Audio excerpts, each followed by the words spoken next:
I'd like to call today's budget retreat of August 13th of the Des Moines City Council to order. I noticed on the agenda we don't have a flag salute. Do we normally do that on a budget retreat? I would like to do that. So let's stand for the flag salute. I pledge allegiance to the flag of the United States of America and to the republic for which it stands, one nation, under God, indivisible, with liberty and justice for all. I'd like to thank everybody for coming today. And I'll start with just a few opening remarks. Moving that microphone is not a good idea. You know, when we started looking at 2016, we were looking at an excess of a $1.5 million budget deficit. Our history over the past several years has been, again, to mitigate gaps in the budgets. Our result, after becoming aware of this, the result was there were things that had to change. We did a tax rate and fee adjustment. We implemented employee furloughs. We had staff reductions. We did some functional organizational changes. And we implemented a water conservation program, to name just a few. However, acknowledging this, and I'm going to refer to the team, and I'll define that as being the council and what is commonly referred to as the staff here. But we didn't do it alone. Neither side did it by themselves. It was a cooperative effort, so I'm going to refer to it as the team. The team came together on revenue. We dealt with utility franchise agreements, and they've been passed. We passed policy to allow for red light cameras in high incidence areas to complement our school zone cameras that have kept our walking communities around schools safe. We've addressed Marina parking and have a program coming forward. And we've also done other things. Today we're going to learn how our collaborative efforts, again the team, council and staff, have paid off. My ask when we came into this, I might want to redefine that as my wish list, was that we see a new budget, something that we hadn't seen before. One that would be sustainable, that would add police officers and the support necessary for the work they do. One that would pave roads, something we haven't been able to do in quite some time. One that would eliminate the furloughs, and one that would not include staff reductions, something I've not had the luxury of seeing in my time on this council. And first and foremost, be the beginning of our new direction as a city. Today, again, we will learn how our cooperative efforts have paid off. And at this point, I'm going to turn it over to Michael Matthias.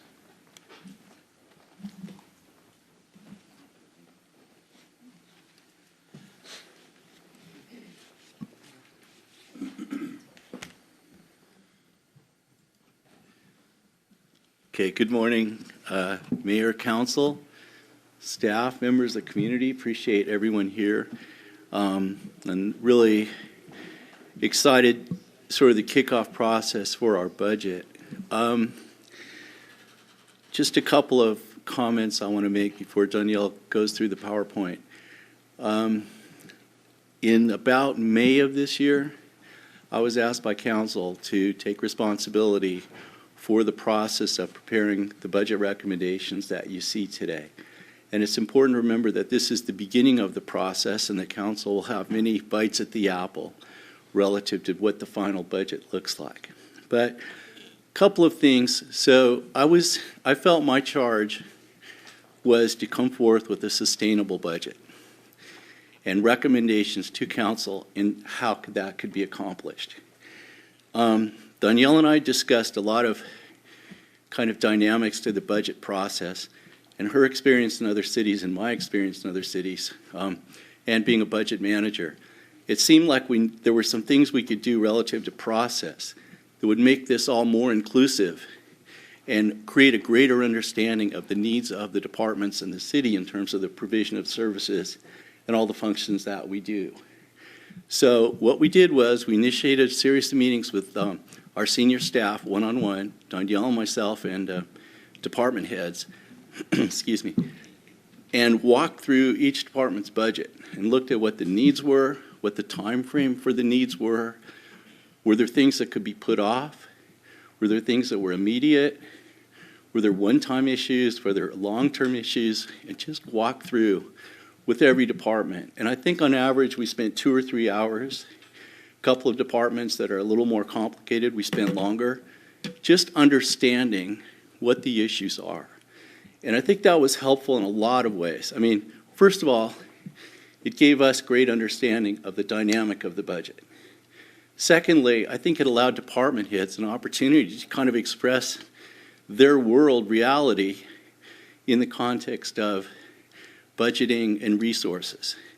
And I think it also provided an opportunity for us to reflect back to department heads that the charge was sustainability and a way for it all to work together. So we went through the process. Eventually we had a senior staff meeting with everyone present, walk through our conclusions, what we were going to recommend, and that's what you're going to see today. But I have to, just with humility, be so proud of the teamwork that went into this, and I really appreciate that.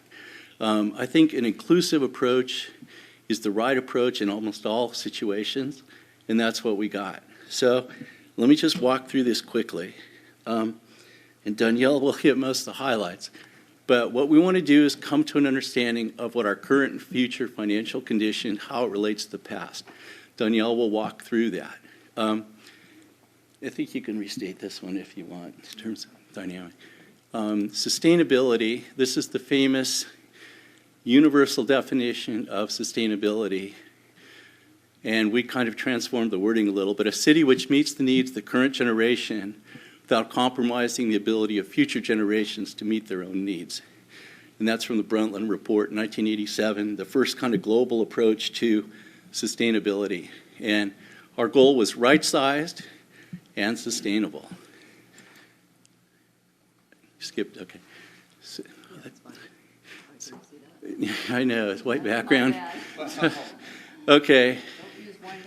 Right. So some of the, I think one of the things that Matt and Vic, insisted we try and do was to just boil it down to highlights. What is it that has been accomplished? And I'm sorry if that's not legible. It wasn't meant to be like secret code. But first of all, no use of one-time revenues for ongoing costs. Okay, and that's been a Band-Aid that we've experienced in the past, that the problem is when you take the Band-Aid off, you also rip the scab off, and you're worse than you started because you've relied on one-time money for ongoing operational structural revenue. So that's not happening in this budget recommendation. We went back to being able to do full interfund assessments, replenish those funds.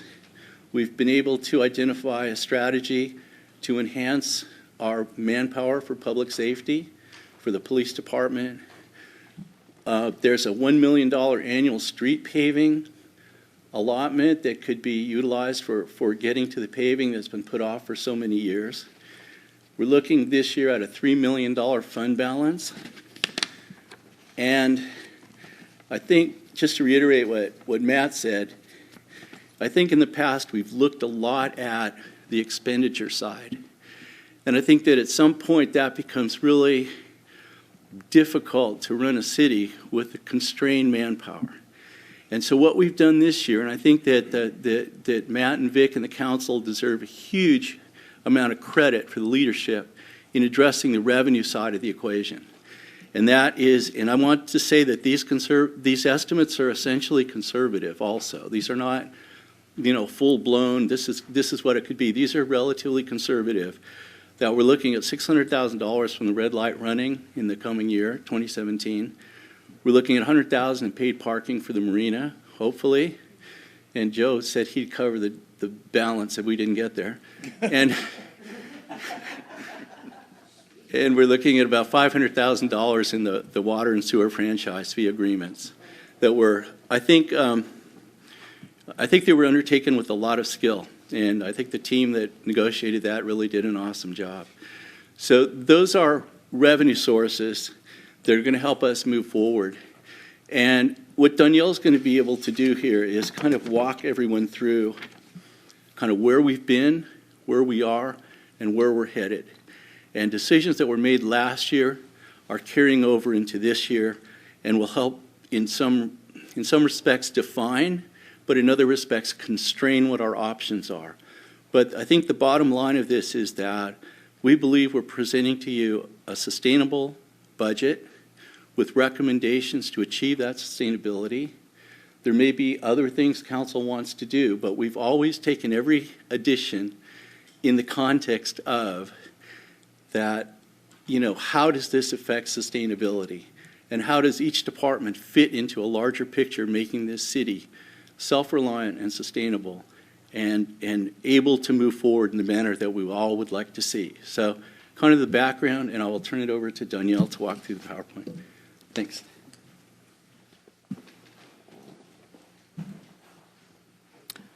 Okay, that was the nutshell. So now let's go on to the more detail, I suppose. As a matter of process, Dunyele, excuse me? Mm-hmm. Do you want to entertain questions along the path, or do you want us to save them until the end? I would say go ahead and ask them, and if they need to be deferred, because I'll refer to it later, then I'll just kind of park it and say we'll get to it when we get to there. Otherwise, we can go as we go, if you like. Okay, so what I would say to the council is if you have a question, just raise your hand and get her attention. Again, she's behind me and you're on either side, so it may be hard for me to see you. So I'll screen them, and like I said, kind of, sometimes going from one slide to another, there's kind of a little flow in between things that I like to keep going, and then other times it's a good break. So we'll just kind of play it by ear depending on what those are. I kind of skipped one slide back up here that I want to talk about just a little bit, and that is what are we looking at for council today? And today's presentation is really a little different than last year's. Last year's we were facing major deficits, major issues. So last year's was a lot of policy discussion. This year, but then council made a lot of policy decisions, and those decisions were not short-term decisions, they were long-term decisions. So having those decisions being made, this year what we're doing is we're looking more about what is the outcome of those decisions? What does it look like? Were those decisions effective? Did they accomplish the goals that council was trying to accomplish last year? So this discussion will probably, at least from what I'm bringing, or we're bringing as part of this PowerPoint presentation, is much less policy-oriented and more an explanation of the results of prior policy discussions. So we're going to cover where we were, what we did, and where we're headed. And this is where we were. So we were headed over the dam, and so in 2014's audit, which happened in 2015, the auditors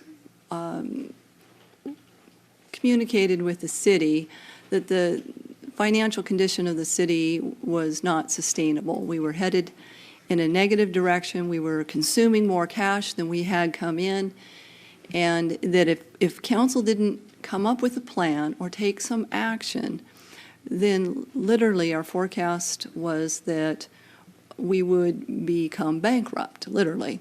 And so that's what the auditors said, is we needed to do something.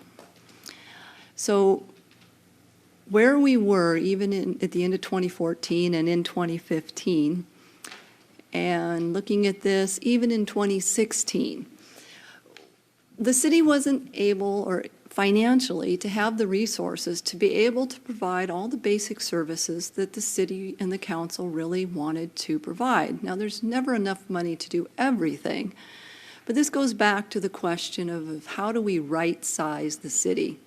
Given the financial constraints, what is everything that the council and the public, what can we do given the money that we have?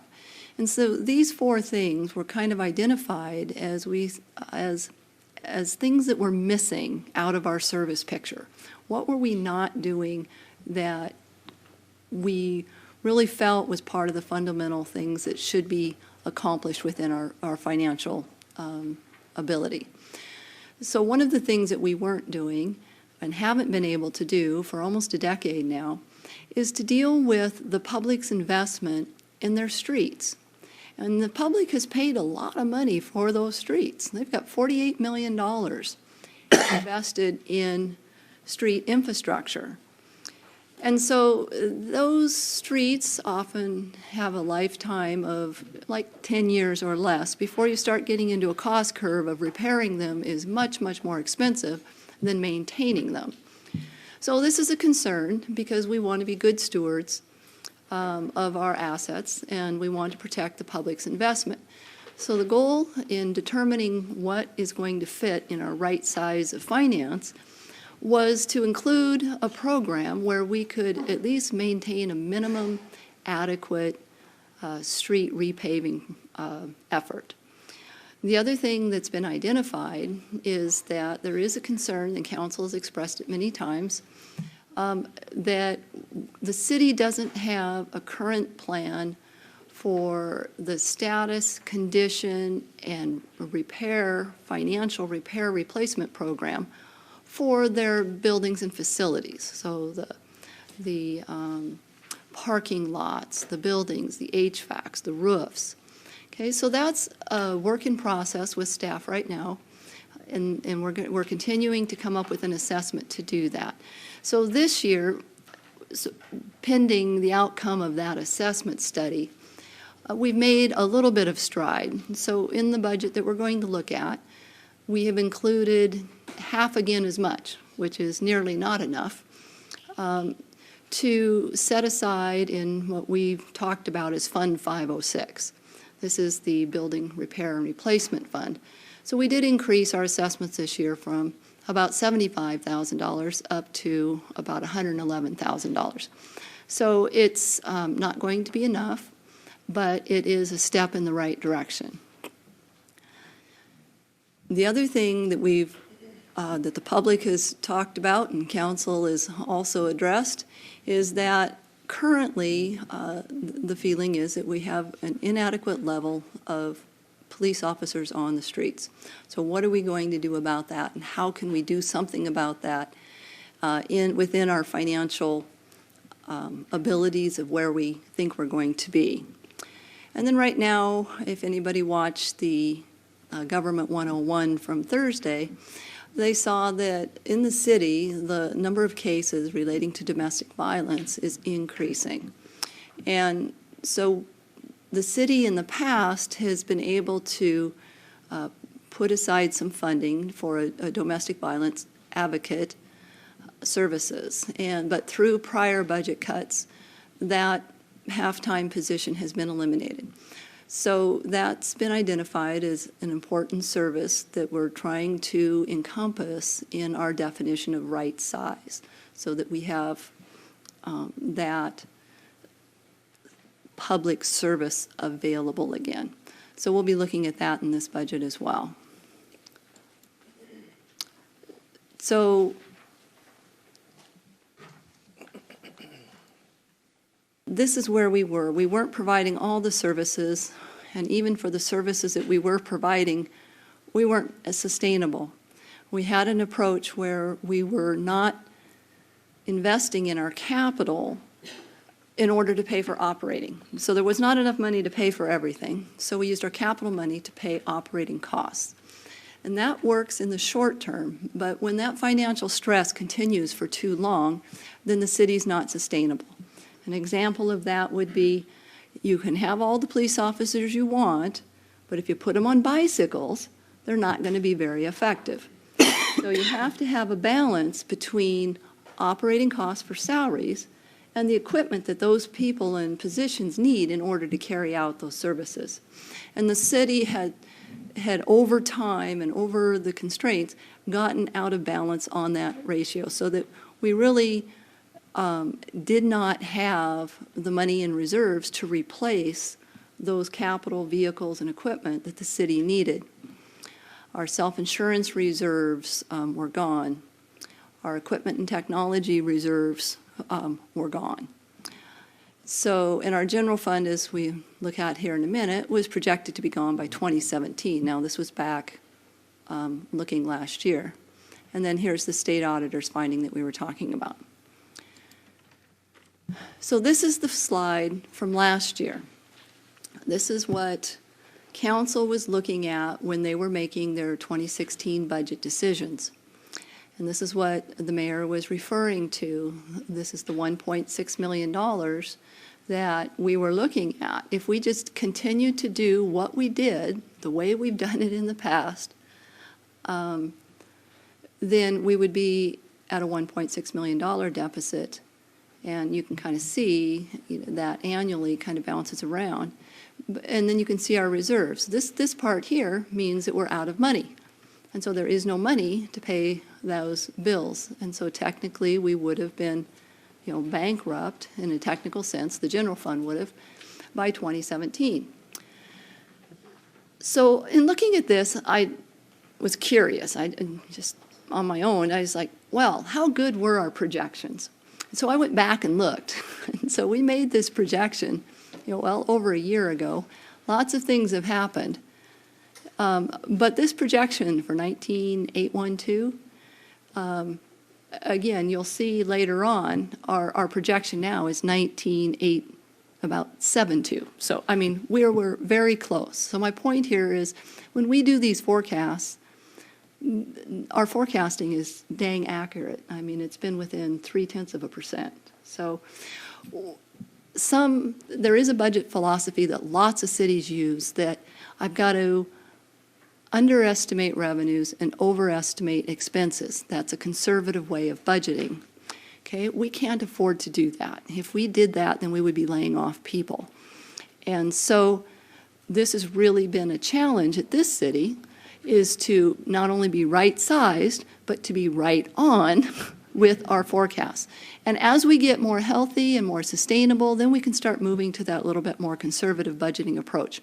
But right now, the forecasts that we're using is we're trying our very, very best to just be accurate as we can, given a lot of unknown factors. So this is the other thing that we were looking at. It was in the general fund last year, in 2015, the general fund had actually run out of money and had to borrow it from other funds. So the city as a whole had money in its bank account, but it didn't belong to the general fund. And so this is something that has not happened in the 12 years that I looked back and researched, that there was time. So the general fund had been low on cash before, and maybe once in a while had to borrow some, but not this sustained level. And again, this was a result of how low the fund balance had gotten into 2014, which is what the auditors were talking about. And how we got here was, this red line here is the spending. And so our spending, we started out okay, and 13 didn't look too bad, but 14, the revenues leveled off. But our plan, and again, our commitment to salaries and other things that we were doing, was going up. And so again, this is something that you can take in the short term, but in the long term needs to be addressed. So the patient was sick, and we needed to do something about it. And that was where council made decisions last year.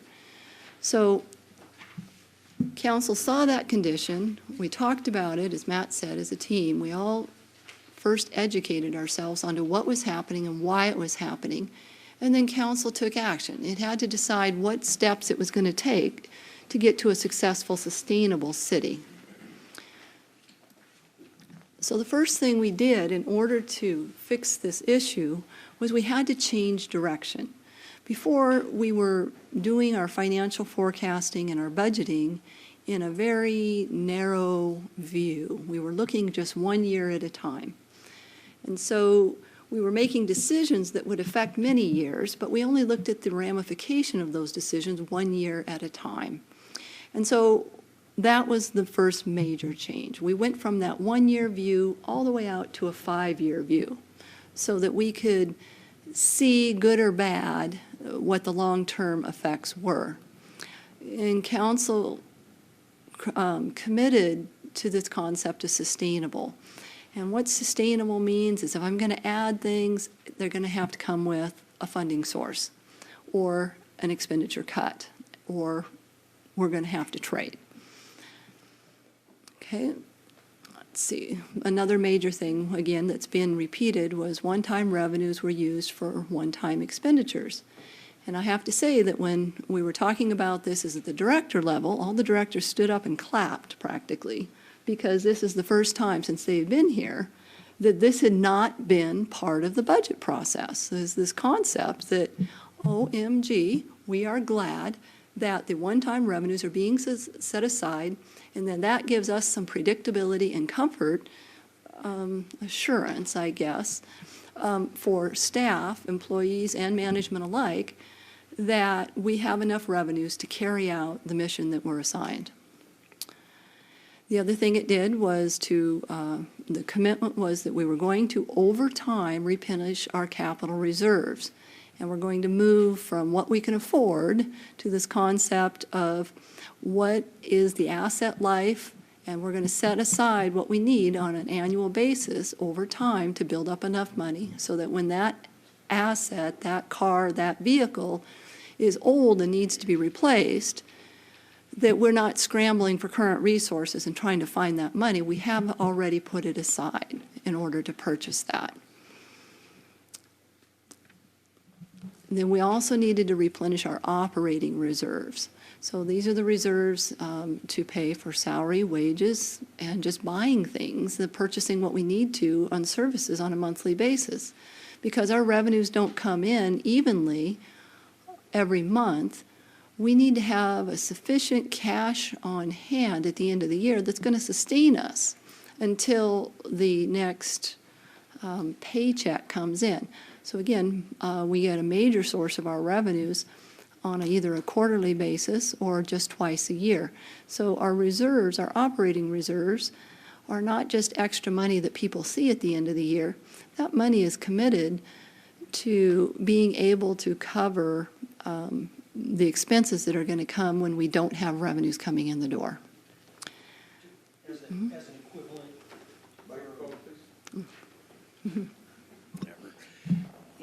As an equivalent, it's the equivalent of having a minimum balance in a checking account to ensure that you're able to pay bills between the time that your paychecks come in. Right, right. If you only get paid once a month, then you got to have enough at the beginning of the month that's going to have enough to pay the food bill on the third week. And so replenishing and maintaining the general fund ending fund balance, council already had financial policies in place. They're sound financial policies. I think we're going to talk a little bit later that they're a little on the low end given the dynamics that we're looking at after analyzing the city's activity for several years. I think you're going to see that the financial levels of those reserves are actually low. But given that we were at 677,000 and our reserve target was 2.3 million, the fact that we can get to 3 million is very exciting news. Okay, so we changed direction and we took our medicine. So it didn't taste good. It wasn't fun, but there were difficult decisions that everybody participated in, council, staff, management, the public. It took everybody pulling together to turn the ship around and start getting from the waterfall and going back upstream. So what we did was we eliminated a code enforcement position and reallocated those duties to some folks in the police department. We eliminated a half-time court clerk position. And we took and downgraded a senior coordinator position. We lowered it in both title and responsibilities as well as levels of FTE. And then for the public, we also had to reduce our service levels. So we reduced some of our park maintenance budget. We did landscaping and irrigation. We lowered our janitorial maintenance.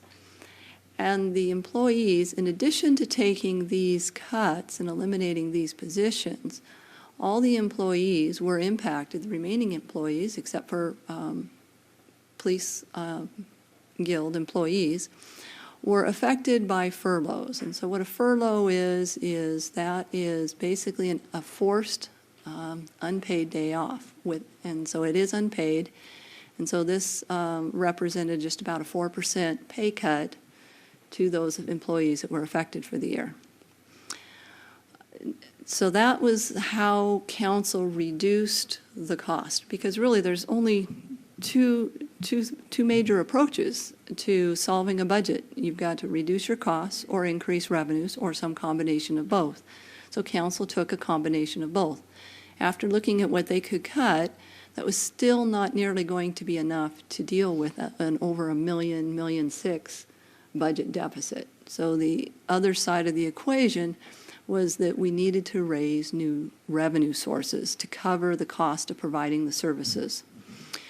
So there were we raised the existing utility taxes, and that took place in 2016, back towards the beginning of the year. There was a variety of fees across the city, both in community development, recreation, that were raised. And again, that kind of took place throughout the year. The council has authorized a red light running program, which is an automatic speed enforcement program that has not, it was authorized this year in 2016, but it hasn't been implemented yet. So that's part of the risk of the model, is that we are assuming revenue from this program that has not yet started. So again, these are preliminary numbers that we're dealing with, and we do not have actual history to help us with this projection at the moment. This city this summer has recently successfully negotiated the water sewer franchise fees, franchise payments to the city. And those agreements took place. They start in September, but the city really isn't going to start seeing the money until fourth quarter of 2016, because they have to bill it to their customers, and then they have time to remit it to us. And so it's going to be late in the fourth quarter before we see those payments. As part of that program startup, though, there is an initial $5,000 payment from two of the entities and $2,500 from the other. Will we see that in September?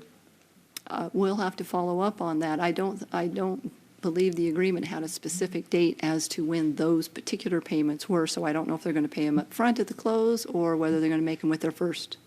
30 days. So we'll check on that then.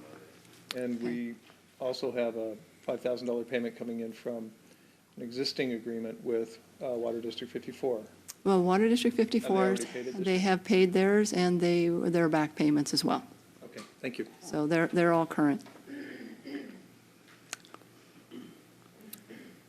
Okay, and then the other program that was authorized that is still in process, that staff is working on implementing, is the additional paid parking program down at the Marina.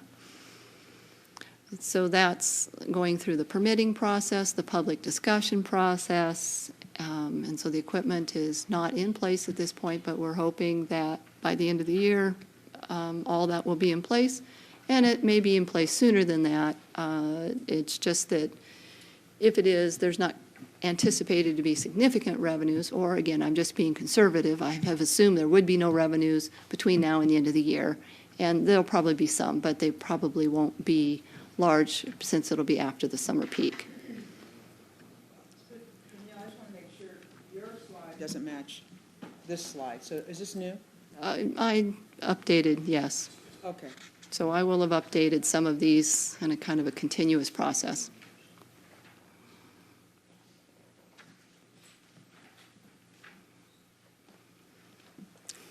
Okay, so this isn't directly related to those slides that I just did, but this is a little bit a different slide. So this is looking at what's happening in 2016 that we didn't include in our original budget.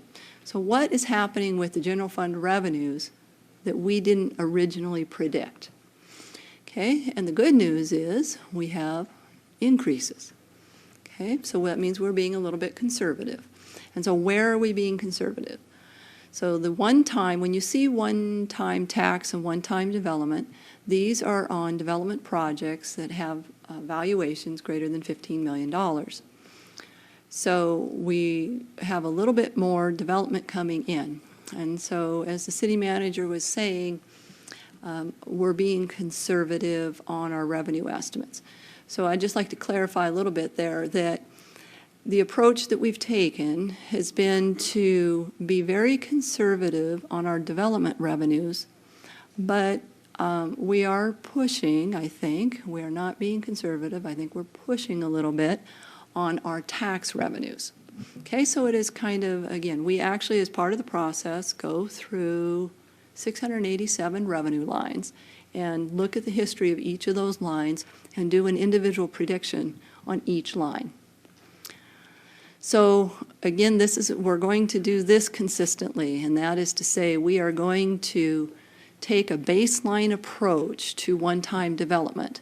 And then as any development that actually comes in, then what we're going to do is we'll use some of it. Basically, development kind of runs on a 3-year cycle. So you get the money the first year, and you're going to spend some of that money that year. It's going to take another year to do some more on the inspections, and then there's going to be just a little bit of follow-up again in that 3rd year. So when that development money comes in, we all have to remember that comes in up front. So if we spend it on, well, first of all, we need to spend that on development salaries because it's a fee for service. Okay, so paying a police officer per position with a development fee is not really the right match. So we need to save some of that money for the years that we don't have development coming in, but we still have development services that have to be provided. So this money ends up in fund balance, and that is a large part, as you'll see, as to why we're getting to that $3 million fund balance. It's because of development money that's coming in ahead. In addition, we had a kind donation for the Senior Center of a $150,000 donation, and that's allowing the city to do some things to be able to provide special services for the seniors. We have the automated traffic program. So the red light running program that we referred to was not in the original budget because it wasn't authorized until 2016. So it was after the 16 budget was already created. So we're thinking again that this is going to happen in the 4th quarter, and this is basically the money that we're expecting, the net revenue basically, that we're hoping to see from that program between now and the end of the year. And then there's, like I said, many different small line items that add together. And so, like I said, the good news for 2016 is we're not only on track, but we have some other money coming in. But again, I just have to, the biggest chunks of these monies, we have to remember, are restricted, and they're not available for general use. Yes, ma'am. So Dunyele, the cameras that are at the schools, that doesn't go into the general fund? That's correct. They have their own fund, and those are separate and independent, and they are covering their costs right now, and then the surplus for that is being attributed to safety programs, and that's not inside the general fund, but it has its own special fund that we use because we have to keep those restrictions separate. And when you're in the general fund, it's a little bit more challenging to keep the restrictions separate. So you'll see that we're creating more and more special revenue funds. And those are to make it easier for everybody to see the activity that's related for those special items that are restricted. Okay, what about the expenditure side? Well, the good news is the expenditure side on a revised basis is is right on target. We're very close to what we expect it to be. And in fact, because of the revenues that are coming in and the way that we expect the expenditures to fold out, that we're thinking that we'll be able to follow council's regular financial policy, which says that if you have one-time tax that comes in, that we'll be able to transfer that to the capital fund for capital spending. As part of the budget process, council did authorize in 2016 the use of this money to cover operating costs.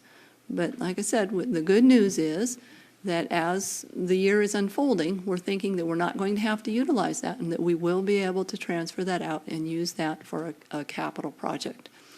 Not all of that money is here in the door right now. Only about half of it is, because we're about halfway through the year. But this is what we project will happen by the end of the year.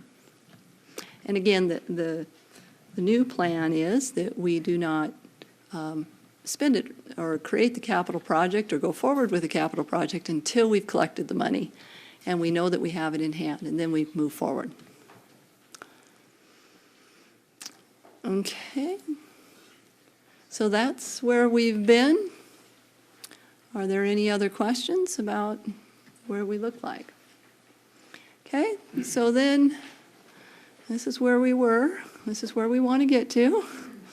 And how do we get there? We have to balance our services, our costs, and our revenues. And then if we do that carefully, and we do that careful balance, then we'll stay ahead of the wave and we'll have smooth sailing.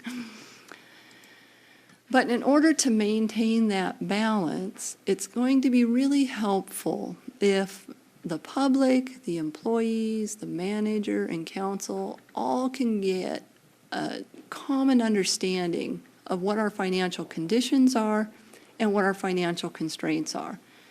Because if everybody has a clear understanding of what that is, then the public policy decision can be meaningful, or the discussions can be meaningful, they can be relevant, and most important, they can be doable. So that's what we're looking to try and gain, is that understanding with all of these groups about our financial conditions, opportunities, and challenges.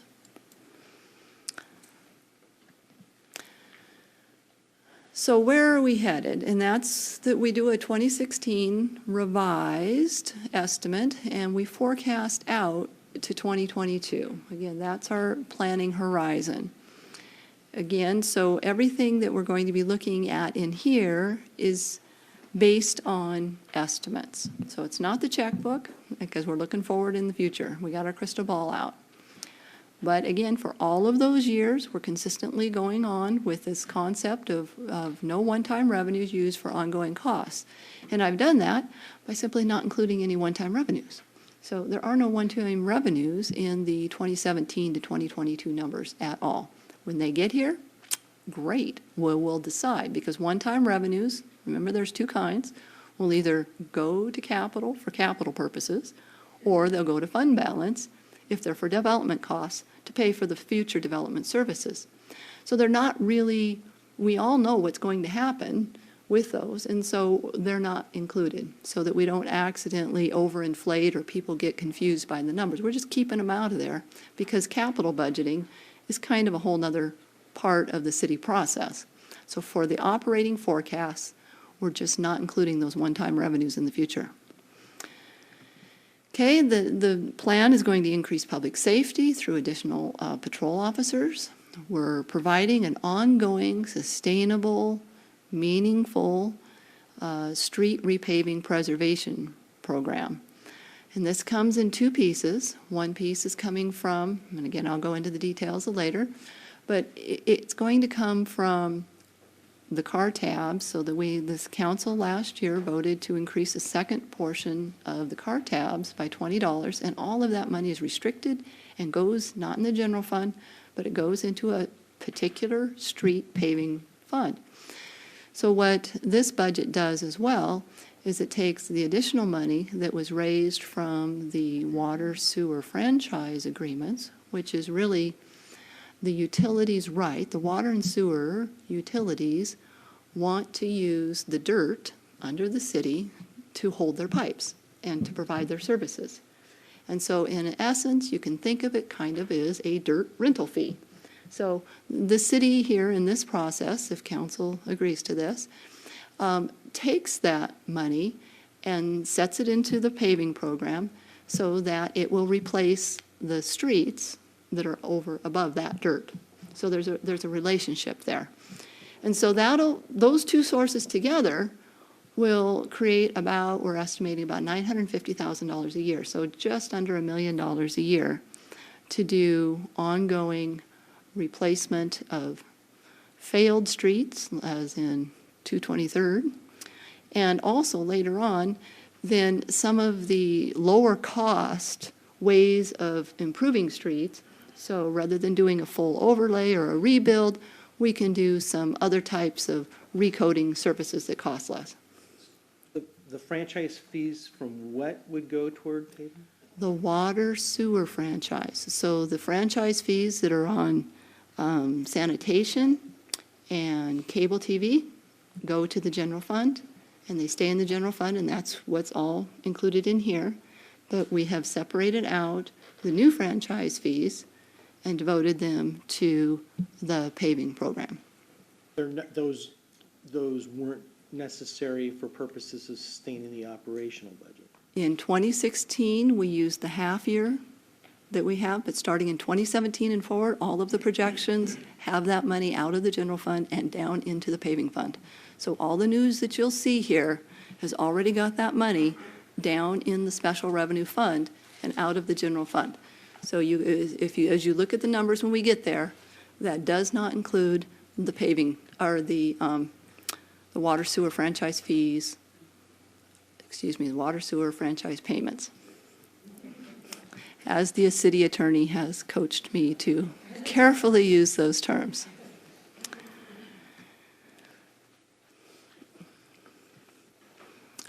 Okay, so this is basically just the process that we went through that, and the city managers talked to that process, so we won't spend much time on that.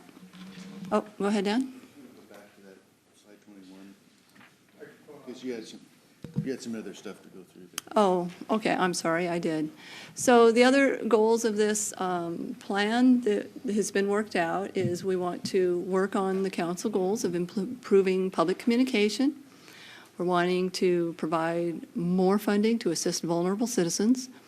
We want to maintain sustainable increases in personnel costs.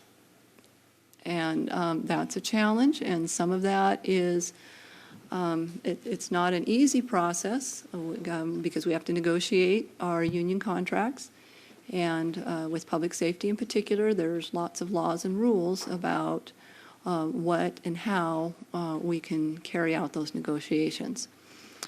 Also, as we can see, that the goal in putting this forecast together was to maintain a sustainable financial condition, both on the operating side and to make sure that we have sustainable fund balances.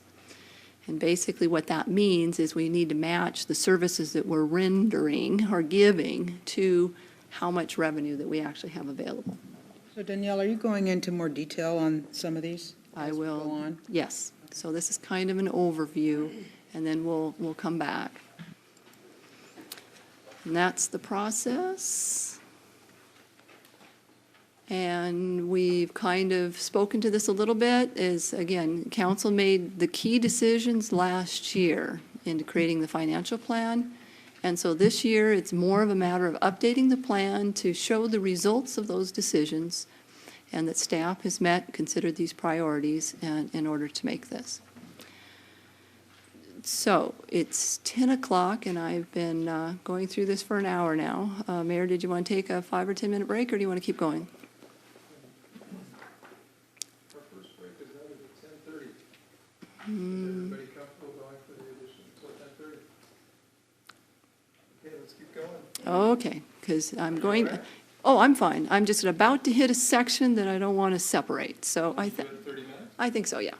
Yeah, Okay. we should be good. Okay, so when we put a plan together, one of the first questions that citizens often ask is, where did my taxes go? Okay, I pay my taxes. What happened to that money?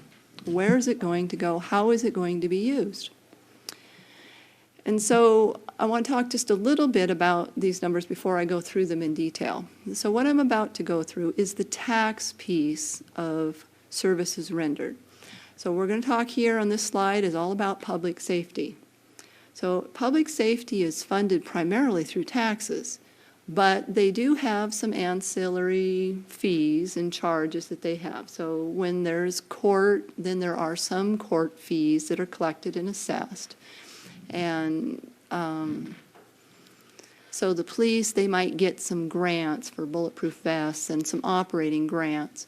So these numbers here, we take all of their spending, and I've reduced it by the amount of outside revenue sources and fees they have, and that's how I get to the tax piece and say everything else then has to be covered by taxes. And so the other thing I just want to note is, again, in general, fees are a small portion of public safety, but this red light running revenue source is meaningful, significant, and important. So we have budgeted about $600,000 that we're anticipating from this new program. So, and that would be net revenues.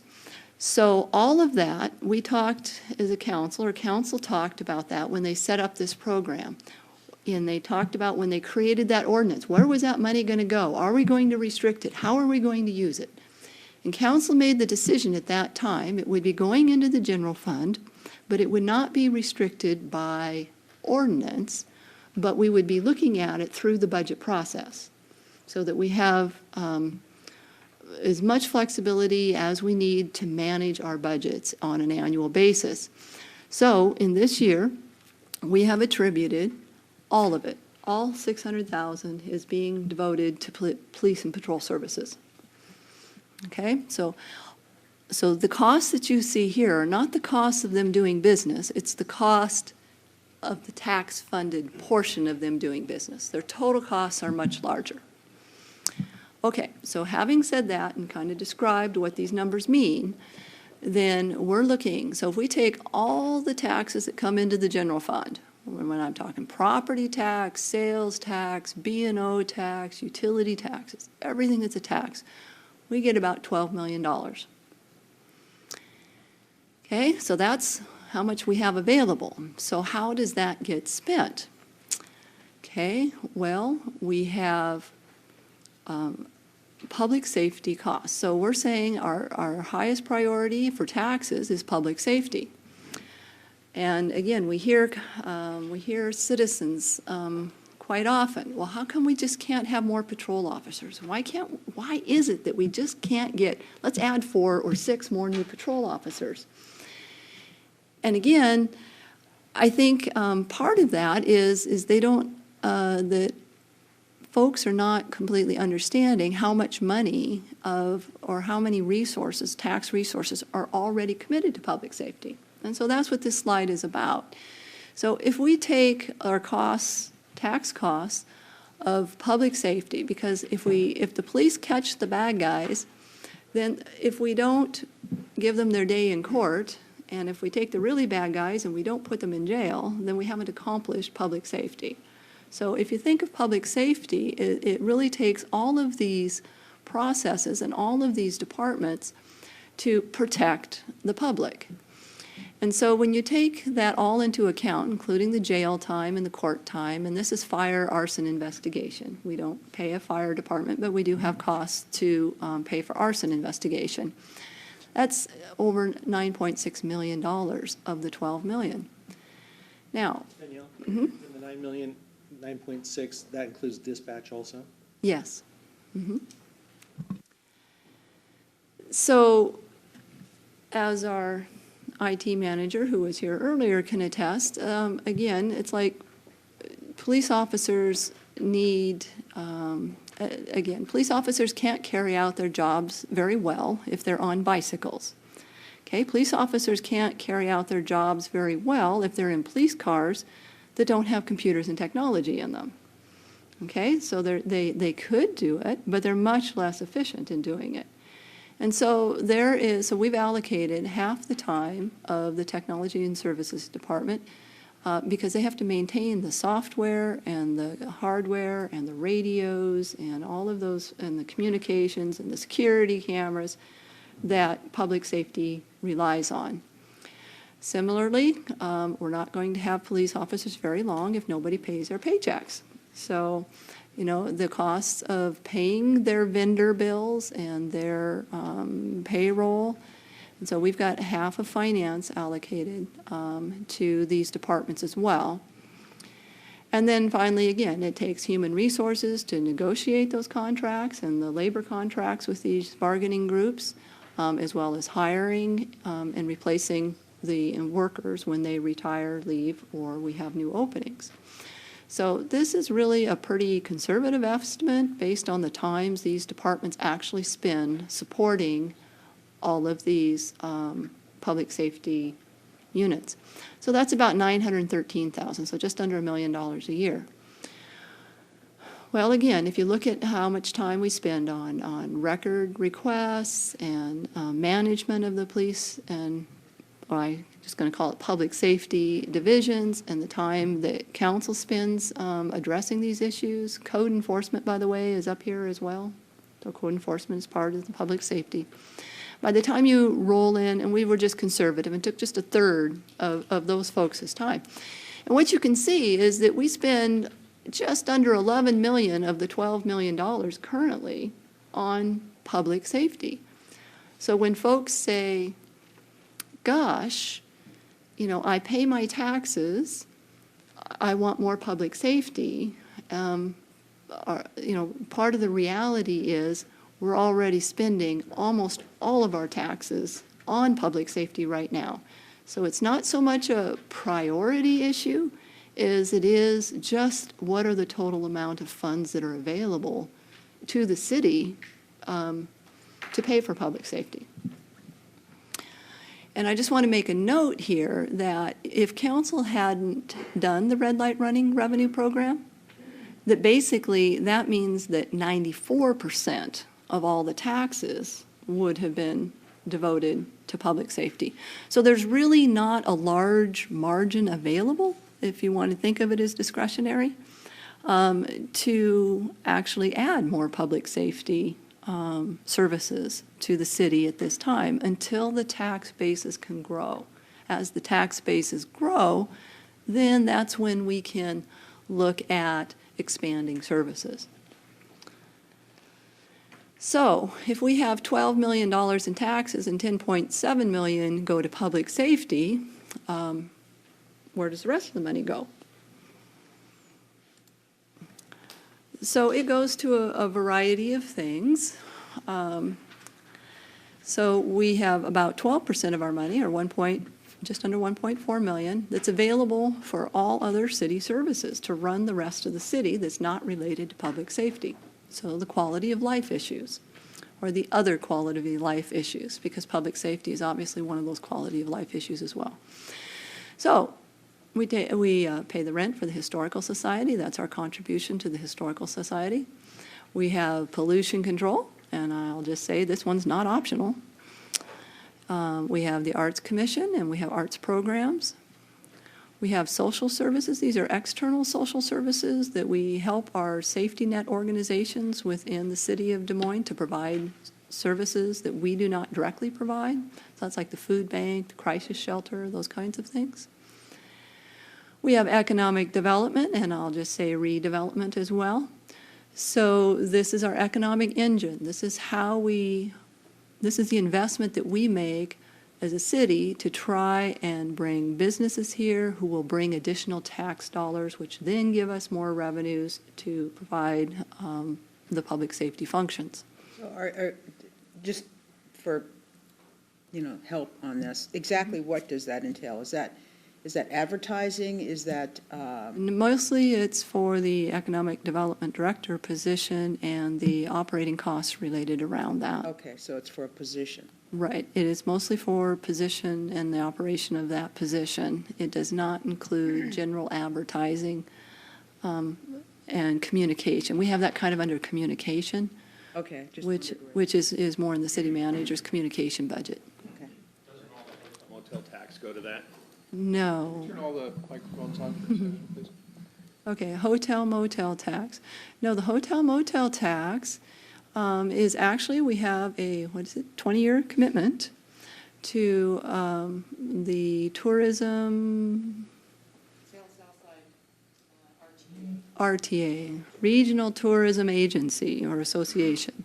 And so basically, we have a commitment with an outside organization. It's a regional organization. So this is where we leverage the power of a region. 20 years? It's a 20-year commitment. And so what we've said is that we will devote all of our hotel motel tax to this organization, and in return, they will include us in their regional advertising promotion activities.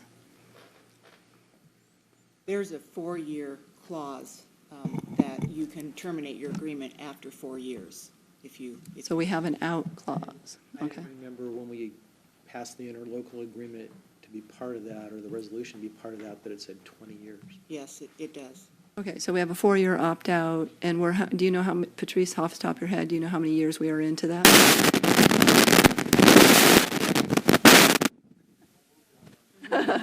Don't touch it. We have 2 years remaining. 2 years remaining, so we're 2 years out of the 4 years commitment. Matt? And by opting out, that just really gives us the opportunity to renegotiate. Theoretically, it's a complex situation that we'll just probably have to discuss further, but we can opt out of the whole organization. But it's, And I'm not suggesting that. I was just surprised at the Length of the commitment. commitment of it. Yeah, usually things are shorter, unless it's something in the ground like a utility or whatever. Usually you don't have something that. So usually it's like a 4-year with an option for an automatic renewal rather than a 20-year with an option well, we're to creating a terminate. new governmental entity, so that's probably why there was a longer agreement. And then on the Arts Commission, is that $30,000 actual in cash? Or is that reflect clearinghouse where contributions come in or revenues that they receive from other? So It again, says general fund taxes, so. right, so basically this, like the public safety, is the cost of providing the function less any outside resources that are used for that function. So if there's donations, then their costs have been reduced by those donations. And so this is the net tax cost. Dan? Yeah, so on the economic development, redevelopment number, we talked about that kind of being a position, assistant city manager / economic development. But that's really the function of that, whether that's gets transferred to the city manager function now with the potential of selection, well, the selection of Michael as the city manager. In reality, this would then, it's not specific to that position, it's. Right, it's broken out. It's broken out and said, this is what we're doing. So one could look at, again, we've just, as of Thursday, looking at a movement and possible reorganization. So any reorganization impact from having the economic development director become the city manager is not anticipated at this time in the forecast. Yeah, and that's where I was going with this, is that essentially, this is the function of that, and how that's split between the city manager and assistant city manager role. I mean, that's still the cost of that function. Right, right. So is that cost based on historical figures so that it could be less in the future, or? is So that just a basically, solid again, number? this is predominantly related to salary and benefit costs. Okay, that's the largest component of this number. And so that's what we're going to have to talk about as, like I said, as a city manager who was in this function now becomes a city manager, we have to, as a group, and with the city manager's guidance, we're going to have to figure out how do we continue to provide all of the services that we provided before, and basically, how are we going to reslice the pie to make sure everything gets done? So we don't have any more or less money, and we don't have any more or less responsibilities to carry out. It's just going to be a matter of how we're going to balance all of that out, which is what we need to determine coming up.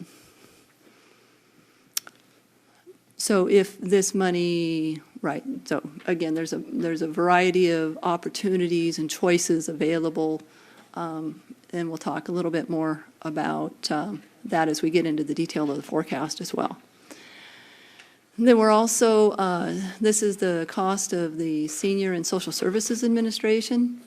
Again, this is net of all fees, and so this is the tax subsidy amount that's used to allow the city to provide these services. And this is the recreation program and facilities. So the city offers a variety of recreational programs, daycare programs, sports programs, and we have a set of facilities that are used to deliver those services. And those services do charge fees, but this is the amount of the tax subsidy that's used to pay the cost when the fees are not sufficient. And then we have park maintenance, and so these are the maintenance costs of mowing the grass and those kinds of things, all the things that happen to maintain the park, the water, the people to go in there, pick up the sharp needles so that our kids are not being stabbed by garbage. Sorry. Okay, let's just say that there's an important reason that park maintenance people are out there on a daily basis to go through and clean, and it's to clean and protect our parks so that they're safe and healthy for the kids to play in. Sorry. Okay, and so now as we look through this, again, one of these is not like the other. So one is blue and the others are black. And so why is that?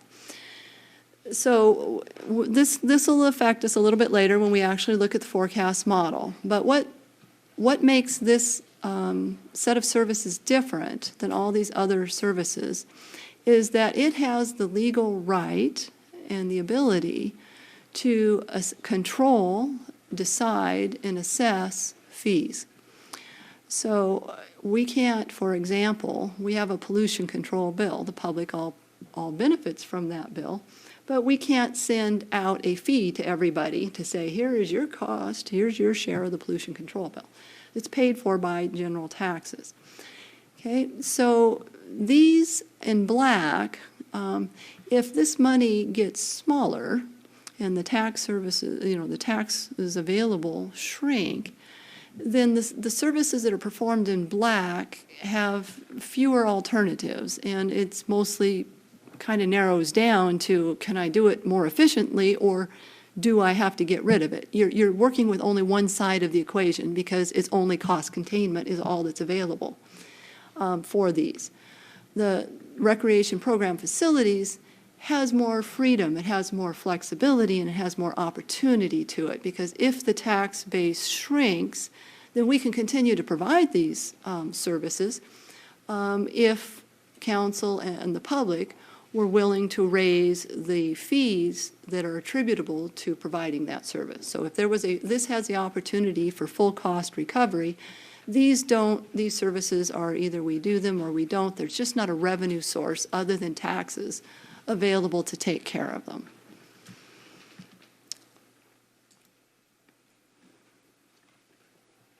Okay, so that was the end of our tax money. So when people think about government, they think my taxes pay for government. So that's all the taxes, and then that would be all the government that there would be if that were the case. But in reality, we have many more functions that occur, and primarily in the planning, building, public works, engineering, street transportation engineering, and parks recreation. And all of those occur because we are allowed to charge fees as a cost of providing those services. It's a fee for service. So that's why, again, when people see the development fees coming in, they may be tempted to say, well, let's use that money and we're all in the general fund, let's use that for police officers.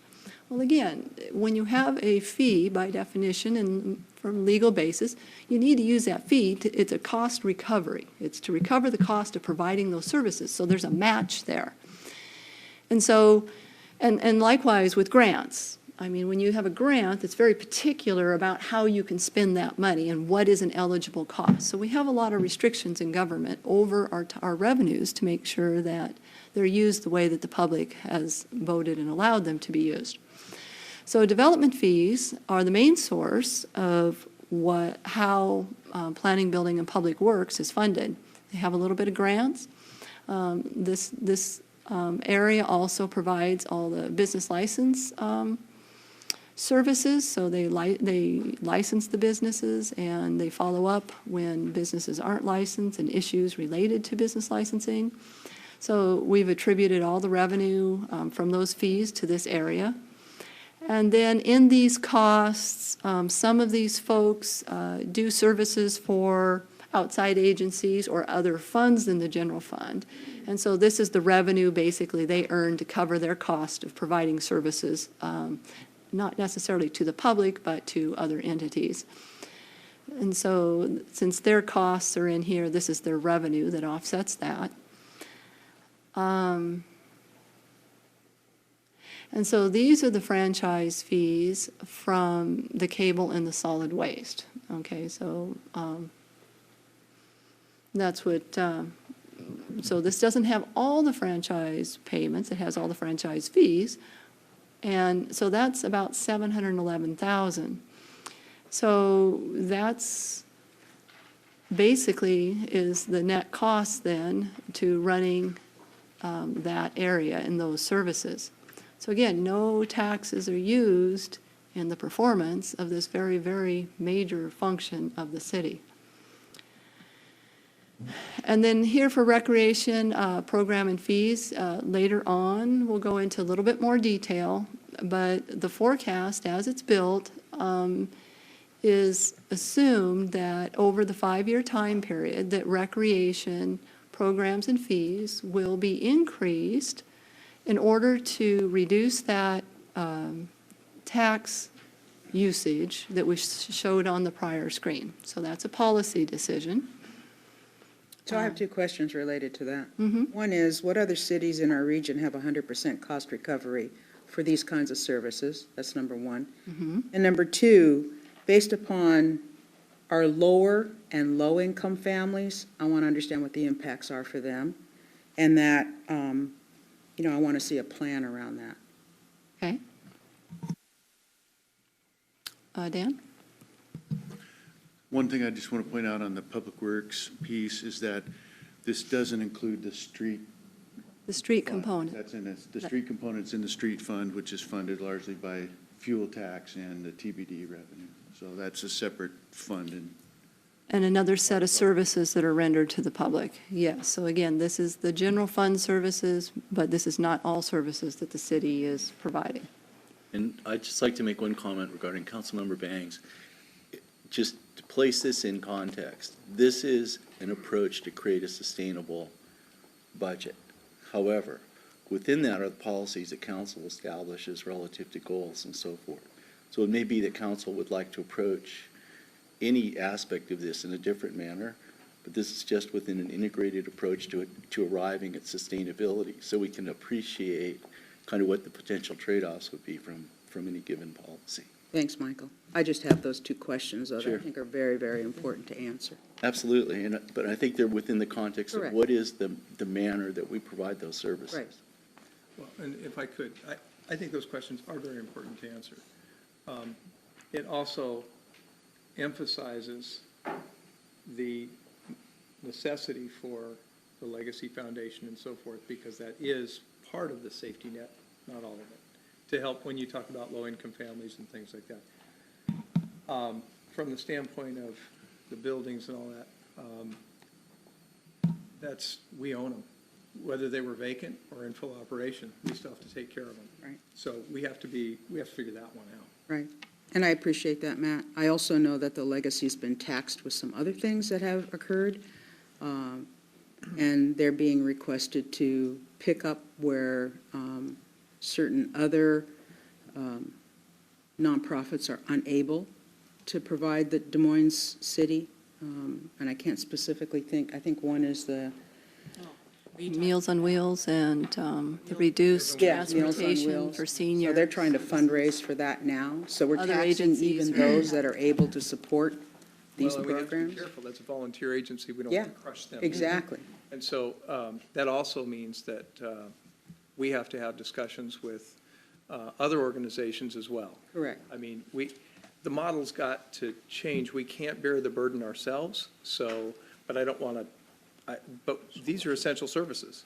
I mean, you got to take care of our seniors, we've got to take care of our youth, we've got to help our families. Exactly. And we have done a great job at doing that, but as the landscape continues to change, and I know I'm just stating this for the record more than anything, is that we have to figure out how to constantly reinvent our model to sustain it. The key, though, is through all of this, and I want to remind everybody, I think Dunyele's taking us through to create a common understanding, but the key, Sure. the key thing is to figure out how to be sustainable, because if we're not sustainable, then all these other things are at risk as well. So but I agree with what you're saying, Councilmember Banks, in that it's not just, I mean, it is sustainability, we have to do that, but, we also have to look at these other programs and see, and look at every opportunity to keep them as whole as possible because we have a community to take care of. That's our charter. Thanks, Matt. The other question, I don't know if we addressed this or not, I think I recall somewhere in some meeting that we had over the year where we talked about permitting fee increases. Did we talk about that, or Yeah, we're going we're to. going to go through that? Yeah. Okay, thanks. Although now would be okay. So did you want to address that, Dan? Yeah, over the last year and a half, we had made some adjustments in how we calculated community development fees for planning and building fees, and I'll give a summary presentation of that to the council on September 8th. And the nutshell or the conclusion of that is one of the recommendations that I'll be proposing to Michael moving forward is that on an annual basis, we look at increasing those fees based on a construction cost index or a CPI or some kind of an inflator, so that each year we're ticking up those fees to match inflation or costs. And then periodically review with, kind of compare our fees with what the neighbors are doing to see if we're still in track with what. We don't want to do that process every year because it's pretty labor intensive, but maybe every 4 or 5 years we'd go through that kind of level of scrutiny. But the idea is that we'd tick the fees up incrementally each year with inflation. One other discussion. We don't have, we have the remnants of an expired franchise agreement with Comcast. I think it expired 8 or 9 years ago. And I think that when we get to our planning for 2017, we need to make sure that gets negotiated, a new contract gets negotiated. It's on. No, I was just pointing to Tim that he may want to have a comment Okay, and, or not. and I don't remember if it was Quest or AT&T. There's a discussion that's coming up in the ad hoc franchise committee meeting, Quest, CenturyLink. or Century, whatever they are this year, about providing broadcast-related services, which would not otherwise be subject to some of the regulatory structure we already have in place, but might be under this similar type of oversight that we have for cable, limited though it may be. So we need to figure out what the legal constraints might be on that also, but I think we need to have a new franchise agreement negotiated, and that may impact the future revenue stream related to franchise fees. I've asked Tim to comment, because the Comcast situation, first of all, it'd be helpful for everybody in the room to understand and watching, to understand the Comcast situation, and then if you could, whatever you're allowed to say at this point about CenturyLink. Thank you. We actually have an ad hoc franchise committee meeting scheduled for this Thursday. that we're going to update the committee on the CenturyLink proposal. I think that's on Tuesday. It got moved. Thank you for keeping us honest. We were gonna let you know on Tuesday, Dan. So we do have a proposal from CenturyLink, and that is to provide a Prism cable service. So it would be a competition for Comcast.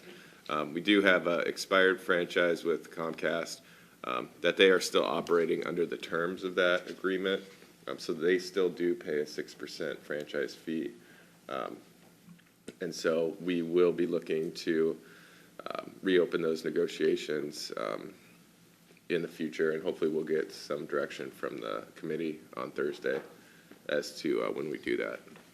With respect to the Comcast agreement, they're still honoring it even though it's expired. That's correct. Is it at its government thresholds? We're at the maximum that's permitted under federal law.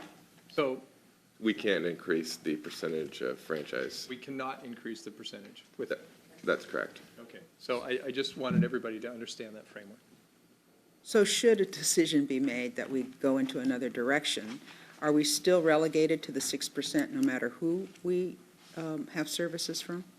Well, this wouldn't be an exclusive Okay. agreement. Okay. So we would have multiple options. If we have an agreement with CenturyLink, our citizens would be able to decide which cable provider they wanted.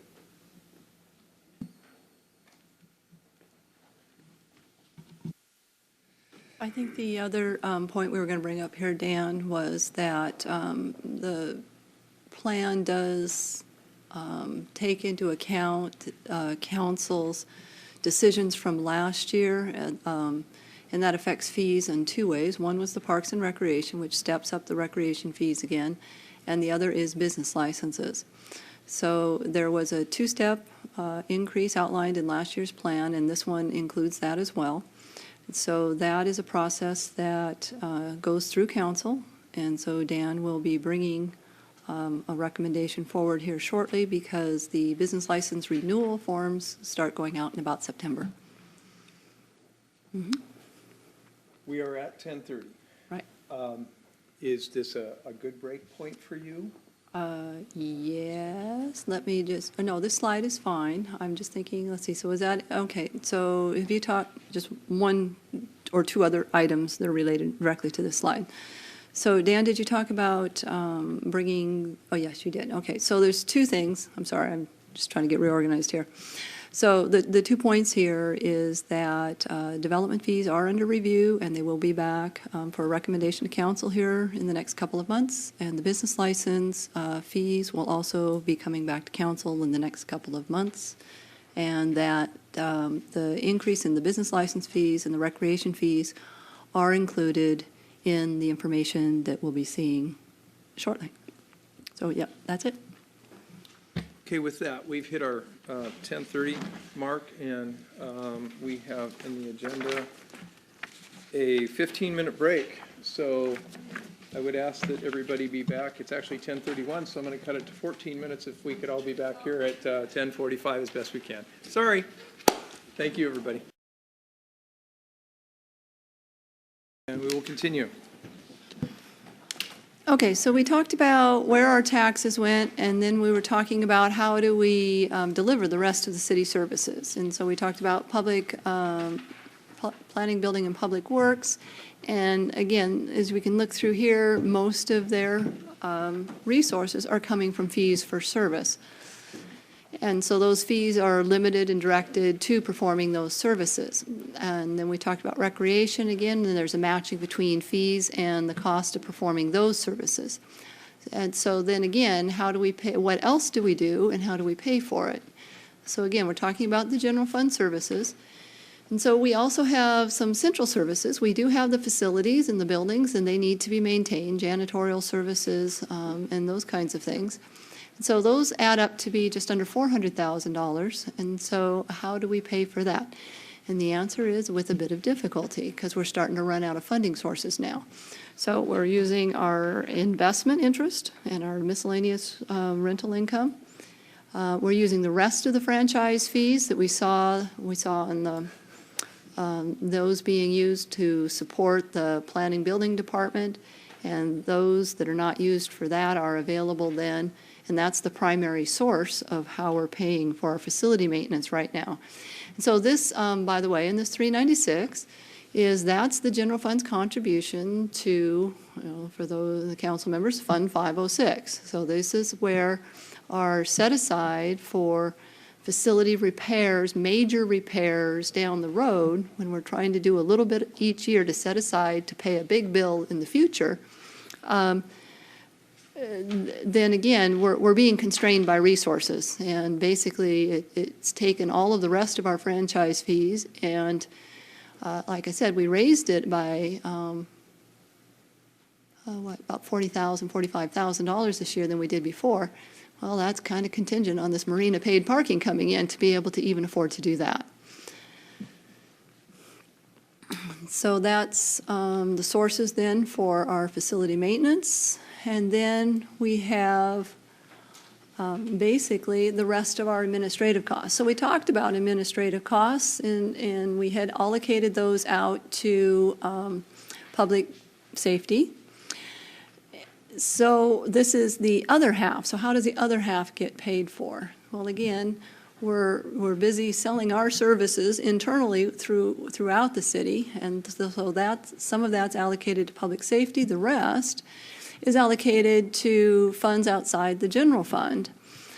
So we sell our services and support and provide services to like the Marina, which is an enterprise fund, and the Surface Water Management Fund. And it has its own costs and funding sources and outside fees that pay all of their bills, and we are just become basically one of the bills that those sources have to pay for. Election services are in this category as well, and then we also have community communications and organizational membership. So that, Councilmember Bangs, you were asking about where that came in. So that's kind of here, and basically, so how do we pay for that? Well, not all of these costs are covered by what we charge through to the other departments. So we get about $985,000 to the other funds. And this also includes construction funds, the accounting and the bill paying that we do for construction funds, as well as managing our debt service funds for issuing debt, paying debt, reporting on debt, auditing debt. So those take a lot of finance time as well, and so we charge those funds who have their own funding sources, and that comes back to the general fund to help defray some of these costs. Yes, sir. So the election services, those don't happen every year, do they? So is that 74,000 just what's needed? It happens frequently. I'm not sure if there's one every year, but it's pretty close. There's two components to that cost. Part of that cost is every single year, the city of Des Moines has to pay King County elections to maintain the voter contact information from the city, and that's around $25,000, I think, a year. The additional $50,000 is for the years in which we have something on the ballot, typically council position, or if we put anything else on the ballot. So it's a variable amount, but we're expecting about $74,000 next year. And so that's being paid for by the state shared revenues. So I just want to make one comment. I don't know, maybe it's too much detail, but so in this 985, what's not in there is basically the cost of providing the finance, technology, and human resources to recreation. So our costs of administration are not included in the recreation costs at this time. The technology piece for planning, building, and public works is actually in a special revenue fund, and they have an extra fee that's actually devoted for their technology enhancement that covers part of this as well. But the cost of us supporting recreation is not in their numbers. And that's, again, because of where they are in the general fund.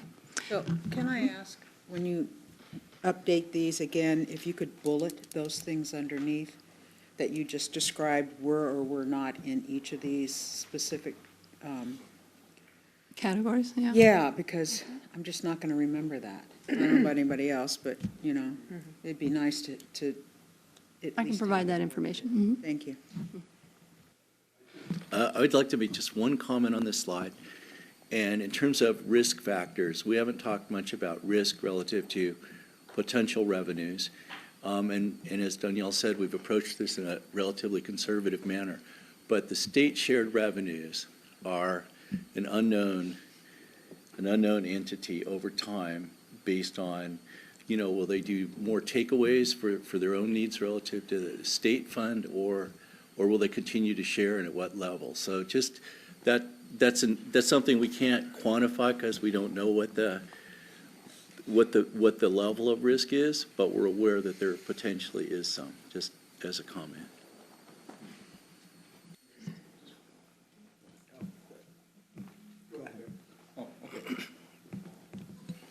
So you said that the support costs for finance, technology, human resources isn't reflected in this fund for Parks and Rec? Is that what I understood you to say? Right, the costs, the costs for providing services to Parks and Recreation is included in this number. It is not included in the Recreation's cost of service numbers at this time. The Recreation cost of service numbers now include all the direct costs of providing program services, as well as the full administrative costs for Patrice and her operating departments are now what's defined as in the Recreation cost of service. It's already accounted It's for. accounted for in the other. In their that was other my budget. question, where is it accounted for? But it's in the other 284,000? Patrice's and her departments are, but finances, technology, and HR related to supporting Recreation are not in their numbers. They're sitting right there. Okay. So in other words, we're not charging them for that support, is that? That is correct, yes. And what dollar value does that have? Oh, I'd have to look it up. Thank you. I'd like that.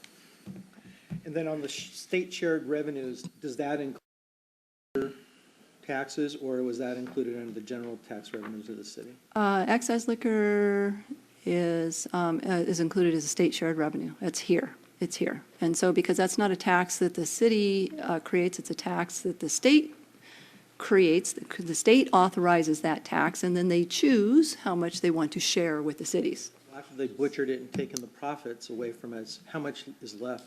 Well, that would be the 504,000. So this is a good news, bad news kind of number. Full amount? That's the full amount I mean, that we're down to. only the liquor tax, that's the only shared state revenue we're getting? No, there's 4 numbers in there. I had them and I took them out. So you've got liquor excise, liquor control board, a city financial assistance, and I think there's one more number in there. And the marijuana tax, yeah. Thank you. Yeah, those were the 4 sources that make up that 504,000. So like I said, this is good news, bad news. The bad and good news is this number used to be millions of dollars, and over time, the state has declined to be so generous, and they have not shared with us what they have traditionally shared at the levels they've shared. So over time, the city of Des Moines has really suffered, as the state has suffered financially. They've held on to their own resources, stopped sharing them with the local governments, and so this number has plummeted over time. So I guess if there's a silver lining at all, is they can't do, there's not much more damage they can do to us here pretty soon. Well, except $500,000 worth. Yeah.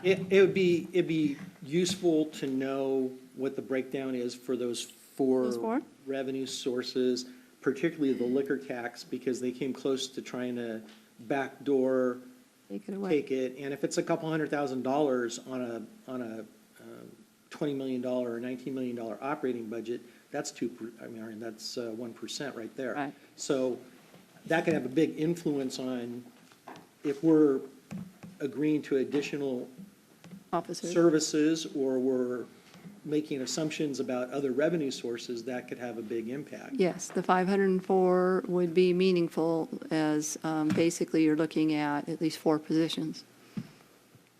So if the state took or declined in this next cycle, the state does have some definite budget challenges. And so if they decide to pull back on these revenue sources to solve their own problems, then our sustainability numbers are at risk, and we would have to relook at the budget. So again, we just don't know what the state's going to do. But like I said, the only kind of sad silver lining is that this used to be millions of dollars. And so we are down to this, and if they keep taking away. So anyway, but we're assuming at this point, again, these are fairly conservative numbers. I haven't escalated them at all because I know that they're just, there's a reasonable possibility that they'll decline at some point in the future. We just don't know when. Any other questions on the comments on this slide? Okay, so that's kind of summarizes what we're doing as far as how we're matching our revenues to what services we're providing and why we're constrained in each of those areas and what those constraints are depending on their funding sources.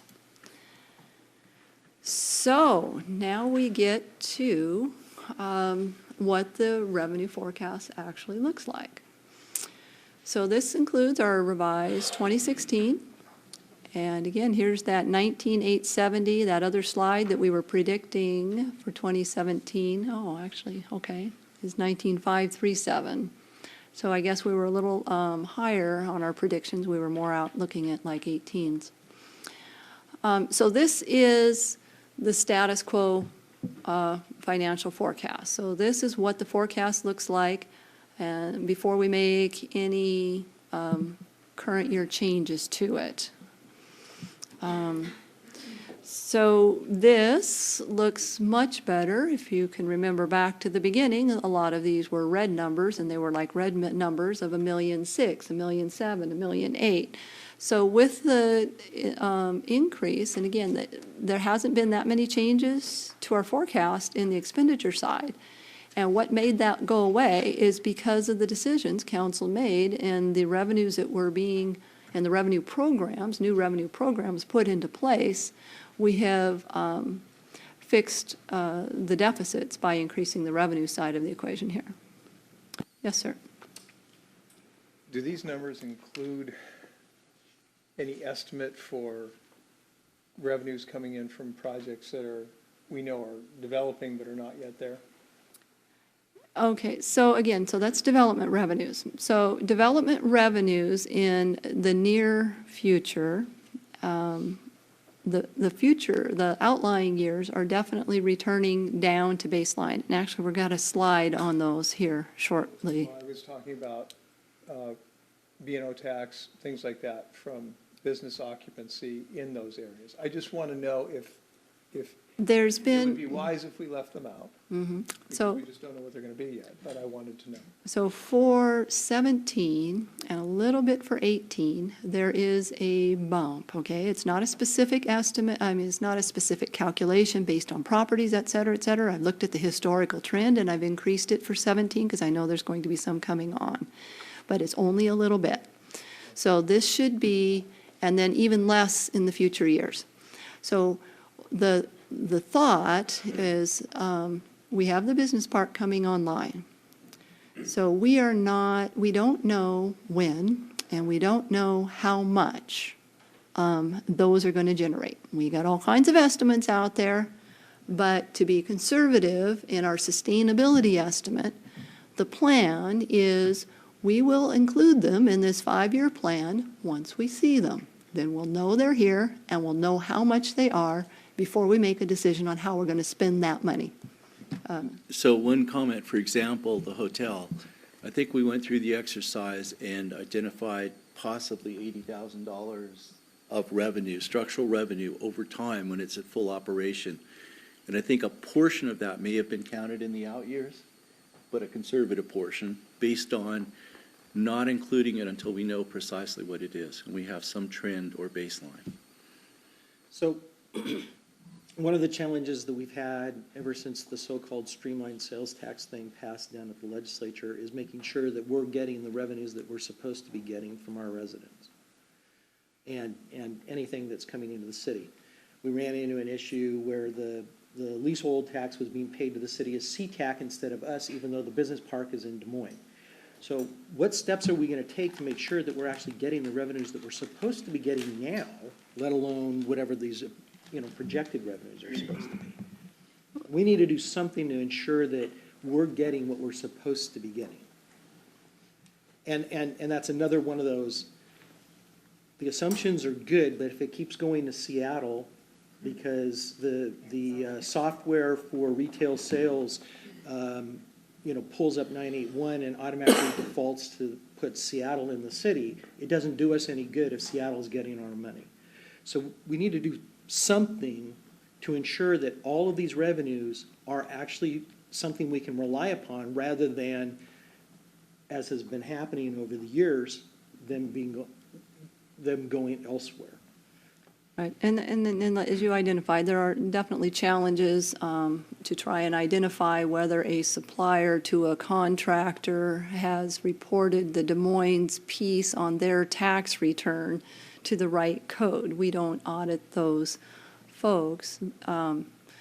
But in the case of the leasehold tax, that was a little easier to monitor because we knew that it was ours and we knew we got nothing. And so the difference between nothing and something is a lot easier to identify than do we have a little versus a lot more. So I don't know. Again, we can take a look at what options we might have given our limited auditing resources.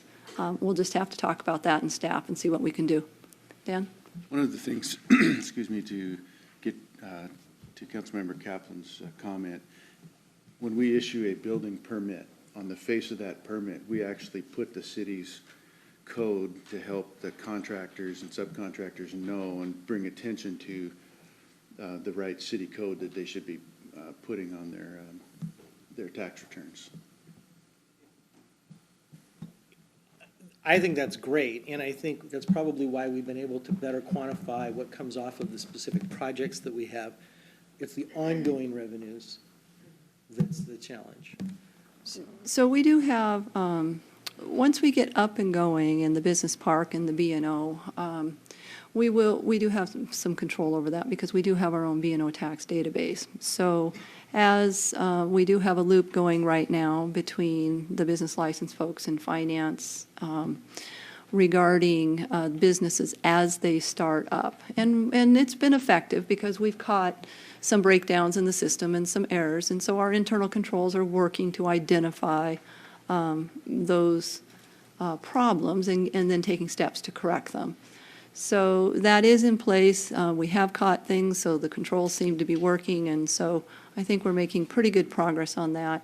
And then as we know those businesses open, then I'm also working with our outside consulting auditing firm to make sure they're in the loop and that they're checking and they're auditing. So this is new. We've only had just a few businesses start, and this is a quarterly and annual process. So we'll be working with Microflex to audit those on an ongoing basis to make sure that we're going to be getting what we think we're supposed to be getting. And that may include some discussions. So I think that's something that's going to unfold over 2017. So revenue estimates, again, I would say that these revenue estimates, the development estimates are low. They're set to baseline, and we'll look at development in particular here a little bit more because there's unique things about that. The tax numbers, so the sales tax numbers, the property tax numbers, I'm pushing on baseline. I've got a factor for growth in there that's I think reasonable, but it could be, again, if things take up or take off and growth happens sooner, then we reevaluate this on an annual basis. So it could be higher than that. But I think we're pushing on sales tax pretty good. I think we're pushing on the utility taxes pretty well. I'm not really comfortable raising them any further than what's included in here. But development, I know is going, or my gut tells me it's going to be way low. But again, and so we have, so we have development, regular development lengths, and then we have the one-time. Again, this has no one-time development, and even the baseline development, I think, is conservative. Let's see, so mostly, so this says right now, without any changes, this is kind of what we're looking at. It looks pretty sustainable over the course of time. This is picking up is we have start compounding public safety numbers. So we have one value in here for general employees, and we have another for public safety. Because again, public safety is purely, not purely, is predominantly based on comparables, and they do those on a regular basis and negotiate that. So the other point that I just want to put out is right now, a lot of this future projections is without any employee contracts in place. So we have a lot of 3-year contracts that are ending right now or in the 1 year. So this is assuming that we have a 1% overall growth in employee wages for the non-guild employees. So all I can say is this is good. This is better than what it was last year, because when we did the projection last year, we had in our forecast a 0.75% increase for all employees. And this one has been raised up to 1%. So we are seeing growth, and we're still hopeful then as more growth comes in that we'll actually be able to bump up those wages just a little bit higher. Just as a point of reference, CPI this year was 1.8%, so we're at a 1% level. Okay, so the other thing to notice here would be our ending reserve. So this is our annual change, net income, if you were a business, and net loss. So this is just your annual change, and this is what we're expecting for the reserve. So we have just a little bit over $1 million now, and we're expecting then a lot of one-time development money coming in, and that's bumping us up to that $3 million number. And we're expecting that there is going to be enough development money here to sustain it so that we're not going to have to dip into it for a while. And again, I'll go through the development stuff in a little bit more detail. But the plan does, as status quo, keeps us right around that $3 million number, which is healthy, okay? So we just have to say, this number was $677,000 before. That was not healthy. This is healthy. This is exciting. This is good news. Okay, so this is the general fund. I wanted to show you, as Dan pointed out, what's not in the general fund, but people kind of think about is perhaps might be related to that, which is the street funds. So we have 2 street funds now. One is the operating and maintenance fund, and that one's just chugging along. So this is good. I mean, but I don't want to blow off this one, because I've been in a lot of cities and trying to get this fund to be sustainable is a real big challenge. And the city does do this, and we've done this through the transportation benefit district fees, and also a utility tax. Part of the utility tax was attributed to this fund to keep it healthy. And so that's what we did to keep this one sustainable. And so this one's looking good and not to worry too much about, unless, again, the risk involved in this scenario is that the state legislature decides to restructure and limit the Transportation Benefit District or CARTAB fees. So there is pending request to the legislature to limit and reduce that $40 fee down to perhaps 30 or some other number. And if that does ultimately get passed, then that will affect the city, and we'll have to relook at our assumptions in our plan. Danielle? Mm-hmm. The utility tax that was dedicated for that was solid waste? Is that- I'd have to look it up again. Again, it's a piece of another increase.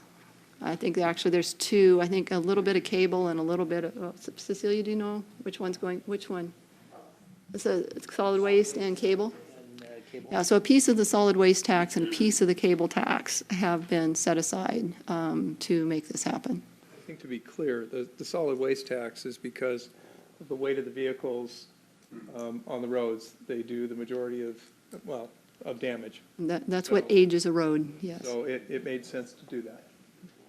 So just one other point, so the TBD revenue in the street fund is about 40% of the revenue. Plus Total revenue. About 40%, so let's just keep that into perspective. And again, major other component is motor vehicle fuel tax, which gets collected and passed through from the state. So, and then this is the really new, exciting fund. I have a sneeze in here. Sneeze, sorry. I'm gonna, okay. I was overwhelmed with excitement. Oh, this is true. So this is, and it is, okay, this is just like, I'm crying with joy.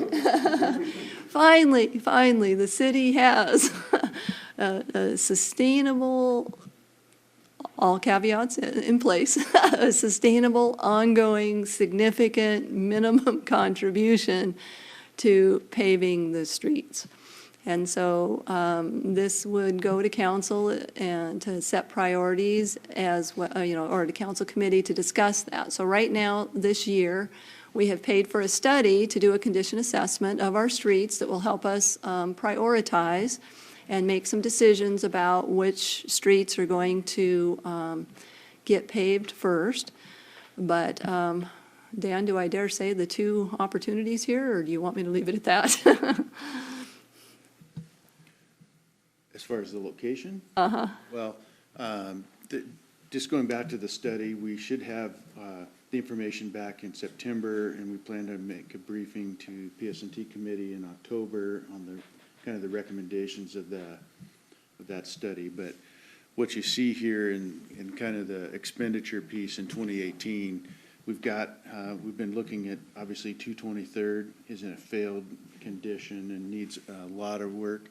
And so we've got a partnership opportunity potentially with Highline Water District to, they have a water main they're looking to replace. So that's what our target is, at least with this. So the recommendation coming forward would be to hit 223rd relatively soon in the plan, so.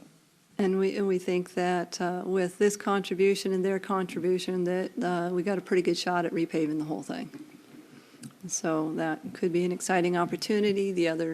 I'll get you a second. And the other thing that is possibly coming up is we've got a grant application in for 216th. Yes, thank you. So we are 216th from Marine View Drive up to Pack Highway. We've got kind of the third piece that's under construction right now. That'll be substantially complete later this fall. And that'll leave kind of the middle piece from 11th up to about 18th. And we're going after grant funding, and we're hoping that if successful, that this could be our part of our matching contribution to that project. TIB, it's a TIB grant, Transportation Improvement Board. They require about 35% match, and so this might be where we could provide those matching dollars together with some traffic impact fee money for our local match. So it's a strategy going forward, and we'll see where that, how that progresses later this fall. The grant application is due this next Friday, and we find out the week before Thanksgiving if that's successful. If it's not, we'll go after it again next year. One of the things that they're looking for is development-related activity. And so we do have some things we're working on with the Port of Seattle to develop part of their property along with some WashDOT property that's up closer to 18th. So the timing of that will be probably better for next year, but who knows, maybe we'll be lucky this year. Hey, Dan, on 223rd, what span were you looking at, from 24th all the way to the water, or just Marine View Drive, or? Depending on the available funds and how we can stretch that together with the partnership with Highline Water, we may be able to do the whole thing from 24th all the way down, Cliff. possibly to Cliff. Would that include curb, gutter, and sidewalk? No, This is strictly a paving over, resurfacing. Well, so the other question I had was, there are parts of 223rd that are currently glued together. You can see it. What is the life expectancy of that remediation? We're literally holding it together with bubble gum and duct tape. And it really depends on the winter that we have. If we have a really severe winter with a lot of freeze thaw, the road will, it could be destroyed. So should we stay on track, in the conversations with Highline and so forth, is this a next year project? Hopefully, I mean, you can't promise, I get it, but I see the look in your eyes. Well, the plan is to have this be a 2018 project because of the funding. Let's look at the cash flow here, because we don't want to be entering into contracts before we know or have the cash flow to pay the contract. And so we only have 210,000 projected at the end of this year. Yes, 941 will come in, but it will take all year to come in. So we may need to wait, and correct me if I'm wrong, Dan, but don't transportation projects usually, if you bid them in November, December, January, don't they usually have a better price if you have winter bidding? Yeah, so the goal would be to have work on the design work in 2017 so that we could bid it out ideally in November of 2017 or January of 2018. That's where you're going to get the best price and for the work to occur in the late spring. Of 2018. 2018. Now, if we have a situation where the road's damaged because of a harsh winter, then we'll have to figure out how to deal with that in the meantime, so. I understand, thank you.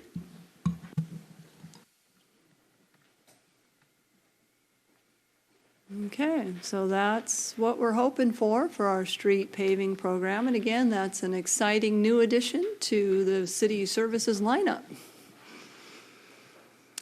Okay, so now we're going to talk a little bit about the changes. So this again, this is the status quo. This is just kind of rolling everything out. This does include Parks and Rec's fee increase assumptions. It does include the business license increase fee assumptions in here. But there are a few things that are not included in these numbers and that are separated out. So to put those in context, I want to talk a little bit. We're going to be, the next slide has additional police positions included in there, but I wanted to talk a little bit about the org chart for the police department and what it is that we're trying to accomplish here, and what is that definition of sustainable right size. It's not the size that we would wish our police department to be, but this is what the right size that we consider that is what our goal for sustainable right size. And so the police department has been talking about adding positions. And so what are they trying to accomplish here? So this is the patrol operating department. It has a commander section. And then we have 4 teams, and this is because they have 12-hour shifts, so we've got AM, PM, and then we have days of the week. So we have 4 shifts, and each shift is led by a sergeant, and includes on that shift then, currently, the staffing level has generally been 4.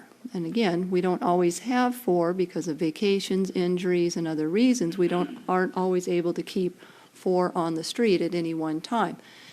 So the definition that council's been, and the goal that council's been struggling for over the last several years, is we keep including positions in the budget, and then we keep going, there's not enough funding to keep them there, and so then we don't hire them. So we keep putting them in and not hiring them because we've been in this cycle of not having enough funding. So we think here that we do, with the changes of the red light camera money in particular, that this has given us the funding then to be able to add these positions in on a sustainable, ongoing basis. And so this is what we're doing with those positions. This is what we're accomplishing, is we're trying to get 5 in each of these shifts. So right now, as of 15, we have a 5th patrol officer here. In 16's budget, we did authorize, again, another additional patrol position with an effective date of October 1st. And we had a conversation and said, well, that would be the hire date. That's when we could afford to start paying salaries, pending a review of the 2016 activity and this session here today to determine whether we can afford this on a sustainable basis. And so this is staff's review and assessment that, yes, given the red light running program, that these would be sustainable and that there should be no budgetary reason to not go ahead and fill this out. So let me put that in the positive. Then staff is recommending going ahead and hiring in the current year for this 2016 position right here.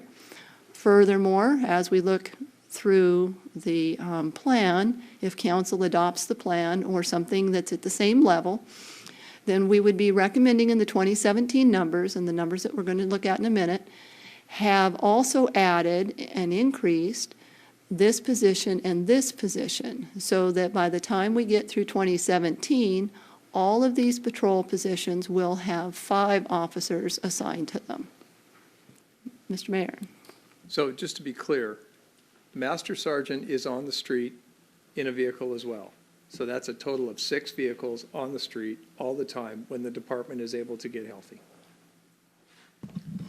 Absent injuries or days off, vacations, yes. Like I said, when the department's able to get healthy, because I know there's some surgeries pending and there's some other things, but staffing at this level, absent the caveats you just explained, we would have 6 vehicles on the street. That's correct. Thank you. Everybody's here. Chief, can you remind us to, as soon as that patrol officer is hired, that's when their training actually begins, and they're not necessarily on the street, is that correct? If we have a lateral, once the lateral gets in and has gone through the hiring process, has done all the in-house stuff that doesn't take much time at all, they're doubled up with an officer. The positive part of that is you're bringing an experienced officer. Yeah, they're learning the Des Moines process, but they have experience that we can rely on. So hiring laterals to fill these positions is a primary goal. So once we get them here, we can begin them working. That also includes qualified applicants, because our department is, like everybody else, having a hard time finding qualified applicants for that too. So, I mean, even though we've approved the position, That's correct. the chief, I think, has been having a problem with qualified applicants for that position. That's a nationwide trend, and that is an absolute nationwide trend. The one problem that goes along with that for our city is people are aware that the city has struggled in the past. So the staff has done a great job of going out and not only recruiting, but our patrol officers actually calling friends, calling other departments that they've worked for in the past, and marketing the department in a positive way. And as Commander Bowl will tell you, his division's handling the background pieces of it.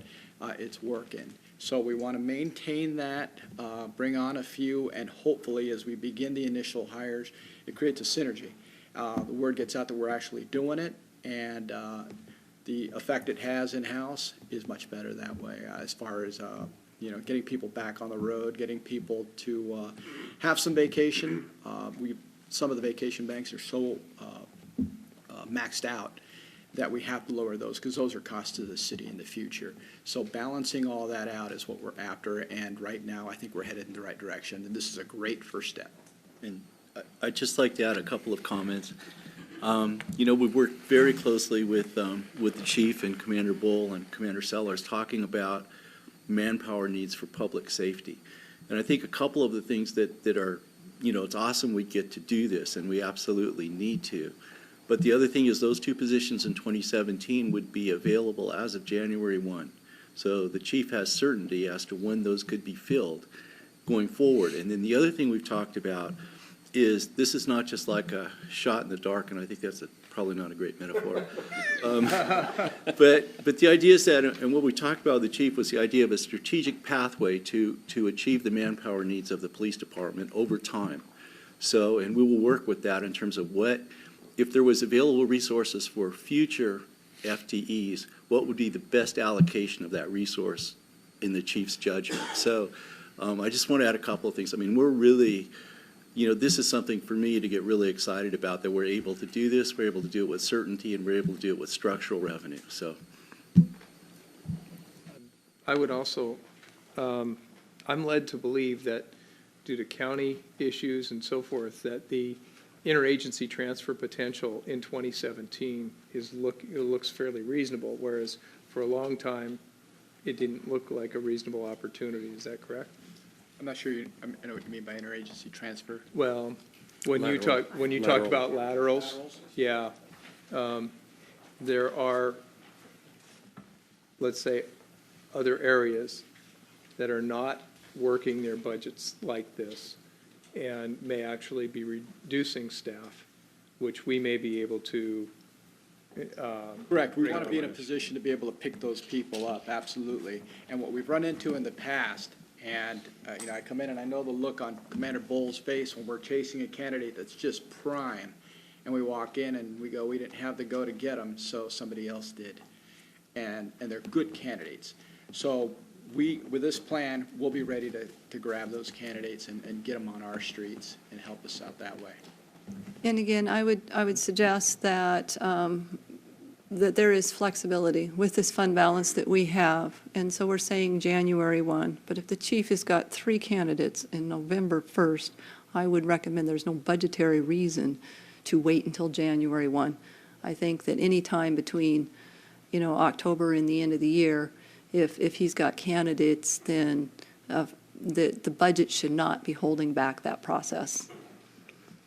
Well, and for me, barring some sort of economic downturn, the most important part about this is that it's sustainable. That we're paying for the level of officers we have now, and we're able to add the additional ones and be able to do it on a sustainable basis. Obviously, nobody could have foreseen the economic downturn and the loss of the revenue equivalent to what our levy lift revenues were, so we wound up having to lay off, the officers we wound up hiring right, shortly after that. None of you were on council when that decision got made, when we had to actually cut those positions. I said it before, I'll say it again, I don't ever want to be in a position to have to do that. So anything that makes this sustainable on an ongoing basis, and with the overall budget being, at least appearing so far, sustainable, though with a few concerns, in terms of other revenues, and some of the assumptions, I'm very happy that we're able to add the positions, so. So I agree with you, Dave, as long as it's not pitting one department against another, I'm good with that. I do have a question that is maybe further down the line, but not in the budget process. But when we put the panel together, do we have citizens on that panel to interview police officers? Civil Service Commission. The Civil Service Commission oversees the new hire stuff. Okay. For laterals, we don't. As I said, Commander Bull oversees the Yes. human resource part of our agency. Yeah, for entry level, we have the Civil Service Commission that goes through, and they actually have community panel members that actually sit on that panel for entry level. This community? Yes. For laterals, we do what's called a peer board. Since they have previous experience, we just set up a peer board, which is established of our own personnel, and we do a peer board, and they determine whether or not they think it's going to be a good fit with the department. Okay, I'll talk to you offline with a couple of things I found out recently, so. Dan? Can you go back to the previous slide? And so, and you may have already hit this and I just missed it, but maybe just for summary. So you're talking about from current police officer status, number of employees, the proposal is to bring four additional officers on board. Three, We okay. have one vacancy, right? Okay, so for clarity's sake, we need to distinguish between bodies and budgetary positions. Okay? So what I'm showing here are the budgetary positions. So we're talking about, we had this one in place, we had this one authorized, And we're adding 2 more here as part of the 2017 process. So we're adding 2 more positions in 2017. But in the reality, as compared to where we are right now, if I understand the current staffing at the police department, we have 1 vacancy. This one's not filled, and obviously this one's not filled. So what we're talking about doing is, the police chief so nicely put it, is to add 4 new faces to what we're seeing in the police department right now. Correct. The first hire will be to backfill the vacancy for an officer that lateral to another agency that we've not been able to. So we want to backfill that position. That's position number 1. The 3 others will be new positions. Right. So does that make sense? So we're talking about 4 people, but we're talking about adding positions over time. Okay? Go ahead. Yeah, so I just want to, before we come to the recommendations, in terms of how we,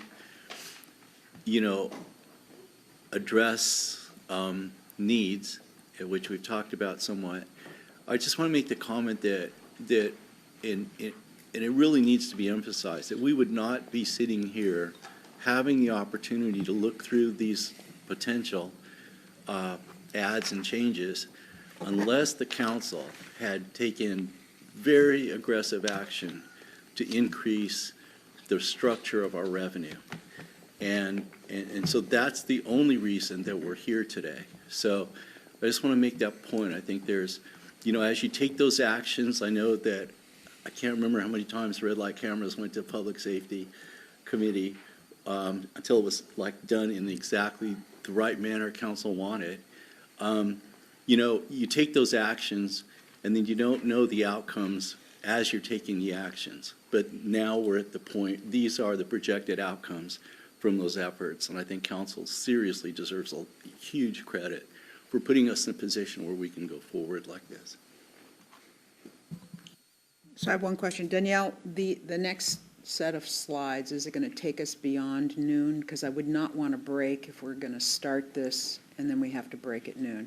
I think we can talk about this. There may be policy things that come up along the way, but this is kind of the meat of the discussion, because this is, unless lunches are here. Are lunches here? They're not here yet. So I think we're okay, because I think we can take this in pieces. And like I said, I'm not quite sure where the conversation will go, but I think we can go ahead and start. Because this is truly, we've been leading up to here. So here we are. This is the forecast. As the city manager was saying, council's actions that they took last year, this is the result. So even without regards to adding anything, that result was necessary, or those actions were necessary to get these results, which is to keep us all here and having this discussion today. So that was the first primary, very important point, as the city manager was pointing out. So this is just the same slide that we saw previously up here.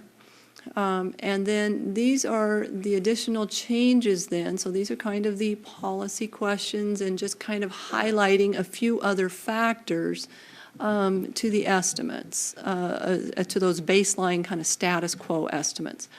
So we have basically 3 sections here. So the first section is talking about those 2017 2 additional positions. So when I talk about 2 FTEs, I'm talking about these 2 positions here, because this one's already up in the baseline and this one's already up in the baseline. So that's why on this slide we're talking and focusing on these 2 positions. So that's what this first section is about. And so this is the approximate cost, operating costs, of bringing on these 2 additional patrol positions.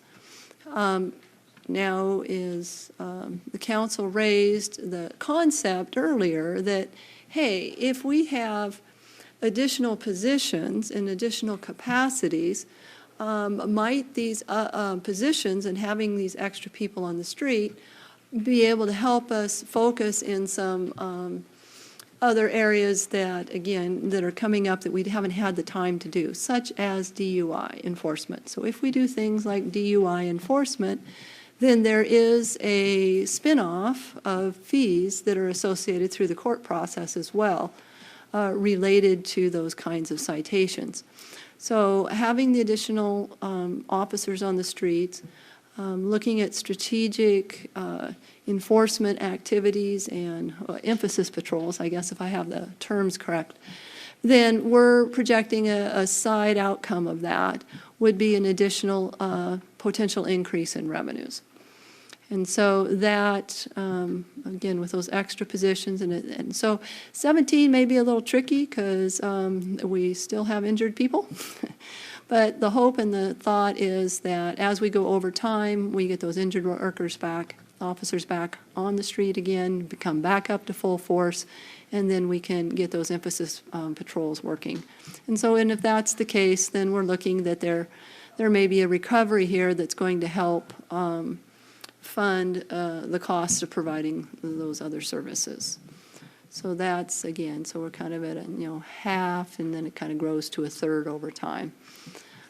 So that's what we're talking about here. That's revenues and that's costs. So, the net effect for 17 is going to be a $140,000 draw. And so that's a negative, and that's part of what we're seeing as a negative down here is because this is not self-sustaining. So holding that thought and say, okay, what else do we have going? Then we're looking at a couple of other things here. I'm going to start with the bottom and go up. So as mentioned earlier in this presentation, as mentioned by the legal department in their Government 101 on Thursday, domestic violence cases are becoming a larger and larger part of the city's caseload. And so there's a real multiplier effect in being able to help the victims and to be able to help move these cases in a compassionate and attentive manner through the court system if we can add back that domestic violence advocate. And so for $20,000, we'll be able to get at least a 0.4 FTE, and that should help us and help the victims as well move through that process. The reason I asked staff consider adding this position back after, we cut it a number of years ago. I think we had a full-time one at one time. It got reduced to half-time, and eventually we wound up having to let it go altogether. The amount of time that our legal staff, the police, public defenders wind up having to spend on the same cases over and over and over again because because the victims aren't getting the support that they need to ensure that the people who are causing the crime are winding up doing the time. There's a cost to the city of having our resources spent on the same cases. In the same way that the fire department and some others have gone out and tried to look at the frequent flyers in a community to see if there's other resources that can be brought in to lessen the costs and the service calls to those things so that they're freed up to be able to handle other cases. The same thing is true here with the DV advocate. It's a relatively small investment, and I think it's a really important one. I'm willing to bet that in terms of freed up resources for our officers to be able to be spending on some other incident rather than having to go back to the same places, are the hours and hours and hours that our prosecutor and staff and court clerks are having to do on the same cases over and over again is going to free up their productivity and their capacity to actually be able to handle some other things that we've got for them. So I'm happy to see that we're able to hopefully support this. So. Question for the judge. Is this actually a part-time city employee, or is this a contracted position? Actually, this is, it would not be appropriate for a domestic violence advocate to be an employee of the court. So I'm going to defer to Mr. George on this issue. It would be a contract position Okay. under the legal department. The domestic violence advocate would work with the prosecutor. I didn't know how it worked. I'd like to say one more thing real quick, and I think it may address a couple questions. When we start talking about adding bodies, and we're sustainable in that part, one of the things you also take into consideration as far as revenue in the future is asset forfeiture. One of the things that really hasn't been talked about is periodically the federal government will allow us the opportunity to apply for grants for hiring officers. We have to have those matching funds available to help to pay for the officer in the fourth year. In other words, take over. So that effect allows us a significant benefit into the future. Obviously not right away. We have to show a pattern of sustainability, which is huge. But as we look on into the future, we become more self-sufficient. We have more options for funding outside of the general fund for officers. And that's a position that any chief wants to get to. But the other thing is the more officers you have, the more officers you're able to receive through that grant funding in the future. So it's going to take some time, but it's progress that is going to be great to make now so that in the future we can be even more healthy. So, thanks, Chief. I just wanted to make one note, and I realize that I've heard this before, where you are, your officers, our officers, are responding to situations that are essentially mental health cases. So I know it's not a function of the city. I just wonder how much more strength we can get from those services that are around our city to, I don't know about respond, but at least be available. I know the fire department sometimes responds, but we have a lot of issues around mental health cases. That's a great question, and King County has done an outstanding job of supporting us in not only training, but arriving and speaking to our officers and briefing, and being available to take over a situation when we encounter a person in need of services. So the officers not, in the past, would have to spend a lot of time and then looking for a bed, so to speak, or a place to take that person, where now we have a person that will, or a team that will actually respond and do that for us. So that is an effect, and it's been really starting to kick up over the last year and a half with that team actually reaching out to us, asking what they can do for us. Go ahead.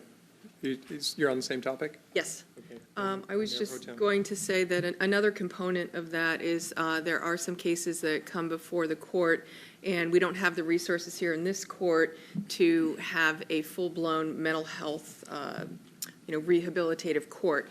But we do have a partnership with King County District Court, and so in some instances, we are able to refer defendants, and their entire case goes over and opts into King County Mental Health Court, where there's a lot more resources and they can be tracked appropriately. But it's an ongoing challenge dealing with these folks both on the street and in court due to lack of resources.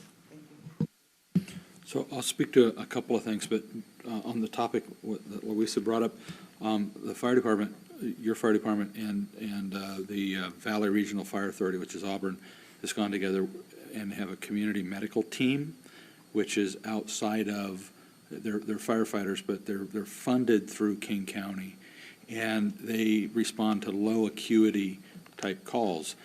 There may be an opportunity to work with King County to perhaps enhance that at some point. And to the chief's point of the grant funding for officers, and we're in a era where some folks were hired in the 70s and early 80s that are retiring, and so there's an opportunity with that funding if you know of retirements where you can, and we've done this on the fire side where we've hired through the grant funding, the 2 or 3 year grants. So it gives you that opportunity so that you don't fall down below your staffing and have that year lag time. So I think you're spot on when you talk about some of the reserves and things to be able to fund that and project those retirements or announced retirements. For retirements. For retirements. Yeah, but not for new positions, because then that's where you get into the trouble of not being able to sustain anything additional. Correct, but what I'm saying is what happens, especially over the next probably 5 to 7 years, and currently you're seeing a huge exodus of people. So if you can get these grants that are funded and they're a 2 or 3 year funding, and as people retire, those are, when that grant is done, they're part of your budgeting process. So it's not additional, but it's a way to project to replace those As long as I was as going to say. Yeah, they have to be known definitively, retirements. Because if not, all you're doing is you're adding Well, another yeah. unfunded man. or Absolutely, another unfunded- absolutely. I'm just talking about unsustainable. covering that lag time between, so, For and the those planned are, retirement. those are the planned retirements. I'd like to just add one comment to, actually dovetail off several folks here as it's kind of moved around the room. You know, Councilmember Kaplan, I think it's wise. I think your request makes sense on that $20,000. Because I have a suspicion, and I have to look at Commander Bowles and our chief. I don't know how many times we return to the same location, and first and foremost, we're concerned about the safety of the individuals at that location. But I'm also concerned about how often we are taking our officers out of their, out of circulation to go address that situation repeatedly. And I am concerned about the staff here, back at City Hall, but I'm talking about boots on the street every night, every day. How many times are we bringing our officers back to the same location to deal with the same issue and possibly cart somebody, off to jail? And that takes our officer out of circulation that night while we have other issues going on. So I don't want to minimize that the issue, but that $20,000, this may not be a popular way to describe it, is a workforce multiplier in the way I see it. Yeah, the other piece of it is, you can ask, well, the chief and the commander can speak to it better than I can, but the domestic violence calls are some of the more dangerous calls for the officers to have to respond to. So in terms of being able to put somebody away, instead of them having to be in the middle of the same people with the same issues over and over and over again, is for the benefit of their safety as well. Absolutely, So- absolutely. Just- Go ahead, please. No, just briefly, and Chief can clarify, but when you have a domestic violence call, you need 2 officers attending that call. So that takes 2 officers off the street, precisely because of the danger, but also because the nature of those calls, you literally need a witness or an attending person there to observe. I mean, if that's fairly stated. Yeah, it's absolutely true. Yet there's multiple factors going on a DV call. You have family, you have need for services now, social services that need to be brought in, quite possibly to deal with the children, to deal with whatever the effect is. The bottom line, without that advocate, it doesn't help us, it doesn't help courts, it doesn't help legal. We have to ensure the safety of that victim. We have to ensure treatment of the abuser if it's something that they need treatment for, but the bottom line is safety. And these are, in fact, some of the most deadly calls you can have. And it's just absolutely uncalled for that we do not have services for those victims or to help those victims remain confident so they can come forth and into the prosecution. So we can see the whole case through. Because what happens, it emboldens the victim, the suspect, when they're just going through a revolving door, especially when there's mental health issues involved, substance abuse issues involved, and we need something to combat that. So is it also accurate that, not a majority, but maybe a lot of those calls that you go to, the victim may determine after whatever's occurred, they refuse to press charges? And so there's your revolving over and over again, which is what's needed for, your mental health supporters. Well, that's something we definitely deal with a lot. Once the case is referred to the prosecutor's office, we file charges. So we'll get phone calls saying, I don't want to press charges. It's out of their hands at that point. We will proceed with the case. But the problem is we reach out initially after the arrest, and we make contact. We explain the process. But then we don't have the resources to continually reach out. And it generally takes about 4 months before we go to trial on a case. So between that initial date and the 4-month trial date, we have a lot of victims who don't want to cooperate anymore for a number of reasons, or we lose track of them, they move, we can't get a hold of them. So that hurts our success rate. And under the Constitution, we have to have, under the confrontation clause, if we can't just have an officer testify as to what the victim said. We need them there.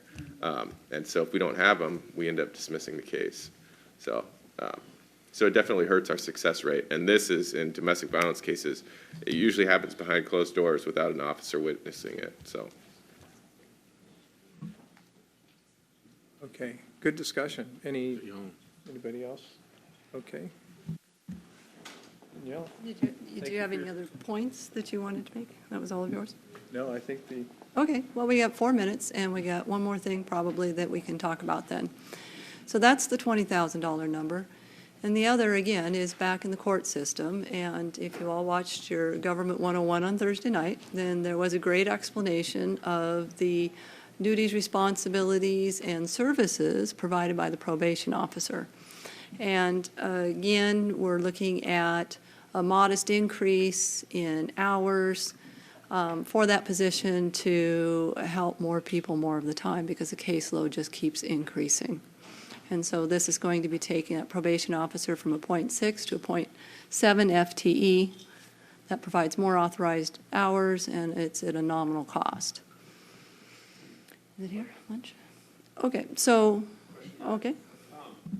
With that 0.6 FTE, as a probation officer, what type of overtime is she working to complete the tasks that she needs to with her job, and how much of that $8,000 will cover that overtime that she's got on her plate? There is no overtime. She manages to handle her cases, but, frankly, she is more or less available 24/7. So she is doing work outside of regular work hours that she tries to track, but given the nature of her job, it may be responding to a call or an email here and there. So, this is one of those things, and I think that the council saw the other night when she made her presentation, that her job is challenging for a number of reasons. The court, in proposing its own budget, was trying to be conservative and certainly mindful of the budgetary constraints. But, frankly, this is a position that I do have some concern about, just in terms of her capacity, especially with the additional officers coming on board, to manage all the cases that we're asking her to manage, and to manage those in a way where we're going to continue to see a reduced recidivism rate. One of the things that we are going to do is try to relieve her of some of the administrative tasks that are part and parcel of her job. We are going to designate 8 hours a week to one of our clerks who will provide administrative support to her. So that's one way that we're trying to kind of be creative, keep costs down, and still meet our needs. Having said that, the modest increase in her hours that we are requesting, we're going to try to work with that. If frankly, I'd love to see 32 hours a week. That would give her 4 full days and give her the opportunity to meet with more clients on a more regular basis. But at this point, this is what we're recommending. And I'm happy to answer any other questions that the council may have. Vic and then Melissa. So she's a part-time employee currently, right? Is she a salaried employee, or is she a hourly employee? She's an hourly employee. Yes, that's right. She's an hourly employee. Right. So she just started in 2015, and I don't think, we didn't have any increase in her hours in 2016. I think she remained at 24. And part of that was wanting to sort of look at the trends and see exactly what her caseload was going to be. So yeah, 24 hours a week and hourly. And so does she not work overtime, or is she working and not being compensated? Because I have some concerns about that. She manages her hours in order to accommodate everything. I'd have to talk to her more about that in terms of exactly how she accounts for that. I believe that she builds some of that into her schedule. So what that means is that there are instances where she, and I think she mentioned this the other night, she's not meeting with clients. She doesn't have as many openings to meet with clients because she's having to catch up on other things. And so she tries to be very efficient about her time.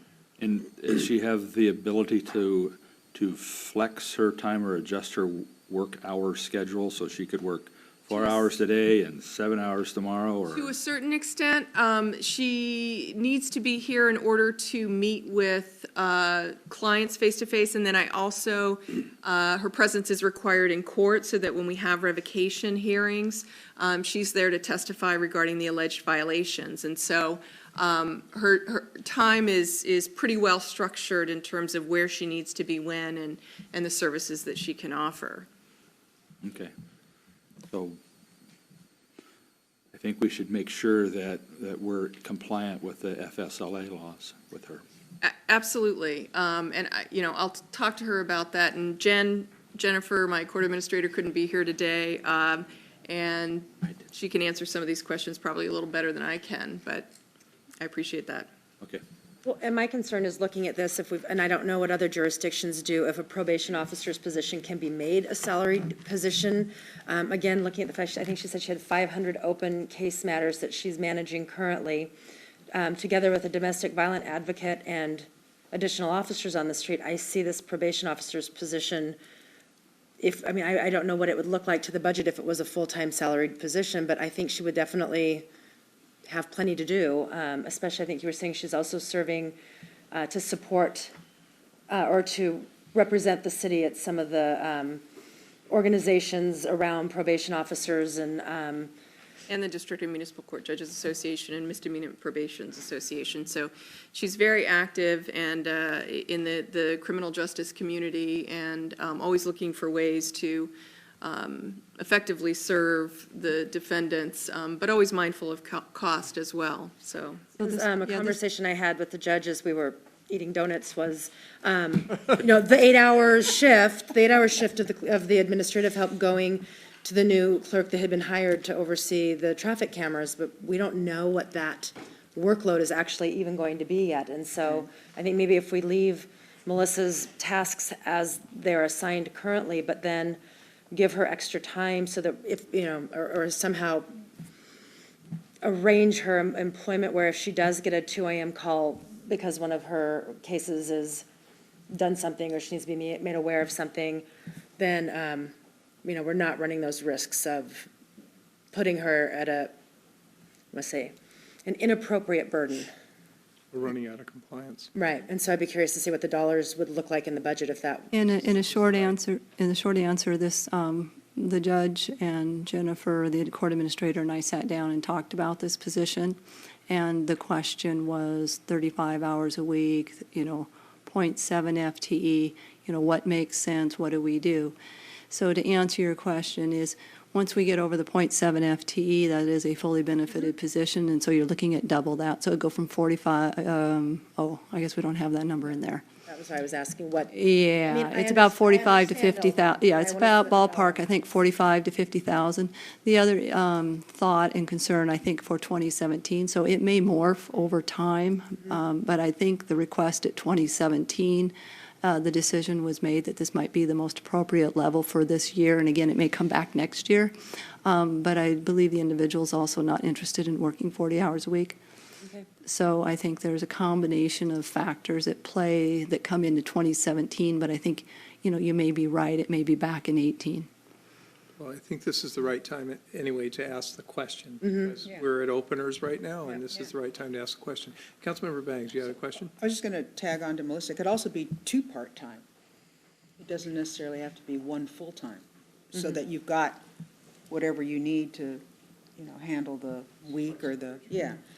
Now, my question is, are the probation officer and DV advocate strictly supporting Des Moines or other cities as well? So the probation officer is supporting the Normandy Park cases as well. The court assesses probation fees where appropriate. And 100% of those fees come to Des Moines. So although we are providing services to Normandy Park, we are collecting fees to support that position. Thank you. Normandy Park contracts with Des Moines to provide prosecution services as well. This, we don't have an agreement to provide domestic violence services, so we can potentially reach out to Normandy Park if this position is approved to take on a percentage of that 20,000. So there, it might be less than that. Now that they passed their property tax increase? Okay. I'm not sure where we're at. Has everybody who's wanted Annie in on this been there? Okay, I'm going to give a quick look back to Bonnie, or should we recess? Okay. It looks like we're at a point of recess. Our schedule, we're starting a few minutes late, but our schedule only allows us 30 minutes. So 30 minutes, folks. It's currently about 5 after 12, so we'll reconvene at 12:35. I'm going to bring us back, and since we don't have a bookmark, I'm just going to look back at Dunyele and say, why don't you pick up where we left off? Okay, then where we left off, got a mouse here, is we talked about the police positions, and we talked about adding some domestic violence advocate position and increasing the hours for the probation officer position. So in order to become sustainable, as we said, if we're adding things, we've got to find a way to save on costs. So this was created before the appointment of the city manager. Before we get started on this, we had a conversation with the judge at lunch, and she has a clarification on my question in terms of whether we were compliant with federal law. So I'd like for her to clarify that for us. Thank you. I apologize for my inartful response. It did not in any way mean to imply that we were not compliant. We are, in fact. My hesitation was I wasn't quite sure how she accounted for her hours. I took the opportunity at the break to speak with my court administrator who facilitates payroll and timesheets, and also talked to my probation officer, both of whom assured me that she has core hours, and any time that she spends outside of those core hours taking care of things, responding to emails or phone calls, she accounts for that time by flexing her time during the week. So all of her time is accounted for, and she is paid for all those hours. So didn't want to leave that hanging out there. Another point of clarification. Yes. You said you spoke with your probation officer. Can we be clear that our Des Moines judge does not have a probation officer that? Yeah, what were you, in other words, what were you in for? That makes two inartful responses, and counting. The afternoon is young, so no. Thank you for allowing me to clarify that. It's the weekend. You're supposed to be able to rejuvenate now. That's right. That's right. Thank you. Any other points of clarification? Seeing none, we'll go back to Dunyele. Okay, that's okay. You bring a little levity to a subject. Okay, so we were talking about the police positions. We've talked about the domestic violence position, the probation officer position. So if we're having a deficit created here, we're using additional resources here, how are we going to make that all work and sustainable? So as the city manager mentioned, the budget workshop, which discusses the forecast today, is the first kind of council step in a longer process. And it's also the first step in us, as we'll talk later, preparing the 2017 budget. Having said that, the assumptions to make this sustainable was that we were looking at kind of freezing or keeping in place the operating situation that we've used for most of 2016 when the city manager's executive administrative support person moved on to another job, I think about February of this year, that the police secretary position was kind of split, and basically that person was working part-time at the police department and part-time supporting the city manager's office.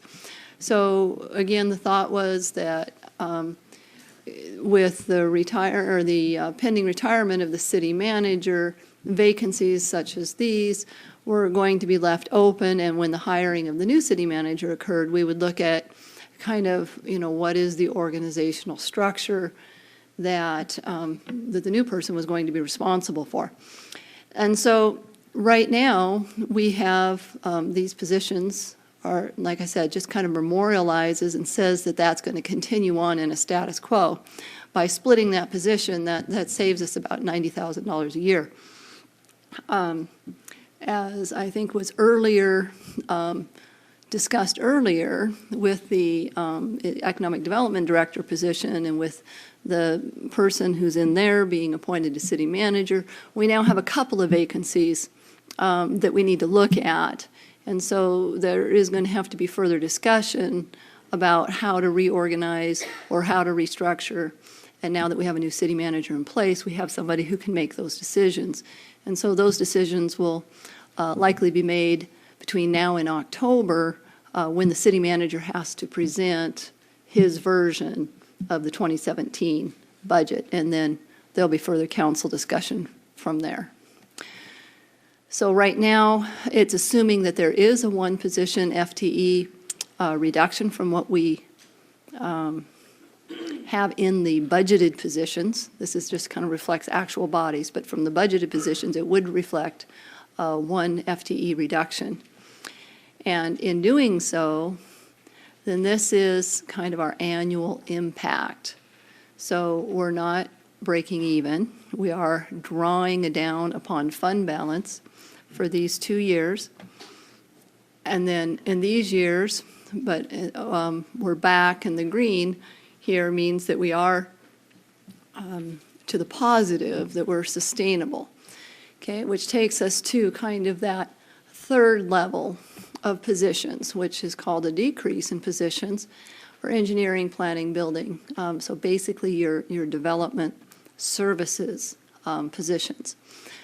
So these are scheduled in 19, 20, and 21, and they're there because of the conservative assumptions that I have on the revenue side, and we're going to talk about that in just a little bit more. I've got some slides to kind of explain that a little bit better. But in essence, what that means is... Finish your thought. Oh, okay. In essence, what this means is the concept is as the revenues slow down, then the need for the level of personnel that we have would decrease, because right now in 16, 17, and 18, we're at, kind of an all-time peak record of money coming in the door for development services to be rendered. And as we spoke earlier, the money that comes in 16 basically we'll spend some of it in 16, and we'll spend some of it in 17, and we'll probably spend some of it in 18 before we get that work taken care of. So again, to recap, these future years don't have, it assumes the development activity falls off. So if the development revenue falls off, then there would be a reduction in positions called for in the future as well. So basically this number was derived from the cost of adding those new positions in 15 that we added to deal with this more immediate peak in activities. So that's kind of the assumption that was used. And so that's how we're coming back here to kind of that positive value. So if the revenues are sustained, then we would not reduce these positions. Okay, questions? This is just a point of clarification, since we made sure we tasked the judge with it. I want to make sure that your wording for appointed city manager is not necessarily accurate. We did not appoint a city manager. We are offering the position too. Thank you. Just for the public. Just saying, not appointed. Then I have Rob, and then I have Jeremy. Yeah, so Dan, on the projection, as far as possibly decreasing in positions, is that just because we are close to being built out and there's not much development opportunity? to No. your approach? No. And if you wait a couple of slides, you'll see, Okay. we'll look at some of the projections. And so this is the conservative approach to looking at the revenue in those years. I don't think we'll actually get to this because I think the revenue will actually be higher. But we'll see that in a couple of slides. Councilmember Nunn? So my question is if I heard you right, I didn't quite follow along as well. The 2 halftime FTEs means a loss of 1 As a- FTE Yes. somewhere else? And Well, what's happened is, you can look at it a couple different ways. So if you look at from budgeted positions, we have a police secretary position, and we have a city manager administrative support position. So those are the 2 positions. Okay, the city manager position, executive assistant position, was vacated in February. Okay, so we used the person who was in the secretary position to work half-time, essentially, in the city manager's office. So there's kind of a reduction of half-time services to the police department and a half-time to the city manager's office. That's what we've been doing so far in 16. so the shared cost, right. And so then Ellie would go back to doing her job? And Well- then there'd be 2 halftime employees hired? That's a detail and a reorganizational thing that we just still need to work out. Because now when you say Ellie, now you're talking about a person rather than a structure. And so those are details, and there's many options that still need to be discussed. Knowing. Right. So in this position, we're talking about eliminating one position, and here, it just says it's a secretarial position. So this is just a budgeting overview. It's not really, we don't have a defined detail plan worked out at the moment because this is of the potential ability to reorganize, given the pending city manager, that we have to make those decisions. Just to let you know, it hasn't been 0.5, 0.5. It's Yeah. actually, we had we had that position most of the time. Just for clarification, we had that position at the PD staff most of the time. That position serves 3 command staff and a couple of other services. So that's something that is we've talked about with Michael and Dunyele. We'll address after how we're going to get to that point. But it is something that has been more of a 65, 70%. So kind of a 70-30 split, or yeah. And also, so actually that split worked out that way because the chief has a gun. So we were happy to get her for any time. But one of the things that this budget does not, I think, to kind of amplify what Dunyele mentioned, I mean, there are definitely some potential reorganizing efficiencies that we can realize. But it's got to take a look at multiple type of tasks and functions. And we anticipate doing that. As we said, we were anticipating a new city manager. We're going to kind of leave those decisions. So to some degree, what you're looking at is closer to resembling status quo relative to the financing and budgeting. But we anticipate before this budget is finalized that there will be recommendations for some reorgs that will be, I think, positive. And I would not anticipate there's anything to do with cuts to positions, but there may be efficiencies in how positions are assigned and ways we can do things. Just have a couple quick ones. Mm-hmm. So we're working through best thinking right now, but at the end of September, we will, or probably into October, we will actually have a more clear picture based on a number of factors coming forward. Is that correct? In October, I think I have a slide here that has the exact date. The city manager by law needs to publish his requested or preliminary city manager budget. And so I would hope that by that time, some of those discussions are there and we'll be costing out a recommended approach for which council can then consider. But in actual receipts and expenses, we'll know a little better because some of the things we've talked about will have come online, maybe have contributed a little bit, That? I'm thinking that there's not going to, I update this every month. As we get new monthly information, I take a look at that revised and I review this. I suspect that we're really not getting meaningful information. We may not get it until we get to the very end of October with our property tax. We'll get a property tax number, and I confirm that one up. But it's not likely that we'll have any significant information from the Marina paid parking by then, nor will we have significant information about the red light program, because that program is going to be phased in over 3 months, with October being the first location, then November, and then December. And sounds like we're on track for that, but that's really kind of our best scenario. So by the time we come back in October, we may have a couple of weeks, but by the time we get it remitted, we're not going to really have any significant updated information from the new programs yet. So we're going to be having to pass this budget with our best estimates. Okay, and then the other question I had is, you're showing in 2017 and 2018 a modest negative, and I say modest only when compared to the overall budget. Or past budgets. Yeah, okay. Compared to past budgets, it's significantly different. But when I look at that, and in earlier slides, we had an overall general fund balance. Was this number already removed from that overall general fund balance in those other slides? That will be the very next slide that I have to show. Okay, well, there's your segue. Okay. So again, we're going to come back and we're going to talk, we got one more slide. It's going to show us about fund balance, and then we're going to talk a little bit more detail about the development revenues and the parks revenues, and then we're going to wrap it all up. So here is basically the same slide that starts at the top. Here is the numbers that the mayor was just referring to. And then here is the ending reserves number here that we were looking at on the other slide. And this is how we get there. So we've been talking about a sustainability amount. We've been looking at our revenues and expenditures over this time frame and what's causing those changes. This, like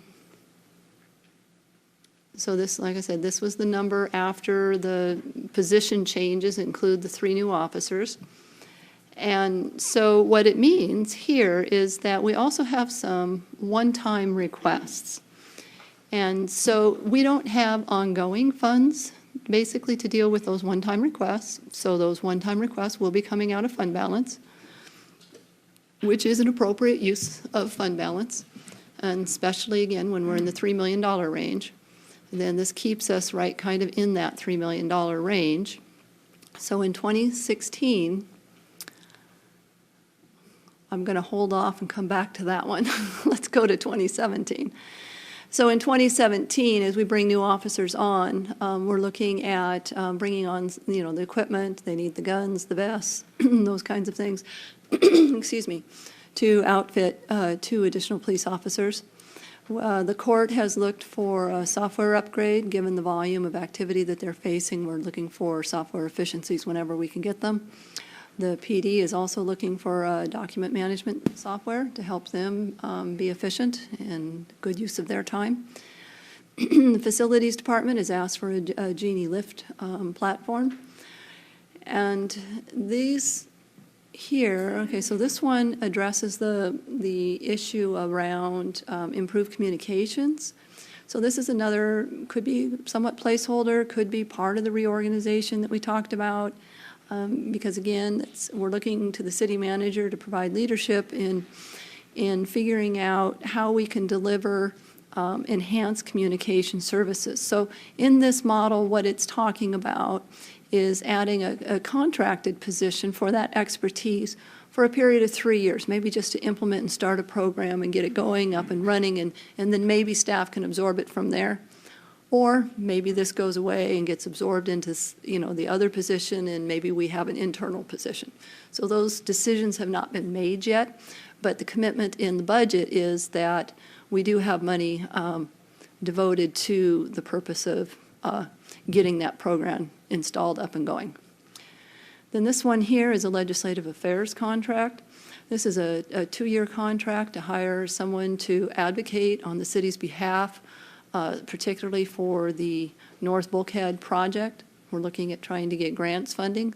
If you remember way back when we were talking about our capital improvement plan, the city is busy trying to accumulate funds on our own so that we will have a matching amount available when and if we can get a partner that would add a grant, assuming they're not going to pay for the whole thing, that we would have money accumulated to pay our share.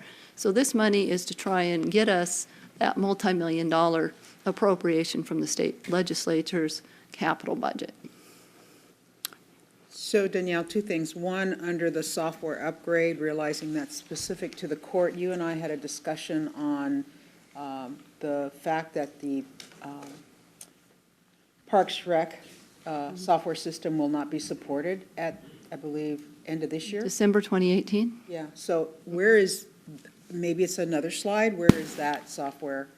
We're looking, depending on what the outcome of that, we're in an RFP process for that software right now. I believe that RFP has been published and we're awaiting the results. That's where we are at the moment. The funding for that project currently resides in the Technology Replacement Fund. And so we have a financial software project out there of which we have broadened that discussion to include the Parks and Recreation software system as well. So that will be the funding source for that. And depending on if it becomes a cloud-based per transaction fee versus the older traditional model of buying and holding a software. So we haven't gotten to that choice yet. So once the RFP comes back and the software is selected, it may be that the operating costs for the use of that new software, if it is a per transaction, that would be in addition to what we're seeing here. So that would be you, the IT person, and the Parks and Rec director that are reviewing those RFPs?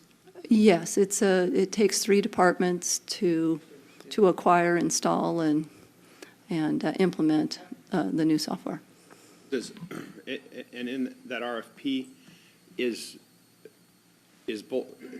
cloud-based software being looked at? Is that what I heard? Yes. And is it also going to alleviate the issue that the transaction with the credit cards they're having issues with, and the fact that you can't register for park stuff online? Yes. So online registration is a functionality included in the RFP And we're hoping to have that implemented when? sometime next year.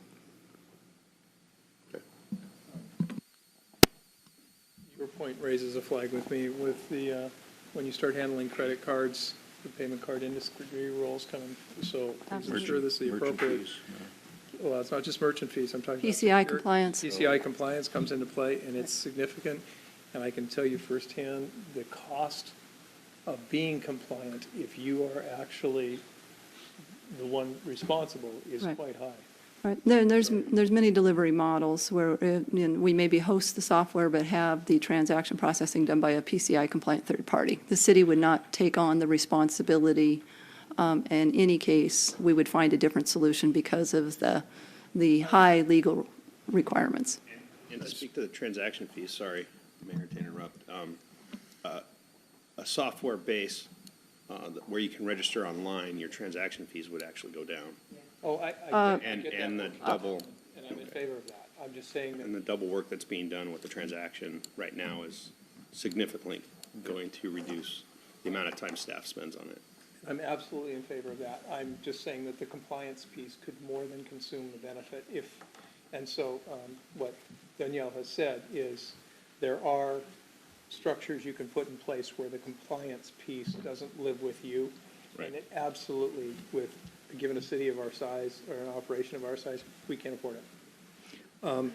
The other thing is that with respect to the legislative affairs, one of the things that, a couple things I want to make sure we highlight is that, yes, the bulkhead grant that you mentioned is in play, but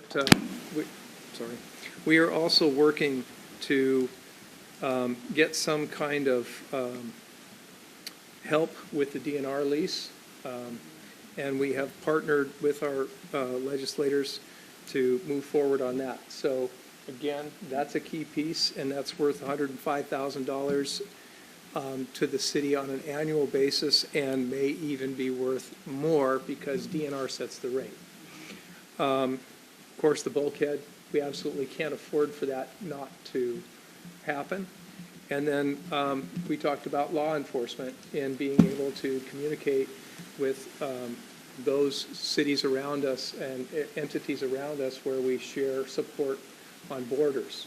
And we have talked with our legislators about the desire for some kind of legislation that would help smaller agencies be able to afford the equipment so that we could crosstalk and, again, ensure that both sides go home at night safely or in the morning safely whenever their shift ends by being able to cooperate better. So there are 3 topics I can think of. There may be others, and that's why that legislative affairs contract is up there. And the value of the payback on that would be significant if we were successful. Thank you. The other, so mostly we're talking about the general fund today, but I didn't want to lose visibility to council as to what the other funds' one-time requests are. So these are not being paid by the general fund, but there are 4 other capital-type requests. So the streets, well, okay, one-time requests, so we'll call them that.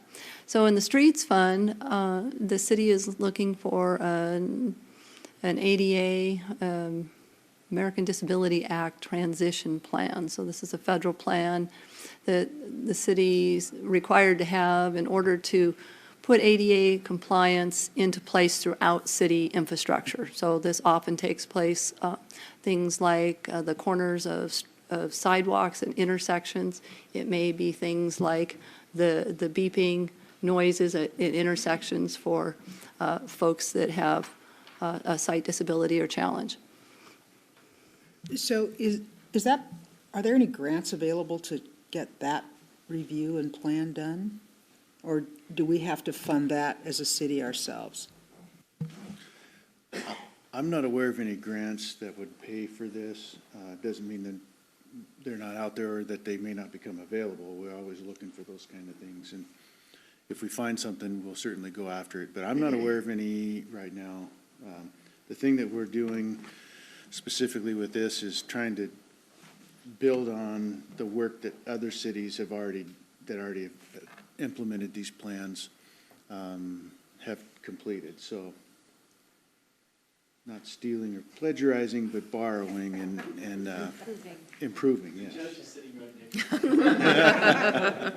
We are efficiently sharing and communicating.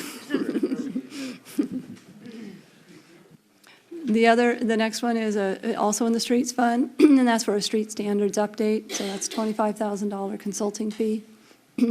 On the Marina, excuse me, on the north dock, they're looking at replacing the conduit in the guest area there.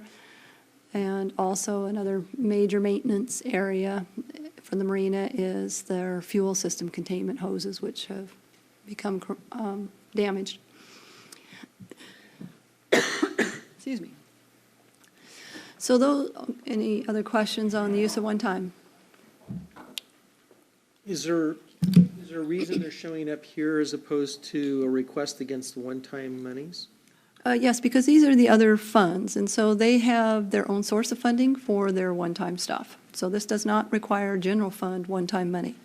This is, so the Marina, for example, these are major maintenance items, they're just a little bit of the threshold of just kind of ongoing stuff. So the Marina fees would actually be paying for these. So when we see the review for the streets and the Marina, these will show up there? There is no Marina division, and we already looked at the streets. So Marina is not here today as part of this discussion. And so that's why I brought it here, is so that you would be able to see those. So it's just to make us aware of something that's related to the other funds? Yes. And again, because they're one-time in nature, these are the unusual things, these are the special and additional things that are just not the annual, ongoing, regular budgeted baseline stuff. So then just to confirm, are they included as part of those funds' budgets or not? Yes, they are part of the other funds' budgets. That is correct. Okay, then if we understand the one-time choices and we understand the ending reserves, I want to come back to this item right here, which is the 2016 furloughs. So the furloughs, going back, if we were to go all the way back forward in our presentation, doing $265,000 worth of furloughs was one of the actions that council took and a decision they made very late last year in the 2016 budget process. That furloughs were one tool of many used to correct the financial direction that the city was taking. And so the difference between furloughs and layoffs are both ways to contain costs, and that's where the furlough discussion came up. It was how do we contain and reduce costs, because we also know that we're going to have to increase revenues. Let's start with our cost side first. And so council looked at this, and again, the difference for a furlough is really that's more of a one-time solution. You're reducing hours that employees work, it's reducing the pay that employees get, and it's spreading the pain across the employee base. Okay, and so the use of this is good, or I don't know the right word. It's a match. Hey, a practical what? Practical short term. Okay, it's a practical short-term strategy to use a furlough. So it's related because you're trying to get there, because it's short-term, that means the effect is going to be on your fund balance. So the purpose or the result of using a short-term strategy like that is to rebuild your fund balance. Okay, and so the fund balance that we were looking at in staff and council last year was not $3 million. Okay, we were looking at that, going bankruptcy, and then how do we go back from there? So this was one of many tools. Well, now looking at it, as life is carried out, as things have occurred, and development revenues have unfolded, we were really in that cash flow crunch last year. We saw those 3 or 4 months with negative cash flow. So fund balance was a critical element of managing or coming up with a financial plan. Well, now, because we have received a large amount of one-time development money, so even though we're going to use it in future years, the fact is we have it in the bank right now. So that has taken care of the liquidity crisis, we'll call it. Okay, because the liquidity means you don't have enough cash to pay your bills as they come due. So we now have in the bank, it's actually very close to $3 million, and it's going to go down and it's going to go up again when we get taxes. But we're expecting it to be $3 million. So, and because it is one-time money, we still need to pay attention. That's not an end-all by itself. But given this 5-year forecast and given the sustainability of that fund balance, then the furloughs for the rest of the year are really not a financial tool that needs to continue, okay? Because we had some other factor come in, being the one-time development money, to solve the problem.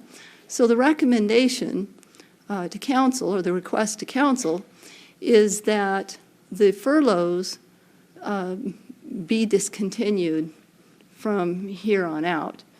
And I strongly support that. I think our employees have stepped up and helped us out when we've needed it, with it knowing that we're headed to a sustainable pattern. The only caveat I have is this: all of the employee groups that are supposed to have been subject to this thing are going to have to be made, have their contributions made equal. So for those whose were delayed or whatever, they're going to still have to have the furloughs, as far as I'm concerned, so that it's fair to all of the employee groups that will have made that sacrifice on behalf of the city. so some of these employee groups had to have the furloughs negotiated, which means they started a little bit later. And so similarly, we will need to negotiate the termination of those. And in that discussion, we will, we will be including the some number of days. And so, and it will take, like it took time to set it up, it's going to take time to end it for some of those groups. And so the goal would be that they end up with the exact same number of days. You turn the mic on, go ahead. Did I hear you correct, Dunyele? Furloughs potentially could just go away immediately or for the last quarter of this year? Well, the recommendation here is that the need that caused the furloughs has been resolved in another manner, and that our recommendation for the general employee group, for example, that their August furlough that we just had would be their last one.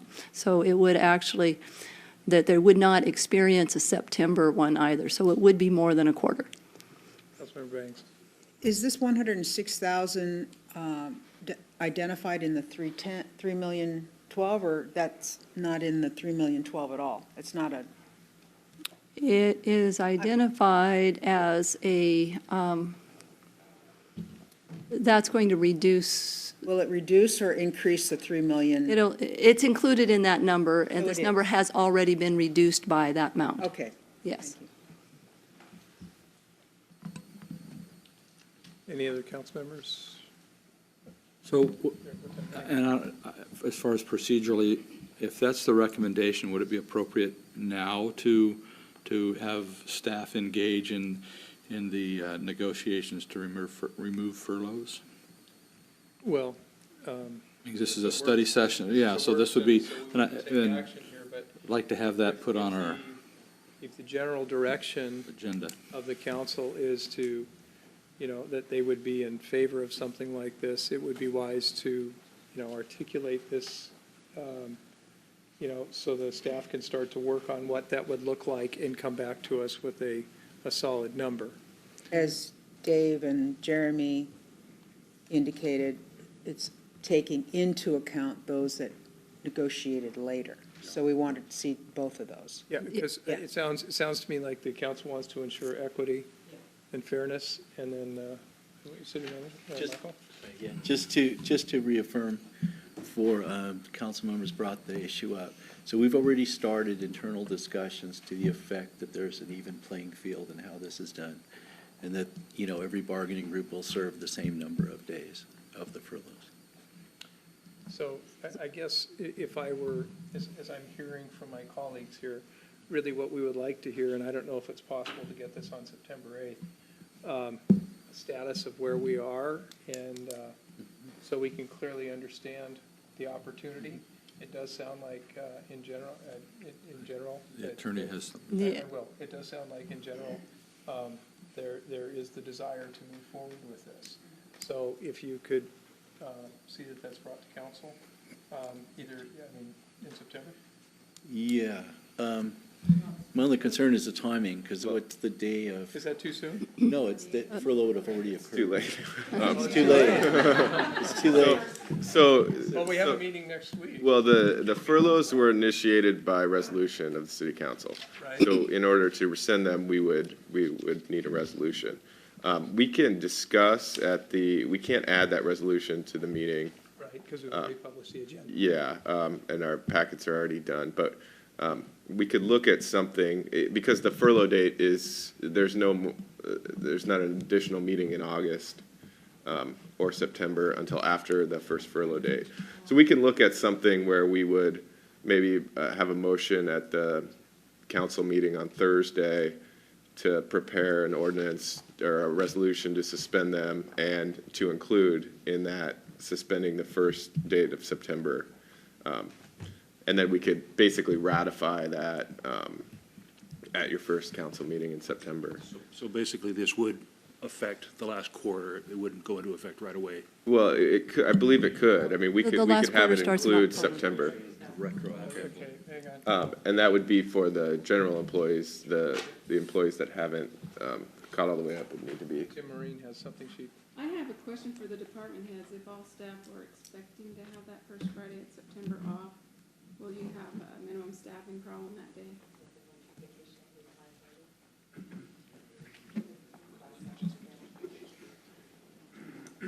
Okay, before you go forward, can you repeat the question, because you're close to a microphone? Yeah, well, actually, The question was if staff has already counted or planned their life around the rest of the year, that they were going to have those Fridays off. Some may have already committed to outside activities, et cetera. So if we cancel them, the question, I think, and the Maureen's asking is everybody already planning to have that off? And do we have a staffing issue if we open for services that day? We will be expected to have full services. Well, it's also the Friday of Labor Day weekend, September 1st. So could we do the resolution to say that they get the day off? I don't know if we somehow. With pay, you mean? With pay? I don't know. Oh, well. I don't know if that's so like it's basically Yeah, I don't know. a PTO I day. have to yield to our So attorney. I would say to have, because I think, I understand the intent, but I think that for so many families, like, the only golden lining in all of it, or silver lining was, well, it's the Friday of 4th of July weekend. Oh, it's the Friday of Labor Day weekend. Even people may have made doctor's appointments and whatever, because, oh, it's a Friday, it's a work day that I have off. So I think it is wonderful that we're able to do this, but I would maybe defer to the department heads before we bring the resolution forward as to the best way to roll it out to staff. Well, and that may actually put us in a spot of where we have to start in October. I think, because we cannot make a decision here, I would look to Michael and to Tim to figure out what that should look like and to bring it to council.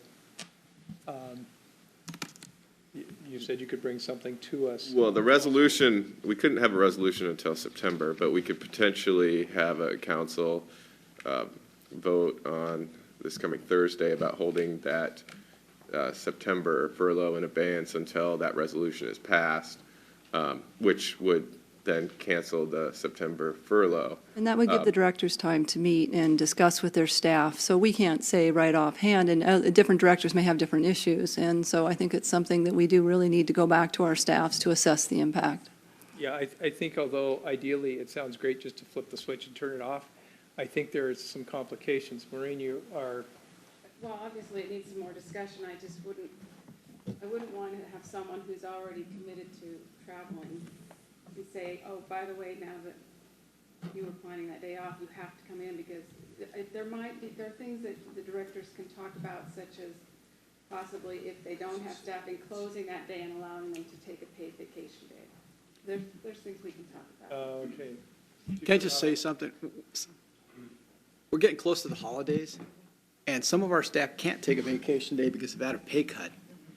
So I know that my record staff is some of the lower paid employees in the city, and this has had an impact on them. They made some serious adjustments. So planning the rest of the year, if it was planned, it was done on a hardship. So I think I would like to talk to my staff. I don't see any problem at the PD as far as that goes, but I would like to talk to my staff, and I'm willing to guess, go out on a limb and say the majority of them are going to say, please cancel as soon as possible. Well, so, and I'm not saying we won't.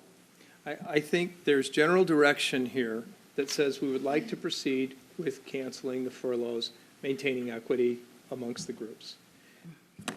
We have to yield to Michael and and the team here to come back to us with the appropriate way to look at doing that. I completely agree with you. I just wanted to make sure that's out there, that, they're not, this isn't a luxury for the employees that have taken a cut. This has been a hardship, and many of them are thinking holidays. They're thinking about coming toward the holidays. So I just wanted to make sure that's out there. I appreciate the process. However, we're going to move forward with what Tim's recommended, correct? Well, Yeah, Tim, for timing of the Tim's going to process. come back with a recommendation. Well, no, I He's meant telling us what he Thursday. thinks are the options, but he will get something to us by Thursday. There's a structure in the way this process has to work. It won't be a substantive thing. It'll be direction to staff to come back with. That's all I'm saying. His recommendation was that. Thank you. And so we can bring this up again, probably in admin reports on Thursday. Just, one last point. So I think the direction, what we'd like to get to is at least if we can figure this out, we'll discuss with department heads relative to staffing needs, that there be an abeyance of the furlough in the first week of September until council has an opportunity to take action. So we'll try to get to that end if we can. And I would say that the department heads will have to figure out how they will handle some of the awkward situations that might arise. We also have to make sure that our labor groups, because the council is concerned about equity, that's handled appropriately. So again, we have provided a general direction. At this point, I don't know that we can go any further, especially in this forum. So, I think we're good. Oh, Councilman. Just question for Dunyele on the numbers. So that 106,000, is that assuming it goes into effect immediately? Or if we did start in October, that number is going to be less? Let's see, September, if you start in October, that number would be less. Okay. but We don't know what, yeah. yeah, Okay, all right. that's now in staff's hands. I think we've done our job. Yep. Right, but, okay. So again, relative to the $3 million number, this number will fluctuate a little bit. And again, as we talk about, some of the bargaining units will be over time. So this is an approximate number. This is not an exact dollar amount. Okay, so everybody kind of comfortable in seeing how that projection works, where our fund balances are coming from. The last two pieces that we have to look at is a little bit more explanation and detail about how development revenues and expenditures work, and then the parks and recs. And then we're going to wrap it up. So this is the heart, so to speak, of the forecast, though. So I just want to make sure everybody's okay with that. We're ready to move on? Okay.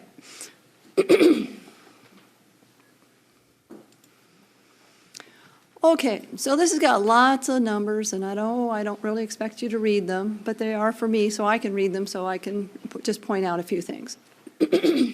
So let's focus on the graphs. We'll look at the pretty colors. So the green is the one-time money. So I've gone back to 2005 and looked at what are actual one-time development revenues. So when I say one-time money, and I need to clarify, I'm not talking about the sales tax or B&O tax piece right now. I'm just talking about the revenues from projects that are over $15 million. Okay, so now we're kind of focusing in Dan's area on the development picture. So as you can see, back in 2005, we had a lot more one-time money than we did just baseline money. So we had a lot of large projects, and then this is just kind of our baseline.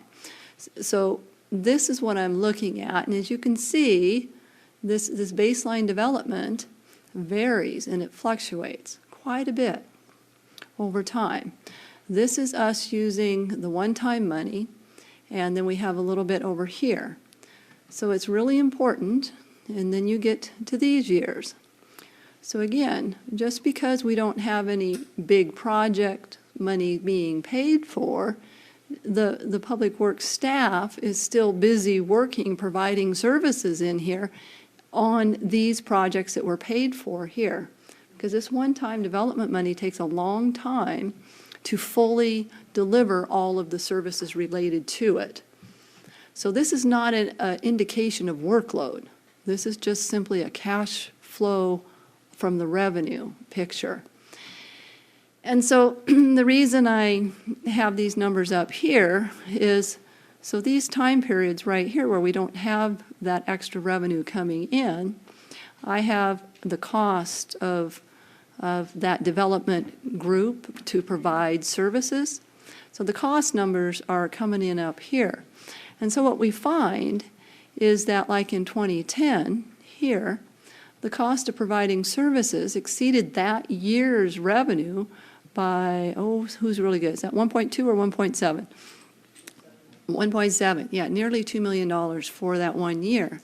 So we have to have, if we don't have development revenues, and if 88% of our taxes are going to public safety, then we have to have some way to pay for those services.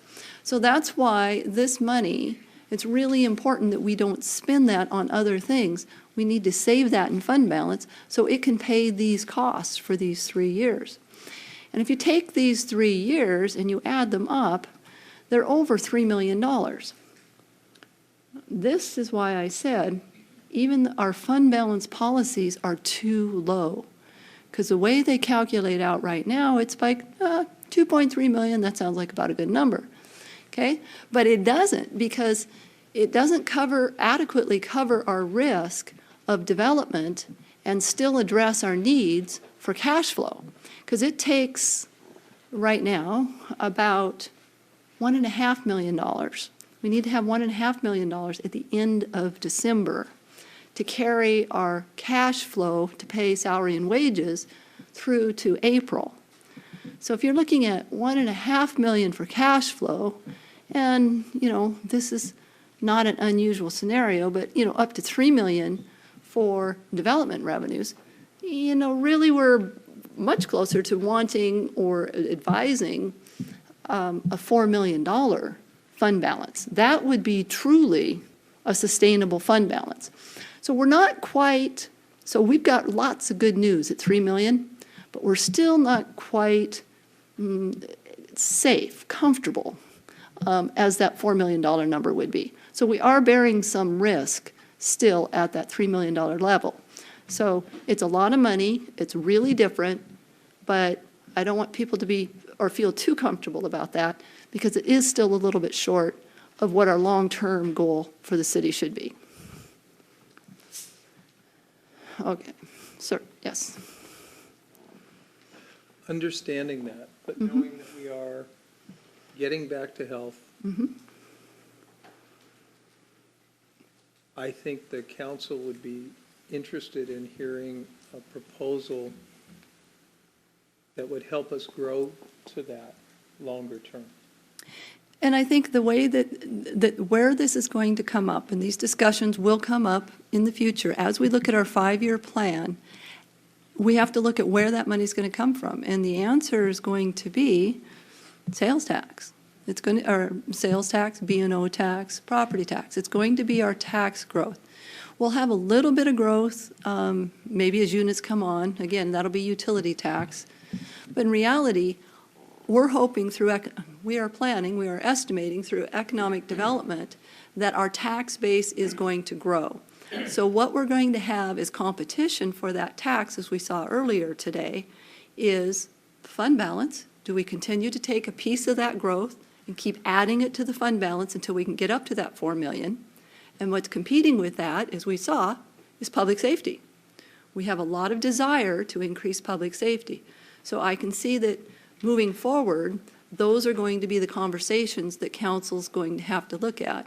And we would do that, but there's nothing to argue over right now because we don't have any more tax sources at the moment. So as we grow and those tax sources come in through the 5-year process, we will evaluate a process to present to council a path that will grow that fund balance. So I guess I just want to make sure it's part of an ongoing discussion, that's all. Okay, yep. And so I guess today is kind of the first step of, and going through this process really helped me as the finance director to get past, yes, there's standards and there's recommendations out there about what types of fund level cities should have. But what this analysis does is it tells us what's right for the city of Des Moines. So this is where we are right now. So here's 2016, and this is the green spot. So the good news here is lately we see our baseline is creeping up, as well as our one time. And this slide, as we go, will probably continue to get greener over time because we've got a lot of development money still coming in the door. So this pretty much just takes into account what's already come in. Yes, Dan? So that's year to date? Pretty much, yeah. Wanted to point Yeah. that out. I think so, yeah. Better from here. It's pretty close. I'd have to look again to see how much of a projection I have in there. But again, I've been taking a very conservative estimate, and it's like I don't represent the development money until it walks in the door. Yeah, but to Dan's point, you still have an in basket. Yeah, there's a lot.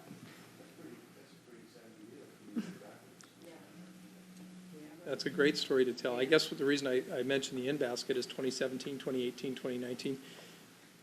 We don't know exactly what they're going to look like because they're not here yet, but there's still an in-basket that's still in, and it's still very active.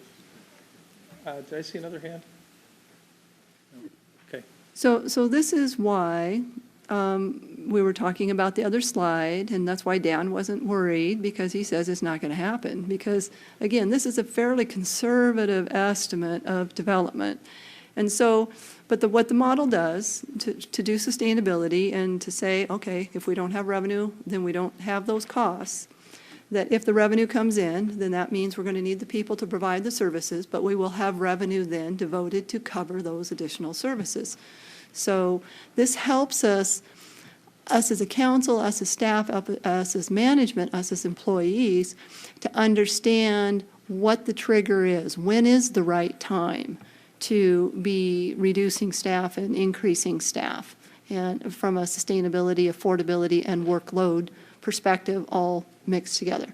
So what this does is show that the one-time money that's coming in 2016, which is about 1.3 million so far, it will last really only until about here and, you know, part of 18. So part of 18 is back to needing another outside source, which we use the franchise fees to cover the rest of this shortfall that's not covered by the development fees. And so what this says is, and this is why we were indicating those cuts in the services in those outlying years, if we don't get the revenues in. So we will end up with an annual deficit. So, which brings up an interesting question. You know, we're landlocked, we're, you know, we can't expand anywhere. We have a limited amount of commercially zoned land. We heard from a constituent actually Thursday night about the possibility of taking advantage of expanding our commercially zoned land in the city. We may need to take a look at other things that are on the fringes where we may be able to expand that opportunity, because if we don't, and then build the ongoing revenues that'll come from sales tax and B&O tax and property tax and those kinds of things, when the development level is going to fall off from this, even if the dollar value of whatever projects do come in goes up, the number of projects is going to go down because you just don't have a place to put it. So not 5 years out, but maybe 10 years out, we need to think about what that picture is going to look like too, especially if we don't have a place to build. So this may drive some conversations relative to our planning for next year in terms of looking at areas in the city where we may want to consider areas to rezone. You know, even if it's a little bit here, a little bit there, as opposed to necessarily any blanket changes. Just in response to that, because it's a great point. So typically relative to the existing kind of land in the city, we have, which we talked before, we have three options relative to increasing economic development, which is land use, densities, and heights. But the other thing, and I think this is really important relative to what you're saying, Councilmember, really important, is that with the business park coming online and some other things happening, that the general level of economic activity is also going to increase. And that's going to spawn things like, you know, new restaurants and reuse and higher use of existing buildings, especially in the downtown. So I think there's a lot of pieces that play into what you're describing. So, and I think that is a very worthwhile discussion to have about kind of guiding that growth to the degree that it's the city's responsibility. Go ahead, Dan. And just building on that, I think it was last year, we added the economic development element to the city's comprehensive plan. And part of the follow-up to that is an economic development strategic plan, which when you look at these out years, I mean, I think that's one of the a next step that we should begin to undertake, is to look at what we can do so that we're impacting economic development 10 years down the road. And so that could be something that we'll discuss with Finance and Econ Committee, as maybe perhaps part of the 2017 work program, maybe an item to do that. You know, I'd also like to say, we always say economic development, but redevelopment is really significant. And we have a town in many places where we have buildings that need to be redeveloped. So I'd like to encourage the council to think about, for when we come to our retreat, how we want to approach, not, when I say business owners, I'm not just talking about the people that have a face in the city. I'm talking about the people who actually own the buildings or own the land. I think we need to come together and figure out an approach as to how we're going to talk to those people and motivate them to redevelop with what we have coming. Because we finally set the table, we've got a huge party coming, and we're figuring out that the building's not big enough. We're going to need some help. Louisa. And given that and understanding that it seems that there are quite a few that are owners that do not live here, Yes. giving them enough time to get here, because it'd be great to have a face-to-face versus this letter writing, emailing, et cetera, so that we're all on the same page. Just a thought to keep that in mind. So I would ask that we make sure that that's part of the topic that we address at our planning session this fall. Great. Is council comfortable with that? Totally. Thank you. Okay. So just to kind of sum up the development revenue concepts here, that there was no one-time development money in the budget at all. As you saw, there was no green blocks there. And just kind of a comment that that baseline fluctuates from $200,000 to $4,000 per year. Well, the $200,000 fluctuation is meaningful to us when we're looking at trying to manage the budgets for the general fund. That's a couple of positions. So it does have an impact on the overall general fund numbers. So this is where I'm just reiterating that during this time period, it consumed more than $3 million, which is more than our current reserve requirement, and so why we should look at that over time. And the part of the point or the challenges with these peaks and valleys with the development side is, again, it's an art, not a science, as to how long do we hold the positions here, because it's very difficult. We have a lot of experience, knowledge, and expertise in technical expertise in carrying out these services. So even if we don't have somebody here today, then tomorrow we may need them. So there is this point, it's not like a yo-yo. We can't just instantly let them go and instantly hire them back to manage, the way that the cash flow works. So having that extra fund balance, holding that one-time development revenue in fund balance as long as we can before it gets spent are some of the ways that we mitigate to hold on to that expertise without causing too much draw on the other general fund resources. So this has nothing to do with the slide. I'd like to request a 5-minute break before we get into the next slides, so that we're all here to listen to the same thing. Since we don't have a break scheduled anytime. The break is actually 3 o'clock when we adjourn. Well, and we do have, you're right, an hour and 15 minutes. So let's take a 5-minute, probably 10. Anyway, come on back as soon as you can, but let's adjourn for 5 minutes.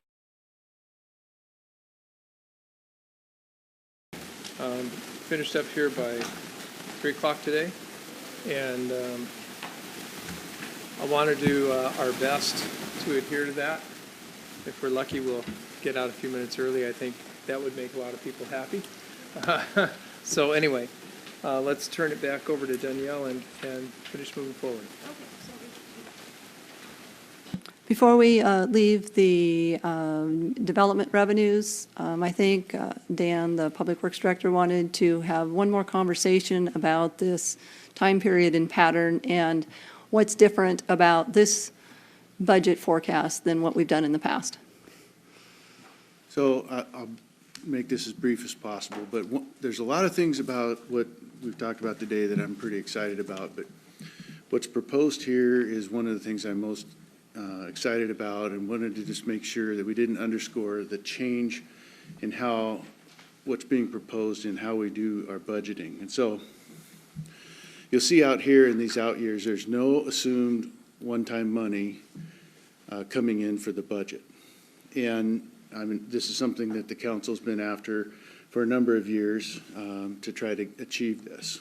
And the significance of that is that in the past, we would assume, like, let's say in 2008, when we're projecting the 2009 budget, we would account for one-time revenue to come in to pay for ongoing operational expenses in that year. So we would budget for this amount of money to come in, and it would be spent all in that year, which didn't leave any of that revenue to pay for those ongoing services that is needed to actually build and inspect those projects that paid that fee. That no longer will be happening with what's being proposed here. So as we get to 2017, number one, we don't need that one-time revenue to pay for the ongoing services. It's come in 2016, and we'll reserve that to pay for those large projects that have paid those fees. But as that one-time money comes in, it'll be allocated in 2018 as part of that next year's budget. So that's a huge shift in how the budgeting for ongoing services is taking place. And it's taken us a while to get to that point, but that's a big, big deal. And I just want to make sure that we pointed that out if it wasn't already clear. Thank you. Okay, on to Go ahead. recreation and facility rentals. So we're looking here at the recreation and facility rentals. So we earlier in the presentation, this was on a blue slide because there is a tax component that is currently utilized in carrying out these program services. So just to kind of start a little bit with definitions so that we know what's in our numbers and what's not in our numbers. This includes the recreation admin budget, which is the director's position and those that report to her. It's also the recreational program costs. So these are all the part-time employees and seasonal employees, extra hire employees, I guess is the term that we're using now, to carry out the program costs. This is, we've kind of changed our accounting around a little bit, but this is the cost of the interfund computer maintenance contribution for the technology that takes place in carrying out those programs. This doesn't include any of the council time, city manager time, HR time, or finance time in these costs. So that's kind of what we were talking about earlier in the presentation. So those are the cost pools that we're looking for. And so there's our total recreation. And then this is similarly the facility rental budget here. And so this one has the charge, again, this is just kind of a change in accounting, that's why you're seeing it over here. So this is the interfund facility repair, so the charge basically to Fund 506 for the recreational programs. The direct costs of maintaining those facilities for like the utilities and the janitorial and the operating costs, as well as the salary and benefit costs for the people who are doing the facility rentals. Those are all up in these numbers here. So in that, the facility rental piece there, I assume it's the beach park buildings? Right, we haven't broken this out in this slide. This does include not only all of the beach park buildings, but it also includes the senior activity center, the field house, and those are the only other two buildings other than the beach park. Yeah, and then all the beach parks. Yeah. Yeah, is Sanju similar? Sanju is more or less self-sufficient between the revenues and the expenses there. I can't remember if it's in the parks budget. Yeah, it's $1,000. Expenditures to maintain the house. Okay. Pardon? No, these are just buildings. Okay, so those are the definition of the cost pool. So basically, again, this is kind of the program and administrative costs for the program. The programs need facilities. We kind of have a blended thing going on right now. So this is the cost of the facilities to carry out those recreational programs, but it's also the cost of the facilities that we're renting. So it's kind of a commingled mix there. So we don't have the facility costs that are related just for recreation programs, matched to that. So we do have kind of a blend here.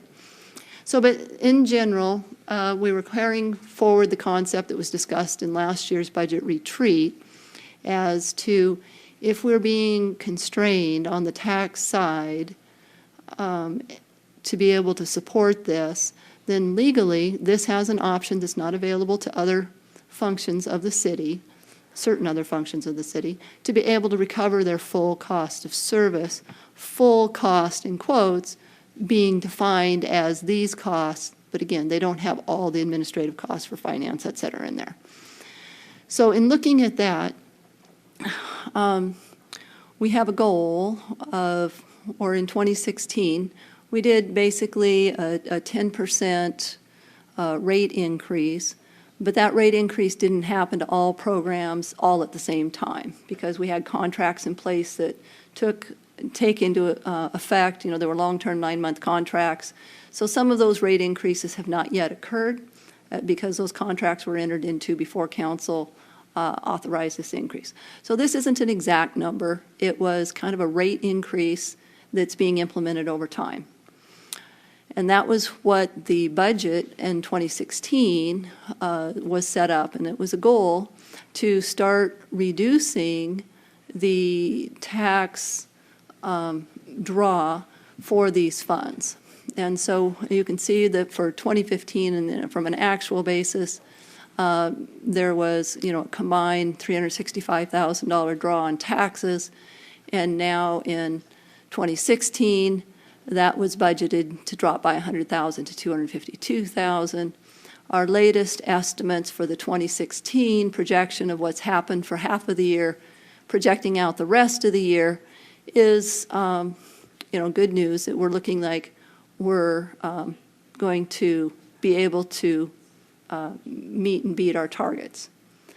So that's what the 2016 revised is.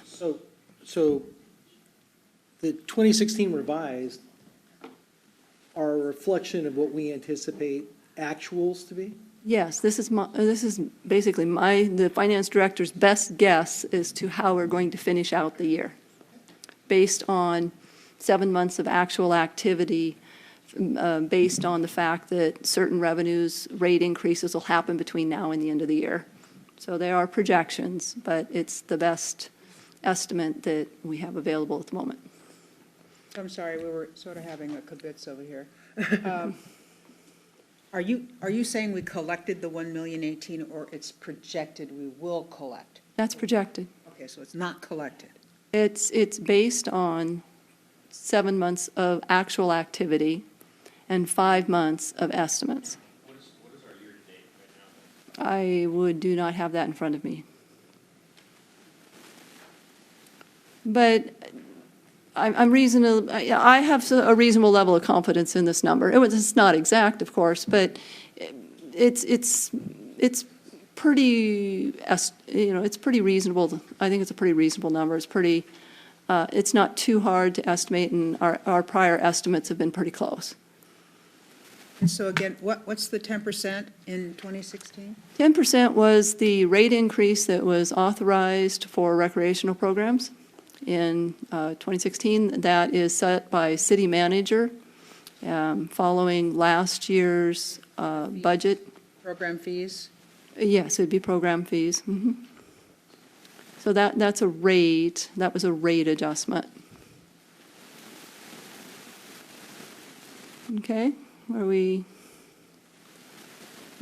Okay, so now looking at the future then, and what we're looking at. So in order to look at sustainability, in order to look at the options that are available to council, that this is an area that they do have some control over, then the goal here, and you can see that it takes 5 years. And so what we did was we said, if we were going to get to full cost recovery within 5 years, what would that look like? How would we do that? How could we do that?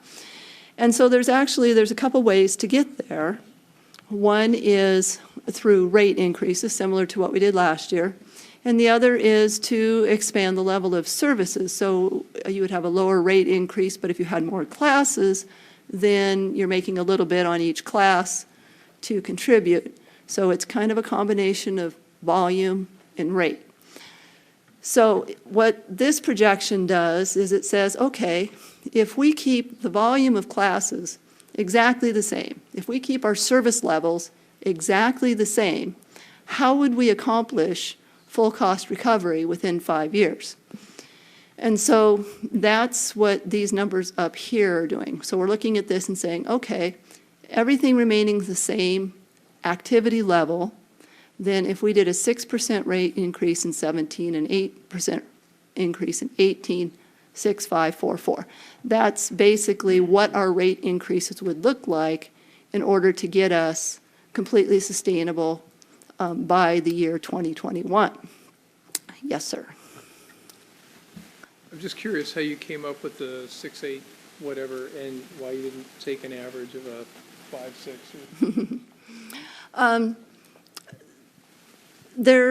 So for 17, okay, well, let me hold that question for just 1 minute and let me explain what's happening in 17. So this choice is actually set by the city manager in conjunction with the Parks, Recreation, Senior Services Director. Okay, so we can set a budget target, and an assumption, and then, like I said, there's a different set of ways to get here. So for budgeting purposes, we came up with this number. It was a negotiated number, as the city manager said. It was a team approach. And so this was a negotiated revenue number. And the expenses here were also a little bit, well, there's two factors here. So you can see the expenses are actually going up more than the revenue numbers going up. And there's basically a couple reasons for that. So one of the reasons the expenditures are going up is the extra higher salary schedule, which makes up a large component of our recreational programs, was increased in 2016. And so this is showing the full year effect on that choice. And so then again, costs for ongoing personnel increase and get more expensive as our retirement and our medical costs go up. And so this is kind of the increase for the ongoing personnel. So overall, this has gone up. So we were looking at trying to get this number for 17 to be pretty close to what the council had approved for 16. So I thought the extra hires were part-time. Yes, they are. If they're part-time, what's the increase? So basically, as minimum wage goes up, you get compression. So those people who are working at minimum wage goes up, the question is do you increase everybody above that? And so as minimum wage goes up, it's been a long time since the city has increased those positions above the minimum wage level positions.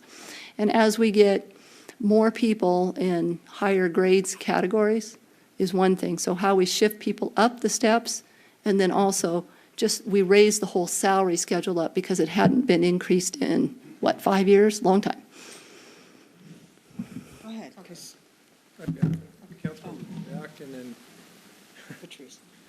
and then Dan. As far as the recreation rate increases, Louisa kind of commented on this earlier. I got a question for Patrice. So when it comes to low-income people, obviously this is going to have some effect, but do you think it's going to have the effect where people are suddenly, your attendance rates are now going to drop because it's kind of getting out of their affordability rate, or can you weigh in?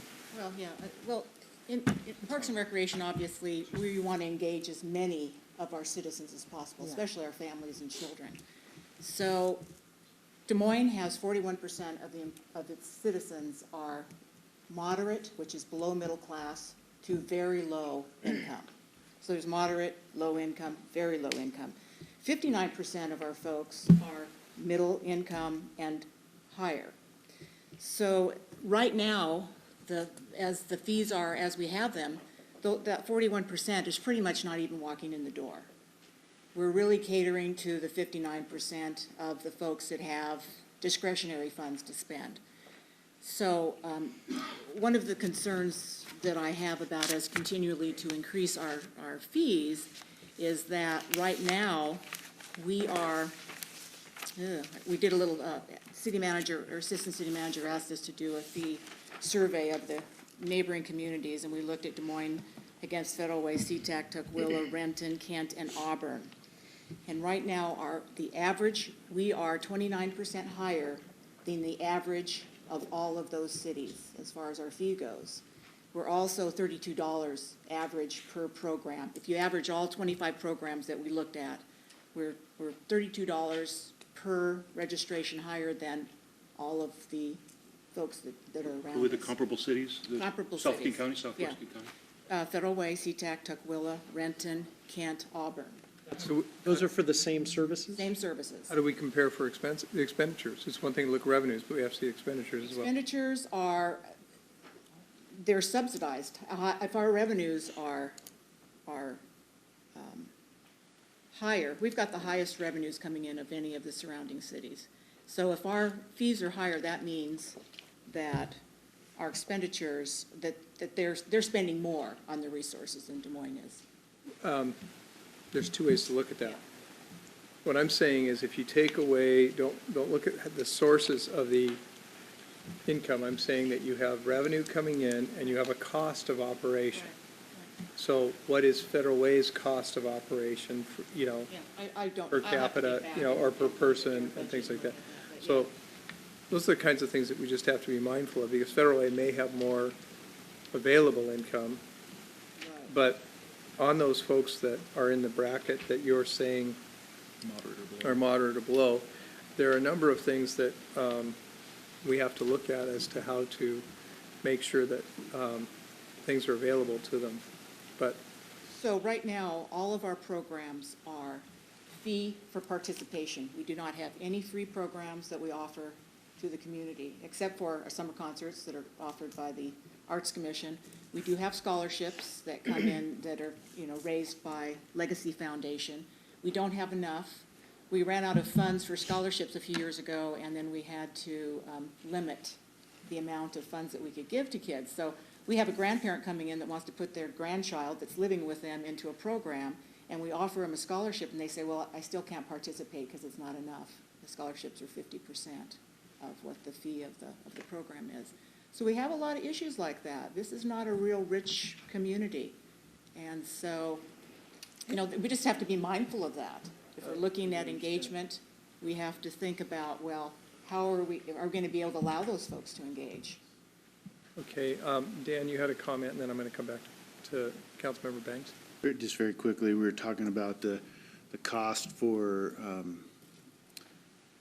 the compensation on the table going up and things like that. We're talking about at the minimum wage kind of level. And so what this is reflecting on the Park and Rec side, we also experience for our seasonal staff is the idea of trying to find people that are actually interested to come at a minimum wage. It just doesn't exist. And so you're having to find that sweet spot where you can get those people to come here. And you're competing literally for that same seasonal worker with all of the other cities. And so that's what we're looking at when we set that rate. So that's what I was just wanting to make sure. I just want to add to that, but most of our extra hires that we bring on board, we bring them on board at $9.50 an hour, $10.50 an hour. 11. Most of our highest paid people are $11.50 an hour. We're not talking about $16 an hour. I mean, that is the total exception. So these folks, we're going from minimum wage at $9.47 to $9.50. So Big bucks. the big bucks. So I just want to clarify that. I just want to clarify from a budgetary standpoint that part of what's creating this was going from 950 to 1050 or 11. But yeah, it's not. We're talking about really low-paid people here. And I just appreciate Dan's comments, because that's absolutely what's going on across the region, probably elsewhere too. But I also want to understand why full cost recovery, and what other cities absolutely have full cost recovery on these kinds of programs. Because I know that, look, it's so easy to look at numbers. Numbers don't have human faces to them. They don't have the challenges that families have. You know, to be perfectly honest, no one sitting in this room can live off of $9 an hour. Nobody. And if you can, please raise your hand. Okay. So I'm just saying that we have to look at, and I know you guys have gotten together and pulled this budget together, but, you know, again, 88%, not unreasonable for police, for services, public safety. We got the other side of that, 12% is what's left. And then we're talking about full cost recovery. That means to me, there's no parachute if they don't make it. If they don't get to full cost recovery in 5 to 10 years, then what happens? And I could be wrong, but that's how I'm interpreting this. First of all, I think this is, again, this is the discussion. I mean, we won't pass the budget for a period of time. And also, when you look out, you know, beyond 2017, we're starting to forecast things, and there's a lot that needs to, you know, that can change, that can cause us to look at things differently. So I'm just saying that, you know, obviously there's a proposal up here, and the one thing that just, that's a challenge for me, is that a budget is a plan, and then you have a checkbook, okay? And if the checkbook doesn't have any money in it, you can't write that check. But the one thing that we do have to our advantage is we have sources, partners, a number of solutions that we can have conversation with, and see what we can do to address all of this stuff. I understand your full cost recovery, because that means covering the cost of the facility. And I think that, you know, again, we own the facility, and if it sat there without anything in it, we'd still be paying for it. So these are the types of things that we have to think about as council as we go forward. So with that, I want to continue to try and keep us on track, because again, these are openers, no decisions are being made today. So basically, 2017 is just showing a very slight change from the 2016 budget. And so again, there's not a lot of change in the subsidy between the 16 budget and the 17, or what would become the starting point for the 17 budget. So we're just a few $1,000s different on both of those. And the real difference is pushed off into the future years. And again, this 6% is when the city manager implements those fees, that may not be 6%. What we're really looking for as part of the budget discussion is for council to set and agree to basically this subsidy amount here. And then it's up to Parks and Recs and that work group to figure out what combination of revenue and costs, because the old saying, you got to spend money to make money. And so that's one option. One is to just increase the rates and keep the same service level, but the other is to cushion the amount of rate increase by increasing the volume. And that's another strategy. And so that's basically between the city manager and the director to work out what that combination is. From a budgeting standpoint, we're just looking at the impact of the net change. Patrice, yeah. I do want to point out that our adopted budget in 2015 for revenue was $760, and we brought in $885. So we brought in over $100,000 more in 2015 than we were budgeted to bring in as far as revenue goes. And, you know, the department is gonna bring in as much revenue as humanly possible. That's our charge. We wanna make sure, we wanna always be in the black and move ahead. But I also need to point out that the difference between the adopted revenue for 2016 and 17 isn't a 6% increase, it's a 19% increase. So our budget figure for revenue in 2016 was $899,680. The revised amount is $101,825, which is 13% increase over that. And then on top of that, there's the 6% for 2017. When you add those numbers together, from the 10% increase that is included in the $899 to the $1,071,071, that's a 19%. That's not 6%.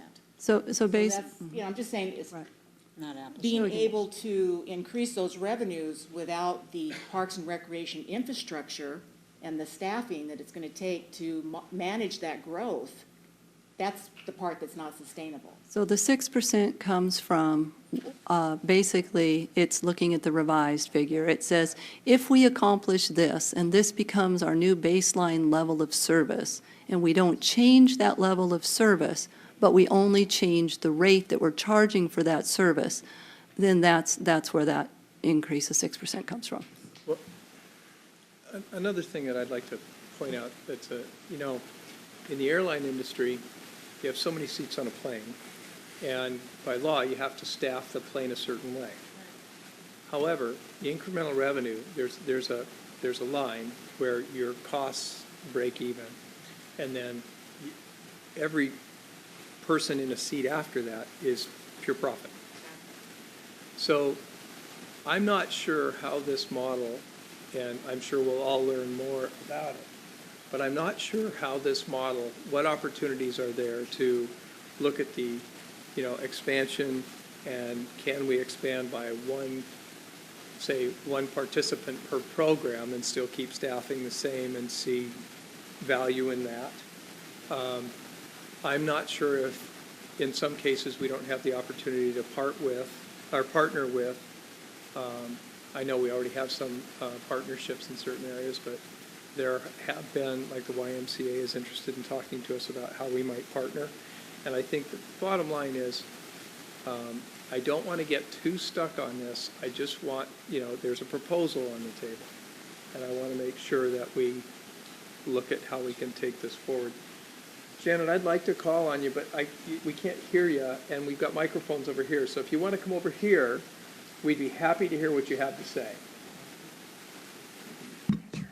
Thank you. I just want to remind council that in 15, talking on the facility revenue side, we added a building.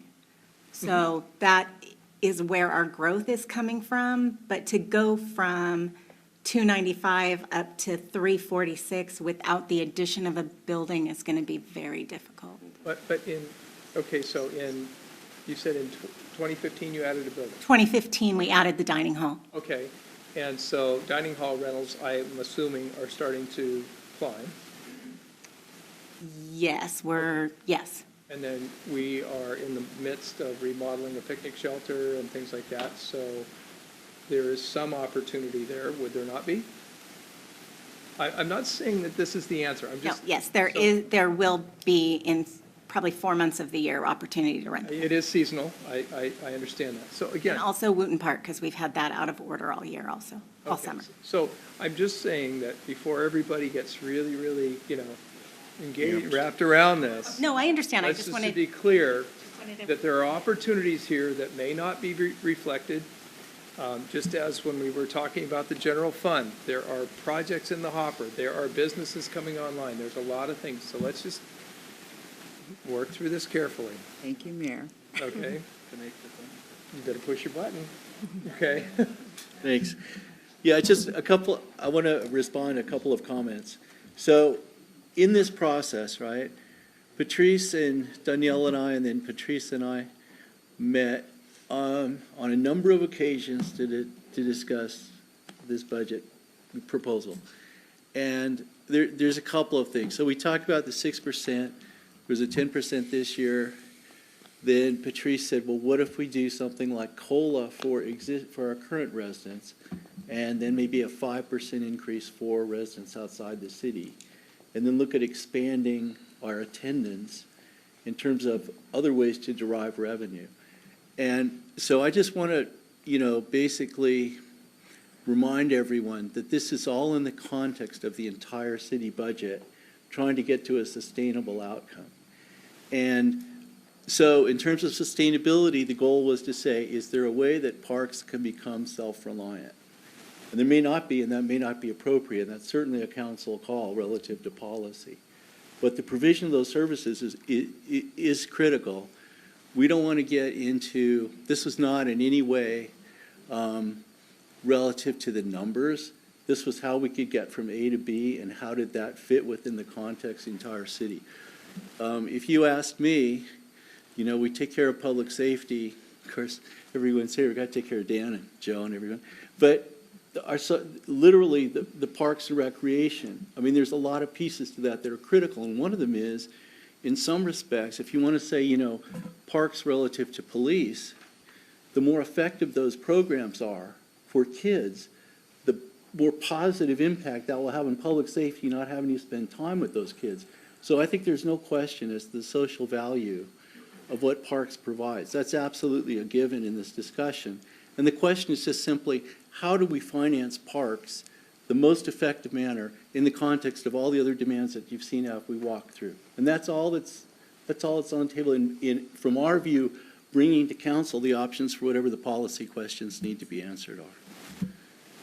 Another thing that I think everybody in this room has heard me say at least once is that when it comes to what we charge for fees, you can't turn on. One thing to keep in mind is that in my experience in dealing with government isn't really good at adjusting fees on a regular basis. So usually what happens is a budget issue comes up and somebody says, we're going to take it from here to here. And if you take a $10 fee and you bring it up to $15, people notice. And people, and it's significant to people. But if it's a $10 fee and then the next year it's $10.50, people can more readily absorb that in the natural progression of incomes and life and inflation and everything else. So it is reasonable. The challenge that we have to some degree is we are in competition with everything around us. But it is reasonable, and I have strongly encouraged all departments and department heads to look at whatever their current fees are, and unless they're constrained by some reason, what is an appropriate adjustment? When it comes to law enforcement, my alarm permit fee's been the same for longer than I can remember. It's not that I'm looking to throw money at things, folks. I'm just saying that, it's a fee. And if the city said, I know that the employees that manage that, their salaries have gone up. The cost of benefits have gone up. So if that $25 fee should be $26 or $27, that's great. But if they came back at $35, everybody's going to be upset. So we need to be practical about this. And I think having these discussions again, these are openers, it's the right way to look at it. So, can you do it in 30 minutes? I can. I can, because we're at the end, so. So that's the best part of forecasting. When you're done with 95%, it's really good to be able to estimate that last 5%. So to summarize where we're looking at, there was no one-time revenue included in the financial plan. And again, the one-time money that we get, when we see it, then it'll go into ending fund balance, or it'll go into the capital fund to be allocated to capital projects. Okay, and again, as I've said, this includes multi-year revenue increases based from last year, and that would include business license fee increases and Parks and Rec fee increases. That the revenues have conservative growth, pushed a little bit on taxes. I'm very conservative on the development. We have no huge premature assumptions of bumps for the business park or the other development projects. We know there's money out there. the exact timing. There's a whole bunch of different timings that are affected between the B&O tax and the leasehold tax and the utility tax. So as we get that on an annual basis, we'll see what we have, and then we'll add that into the forecast, and then we'll be able to spend it because we know what that new baseline is going to be. So that'll help us make sure that we don't spend money before we get money. And that's a big change from the past. And again, what we're looking at is basic employee wage increases, assumption of approximately 1% per year. And that, again, that's the cost of living increase of the wage side. We're looking at retirement and medical costs are increasing much more than that. We got 6% on medical, and the retirement costs are going up several percent as well. So, what are the risks? It's a tightrope. Okay, so what are the risks to carrying out this plan? Because there's a lot of good news in this plan. There's a lot of services that we're finally being able to take care of that have not been taken care of in the past. So our risks are that our red light running revenues are less than expected. Again, this forecast does not have any historical basis. It has engineering estimates, though, so it's not just a pick out of the dark. We do have some experience on which to rely on that. Given that experience, I've taken a conservative approach. We have, again, the concept that the labor negotiations are not settled. We're not at the beginning of a 3-year contract. When we do, that's really easy to forecast the next 3 years. So those are still to be negotiated, still to be settled. So right now, we're at 1%, and again, that's an increase from the last year's estimate of 0.75%. We're at risk that the development revenues peak and then drop or come in more slowly than expected. Again, this is kind of just one of those constant risks, as we've talked about in the development area. Yes, Dan? You may have already said this and I just missed it, but do we have pretty firm or good numbers as far as the increases to health insurance premiums and things like that? Because I know in the past that's been a pretty big deal, so. We have, yes, so there's a wide range of employee benefit costs, and they come out over a wide range of months, but most of them have come in with what the departments know that people need to do their budgeting, so those organizations have given us budget estimates. So we have those. Not all of them have been adopted, but some of them have. So they should be pretty close, and they should be pretty reasonable.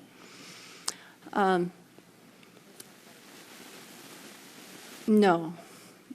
So this would be kind of what would happen in the employee check. So we've got two parts of employee compensation. You've got the payment, and then you've got the benefits. And so the benefits are going up much higher, much higher. And we don't have necessarily so much control over that. We have some control. And so this is the employee paycheck side.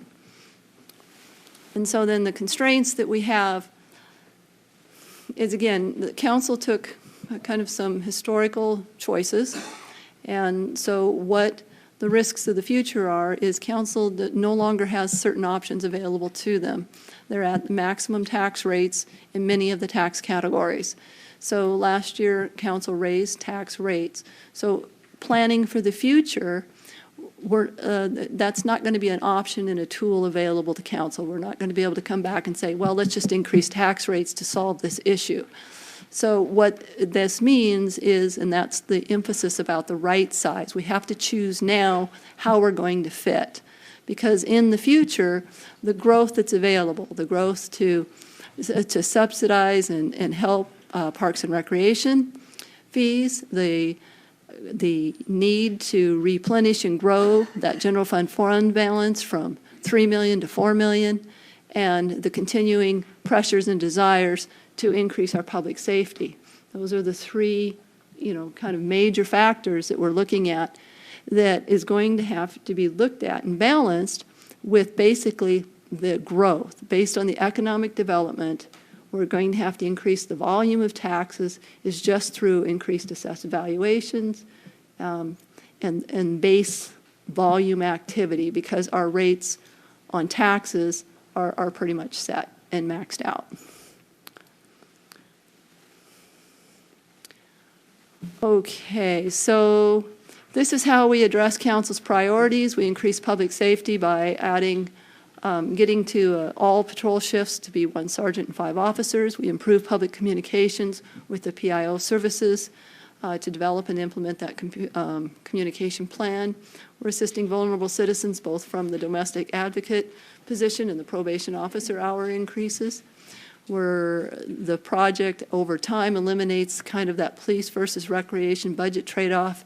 If recreation programs become self-sustainable and they're fee-based, then if the question about police officers would no longer come from a parks and recreation fees tax source. This is to maintain a sustainable increase in personnel costs. Again, we're assuming the 1%. And we're trying to get to and maintain a sustainable financial condition and fund balance. And again, what we're doing here is we have successfully got to $3 million, which is a huge success, and we're looking at canceling furloughs, which again is a good success. We're looking at and carrying out our public duty to maintain road pavement by creating a new dedicated permanent funding source. And again, one more time, no one-time revenues were used for ongoing expenditures. Okay, so let's take a look at basically what happens now. So this is, we've gotten feedback from council from this meeting. So what we'll do is we're going to take the first year of this forecast and we're going to create the starting point for the city manager's 2017 preliminary budget. So these numbers will be updated as new revenues come in. We'll be constantly looking at that.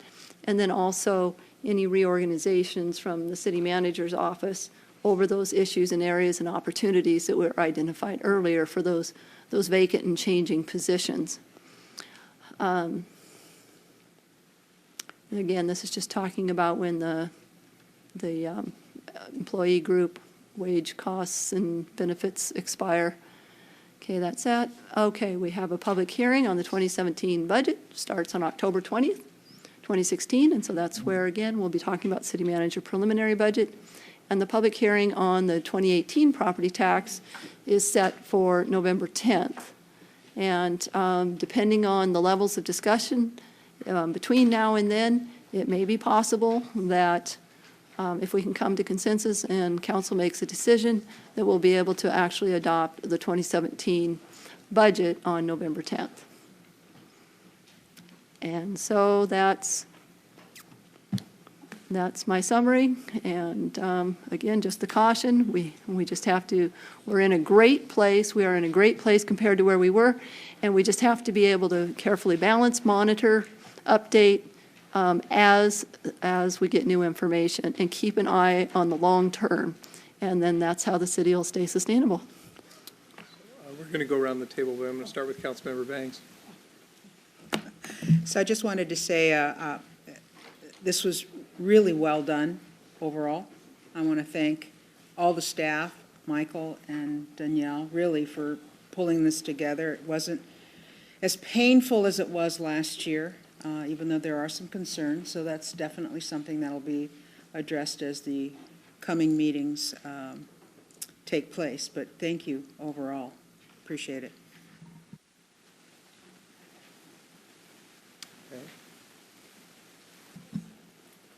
This is the conversation I had hoped we would have had last year, and we came this close. So I'm very thankful for the work that you've done, Michael's done, and staff. I know the department heads. I know this couldn't have been an easy conversation at all, but it's a conversation that's needed to have been had. I mean, we're all in this together in terms of trying to make this sustainable so we're never in a position where we're having to lay staff off. Where whenever we add someone, it's because the revenues are already coming in and are able to sustain the services that we want to provide and aren't something that we assume. In other words, that it's already happening so that it's going to be sustainable. There's a few issues of concern I have there. I don't trust the state of Washington. If they were to get rid of the liquor tax, that's a couple $100,000 hit, I think. At least, yeah. You know, and there are situations that crop up periodically where you have that torrential rain and you wind up with a slide and you wind up having to scrounge money to come up with an initial response to be able to get somebody out there just to be able to provide an immediate fix until you can find out what the long-term permanent fix is going to be for something. And sometimes that money doesn't reside in the street fund or doesn't reside in SWIM.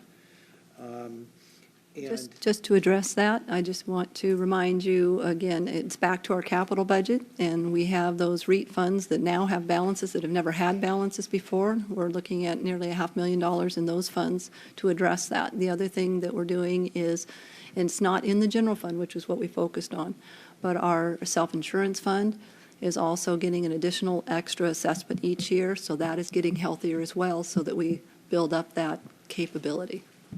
But there's also been on the operating side, any number of wild hairs that the city council has decided that, you know, if we can scrounge together a little bit of money to be able to do a study on X, Y, or Z, we should probably do it now so that we're in a better position for when funding comes available for whatever, or if there's some sort of operational streamlining or repurposing, that we can make those changes.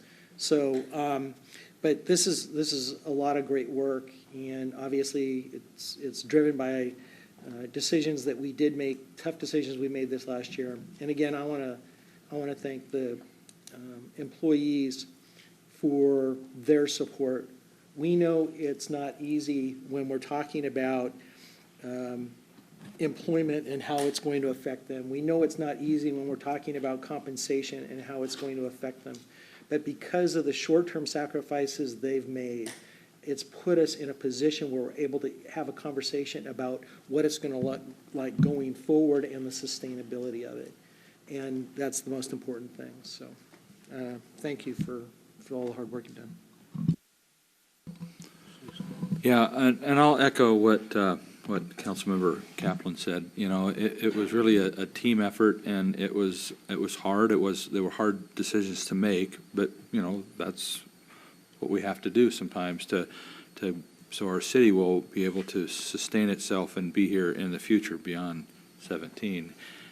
So thank you to staff. Thank you to my fellow council members for us having those debates and how we were going to proceed.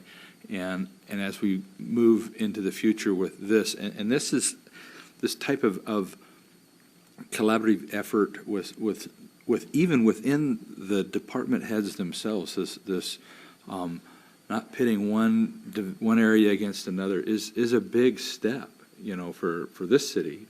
And as long as I've been around the city, there's always been that competition. And so I'm really thankful that has gone away, and I'm looking forward not to the debates but to the conversation of how we're going to move our city forward to continue to do good things and positive things.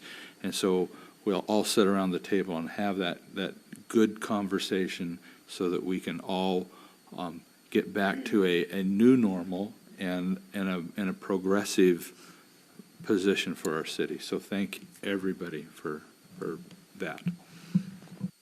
Back?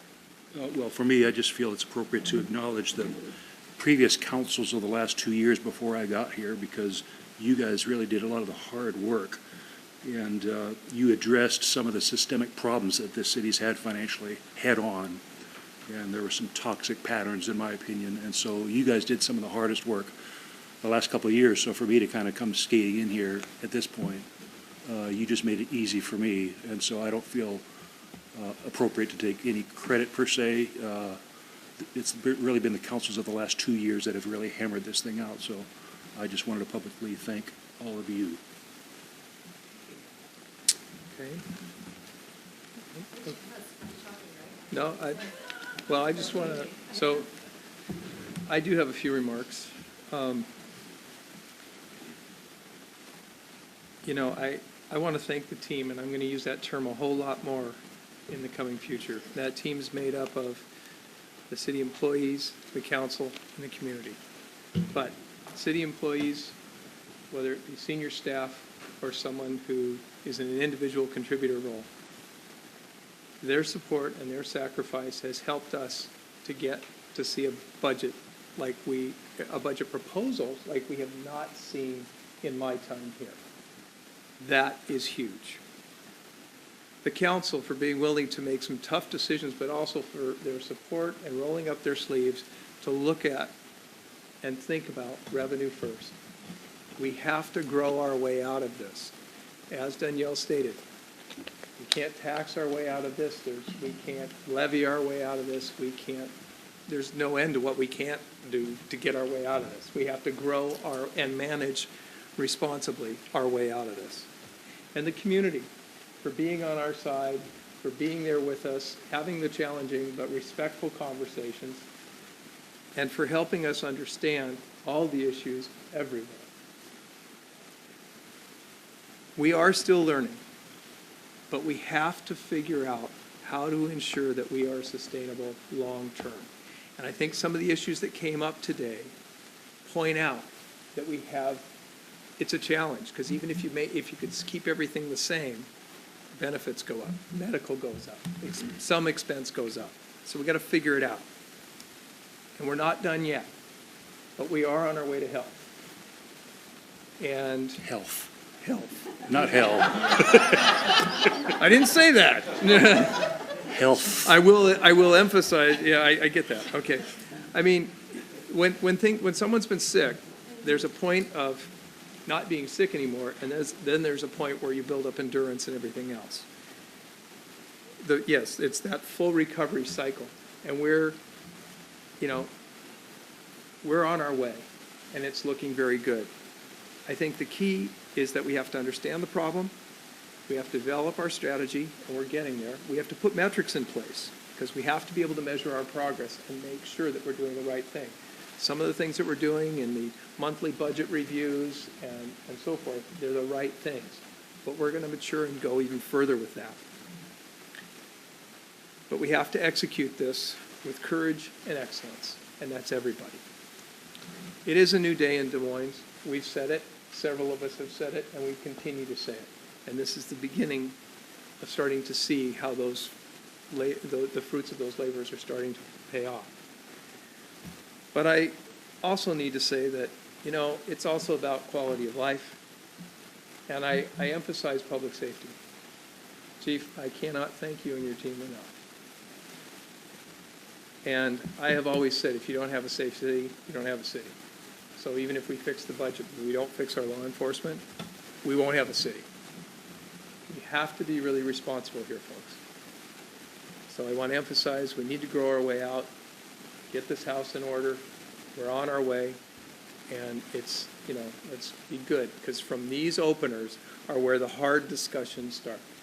So be good to each other, share ideas, try and find the win-win, understand that there's give along the way, there's take along the way, but be good to each other. Let's get there together. No finger pointing, please. So I want to thank everybody for giving up so much of their Saturday for this very important discussion, but this is the beginning of the future. And thank you all for today. With that, we are adjourned.